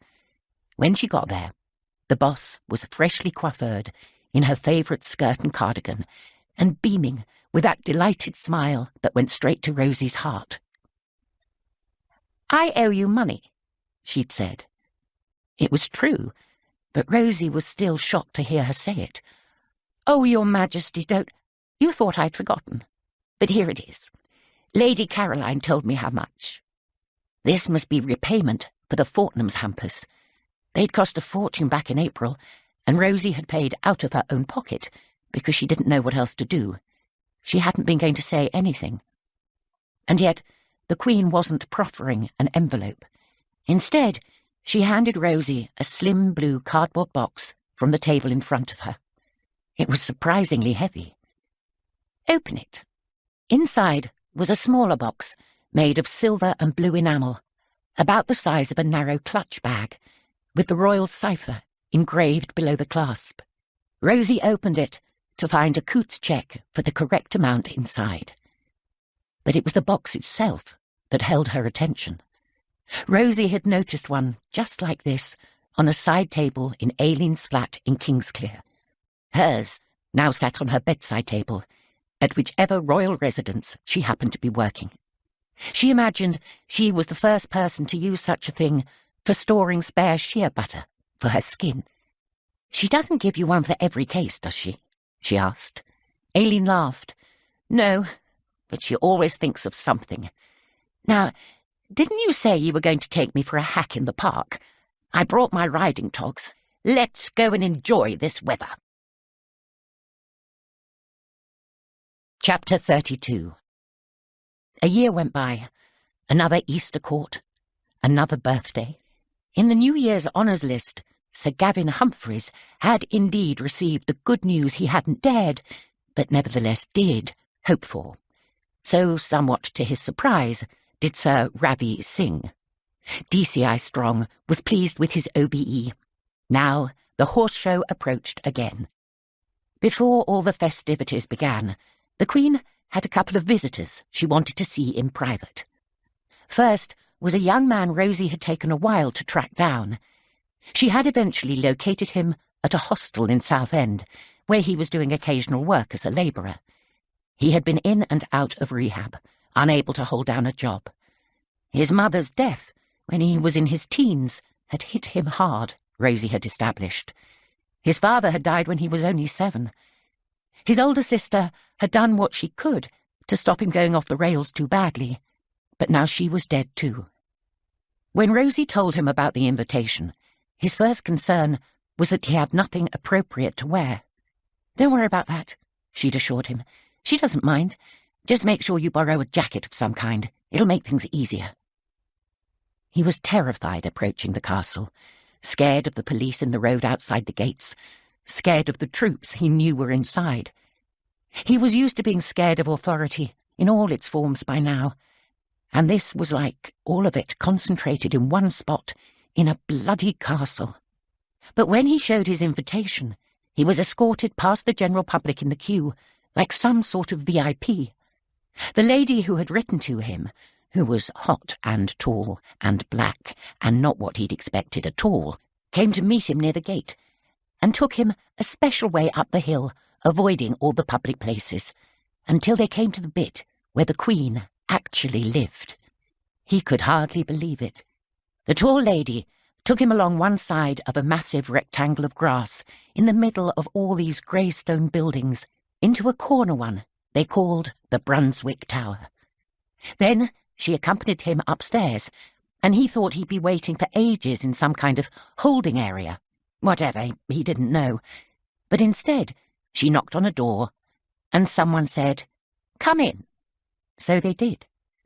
And inside was the Queen. The real Queen. Right there, in person, like on her own, or nearly, with just like some dogs and this guy in gloves standing near a table with drinks on it, and the room was not big and quite dark and full of the kind of furniture you would expect the Queen to have, like old and very, very expensive looking, like she'd got it all from a museum. And through the window he could see a long row of trees in the distance and people walking between them, ordinary people, just kind of doing their ordinary thing, not knowing that he, Ben, was standing in a room with Her actual Majesty. It was an out-of-body experience. He was really, really glad he let the manager of the hostel lend him some leather shoes. Trainers just wouldn't cut it on this carpet. "Good morning, Mr. Styles. Thank you so much for coming. I hope your journey wasn't too difficult." "No, Your Majesty," he said. The tall lady who was standing there too had told him to say Your Majesty the first time, and ma'am to rhyme with ham, not ma'am to rhyme with farm after that, and to bow, which he'd forgotten to do. Bloody hell. So he did it now, too late, but whatever. And Her Majesty smiled. She looked really nice when she smiled. She was tiny, though. She looked bigger on TV. But she kind of glowed. He didn't know how she did that, but it was awesome. "Rozie, could you ask Major Simpson to join us in 5 minutes?" she said. The tall lady disappeared, and the Queen sat down and pointed at this other seat, so he did too. And then the guy in the gloves came over and asked him what he'd like to drink. He had this soft Scottish accent, and he looked really kind, and Ben liked him straight away. He had no idea what to say, though, so he just blurted out, "Whatever." And the guy came back with a glass of cold fresh water with a slice of lemon in it, which was okay. And they talked. He and the Queen did. The guy in the gloves didn't say anything else, just kind of hovered in the background. For what could have been a minute or half an hour. Ben had no idea. Nor could he remember afterwards a single thing they'd said exactly, except that she was really nice, and they talked a little bit about his sister and his dad. And she'd said how hard it must have been growing up without his dad, which it bloody was, and how brave he'd been, and how sorry she was about his sister. And he felt it was true. She really meant it. And at some point, he stopped being terrified, and he just felt kind of at home. Like, this is just what you do on a Tuesday morning. And it was okay. Then the tall lady came back with this other guy in the most outrageous uniform you've ever seen in your life, all red and black, with gold braid everywhere, and medals and shiny shoes, like a costume drama. And the Queen stood up, so Ben did too, and she walked over to this table with a cushion on it, and uniform guy picked up the cushion and handed it to her. And on it was a small black box, lined with black velvet, with 2 silver crosses inside, one medium-sized, and one small. The Queen looked at Ben and said, "You stand here," pointing to a spot just in front of her. She sounded kind of strict, but not mean with it, and Ben did as he was told, and she said, "Mr. Styles, I know the version of this award that was given to your mother went missing last year. I was sorry to hear that. Your sister, too, died serving her country, and I would like to say how very grateful I am for her service and your father's sacrifice, and how sorry I am about your mother." She reached out to shake his hand, then turned and took the box from its cushion and gave it to him. He looked down, and in the process, 2 of his tears landed on her thumb, which was embarrassing. Ben hadn't been able to hold it in since his mum died, one of those things. But the Queen didn't seem to mind. She just made sure he was holding the box securely, and when it was done, she took a step back and smiled at him in a friendly way, and Ben didn't know what to say, so he said, "Thank you, ma'am. Appreciate it." And he realised that what she'd given him wasn't really the replacement cross and its miniature, so much as the time spent in this room with her, which could have been 10 minutes or 2 days by now for all he knew. It was like being in a time warp. But he was properly crying now, so it was probably best just to go. She said something else that he didn't really hear, and then the tall lady was showing him out. And as soon as they were out of the room, he just turned to the tall lady and hugged her tight, which you're totally not allowed to do, and he knew that. But sometimes you just kind of have to go with it. And she hugged him back for a moment and asked if he was okay, which he said he was, because there was the long version and the short version, and the short version was always easier. But she squeezed his arm as if he'd given the long version, and held on to it as they walked down the corridor, saying something about a scroll he'd get to, but he'd worry about that later. And that's how he got the Elizabeth Cross back, and the whole thing was weird. He'd vowed he'd never wear it after his mum died. Rachel was happy to, but she was more into that sort of thing. Ben was sure he'd just lose it. He knew he wouldn't lose this one, though. Not ever. The other visitor was Meredith Gostelow, whom the Queen invited to see the headstone she had designed at the Queen's personal request for a very unusual grave. They met at the castle, and the Queen drove the architect down through Home Park towards Frogmore House and its grounds. It was here that many members of the royal family were buried, including Victoria and Albert, who had chosen the spot specially, and the Queen's uncle, Edward VIII, whom the family could hardly put anywhere else. The royal graves were neatly tended in the shadow of Queen Victoria's mausoleum, but the spot the Queen took Meredith Gostelow to was somewhere a little distant, half hidden by trees, just to the north of Frogmore Lake. If you weren't looking for it, you would hardly know it was there. A patch of grass among the flowering bluebells was marked by an asymmetrical slab of white marble, set with brass lettering that simply read, Maxim Brodsky, musician, 1991 to 2016. The architect looked at her work with a critical eye. This was the first time she had seen the finished piece in situ. It was extremely simple and far from her usual style, but a tremendous amount of work had gone into its simplicity, choosing the exact shade of white, the perfect block of marble, the most pleasing asymmetry, the right style and size of lettering with the most attractive spacing, and the best sculptor to achieve it. It had taken days of work on the design and weeks of thinking. "Do you approve?" she asked. "I think it does very well," the Queen said. "Don't you?" "Oh, there are always things I'd change."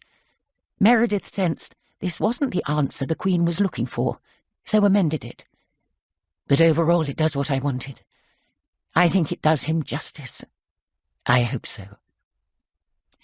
"I hope you didn't mind me asking you to do it," the Queen said, I must admit I was rather surprised. We admire your work. It's why we invited you that night, of course.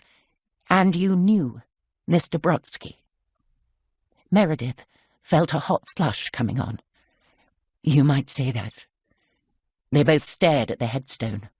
You danced with him, too, the Queen said, to take the heat out of the other woman's cheeks. She didn't mean to embarrass her. It seemed to work.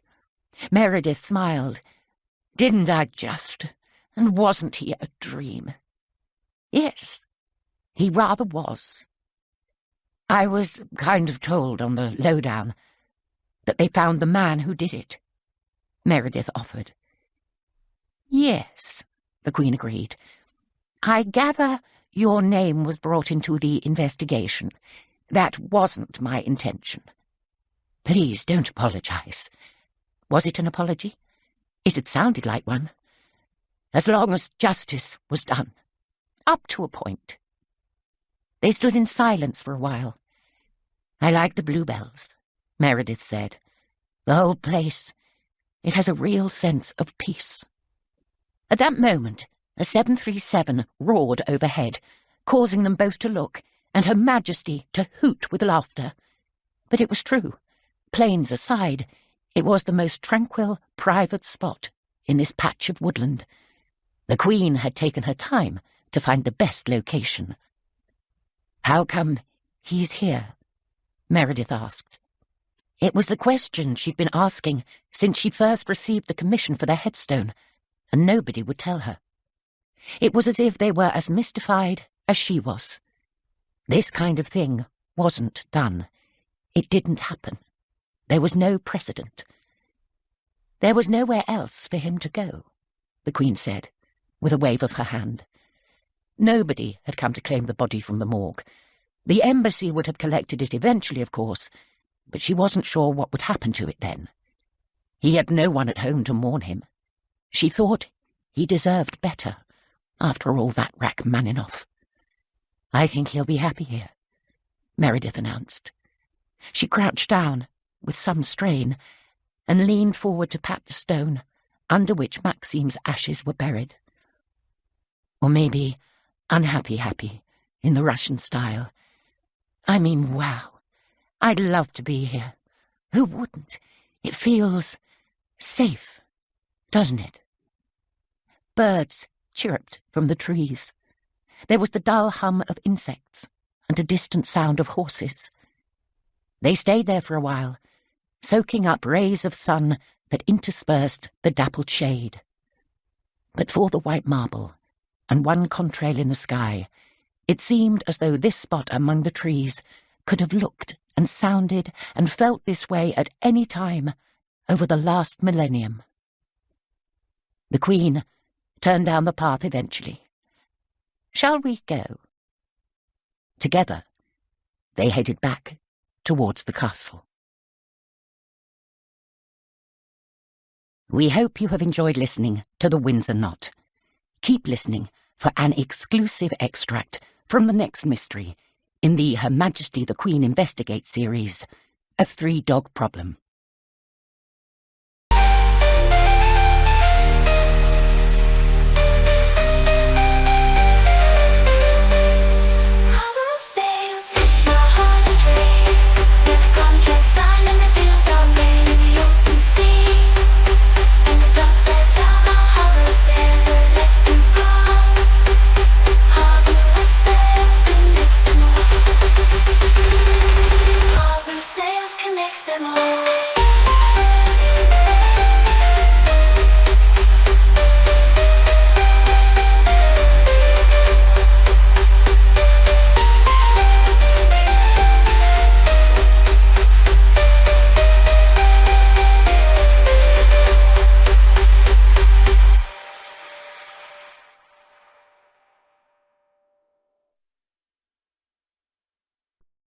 Prologue. Sir Simon Holcroft was not a swimmer. As a trainee pilot, about 1,000 years ago, he had spent many hours in the water on naval training exercises. He could, if necessary, escape from a sinking helicopter in the Atlantic Ocean. but ploughing up and down an indoor pool held no allure for him. However, his trouser waistline was 2 inches larger than it should be, and his GP had made those noises about cholesterol levels. Something needed to give, and it wasn't just the button above his flies. Sir Simon felt tired. He felt flabby. On the train back from Scotland, he judged that here was a man who had eaten too much Dundee cake and not offered to accompany the Queen on enough cross-country walks. His first thought, on arriving back at his cottage in Kensington Palace, was that he needed to jolt himself out of this slump. Those last few weeks in Balmoral had been bloody. It was as if the midges had been staging a world event. He had been busy most mornings with Prince Philip, discussing the details of the resurfacing programme, because the Duke had always taken a very keen interest in how the royal residences were run. Then he'd been up most nights on the phone, conferring with Michael Green and Sir James about the Duke's suggestions and questions, as well as adding some of his own. If they hadn't done all their homework by the time they presented it to the Public Accounts Committee in November, the proverbial order would hit the fan like a fireworks display. Vigour was what he needed, and freshness. Despite his lack of enthusiasm, the palace swimming pool seemed like the best solution, but the Queen's private secretary was in a bind. Staff weren't supposed to swim when the family was in residence, and the nature of his job meant that if the boss was away, so was he, and vice versa.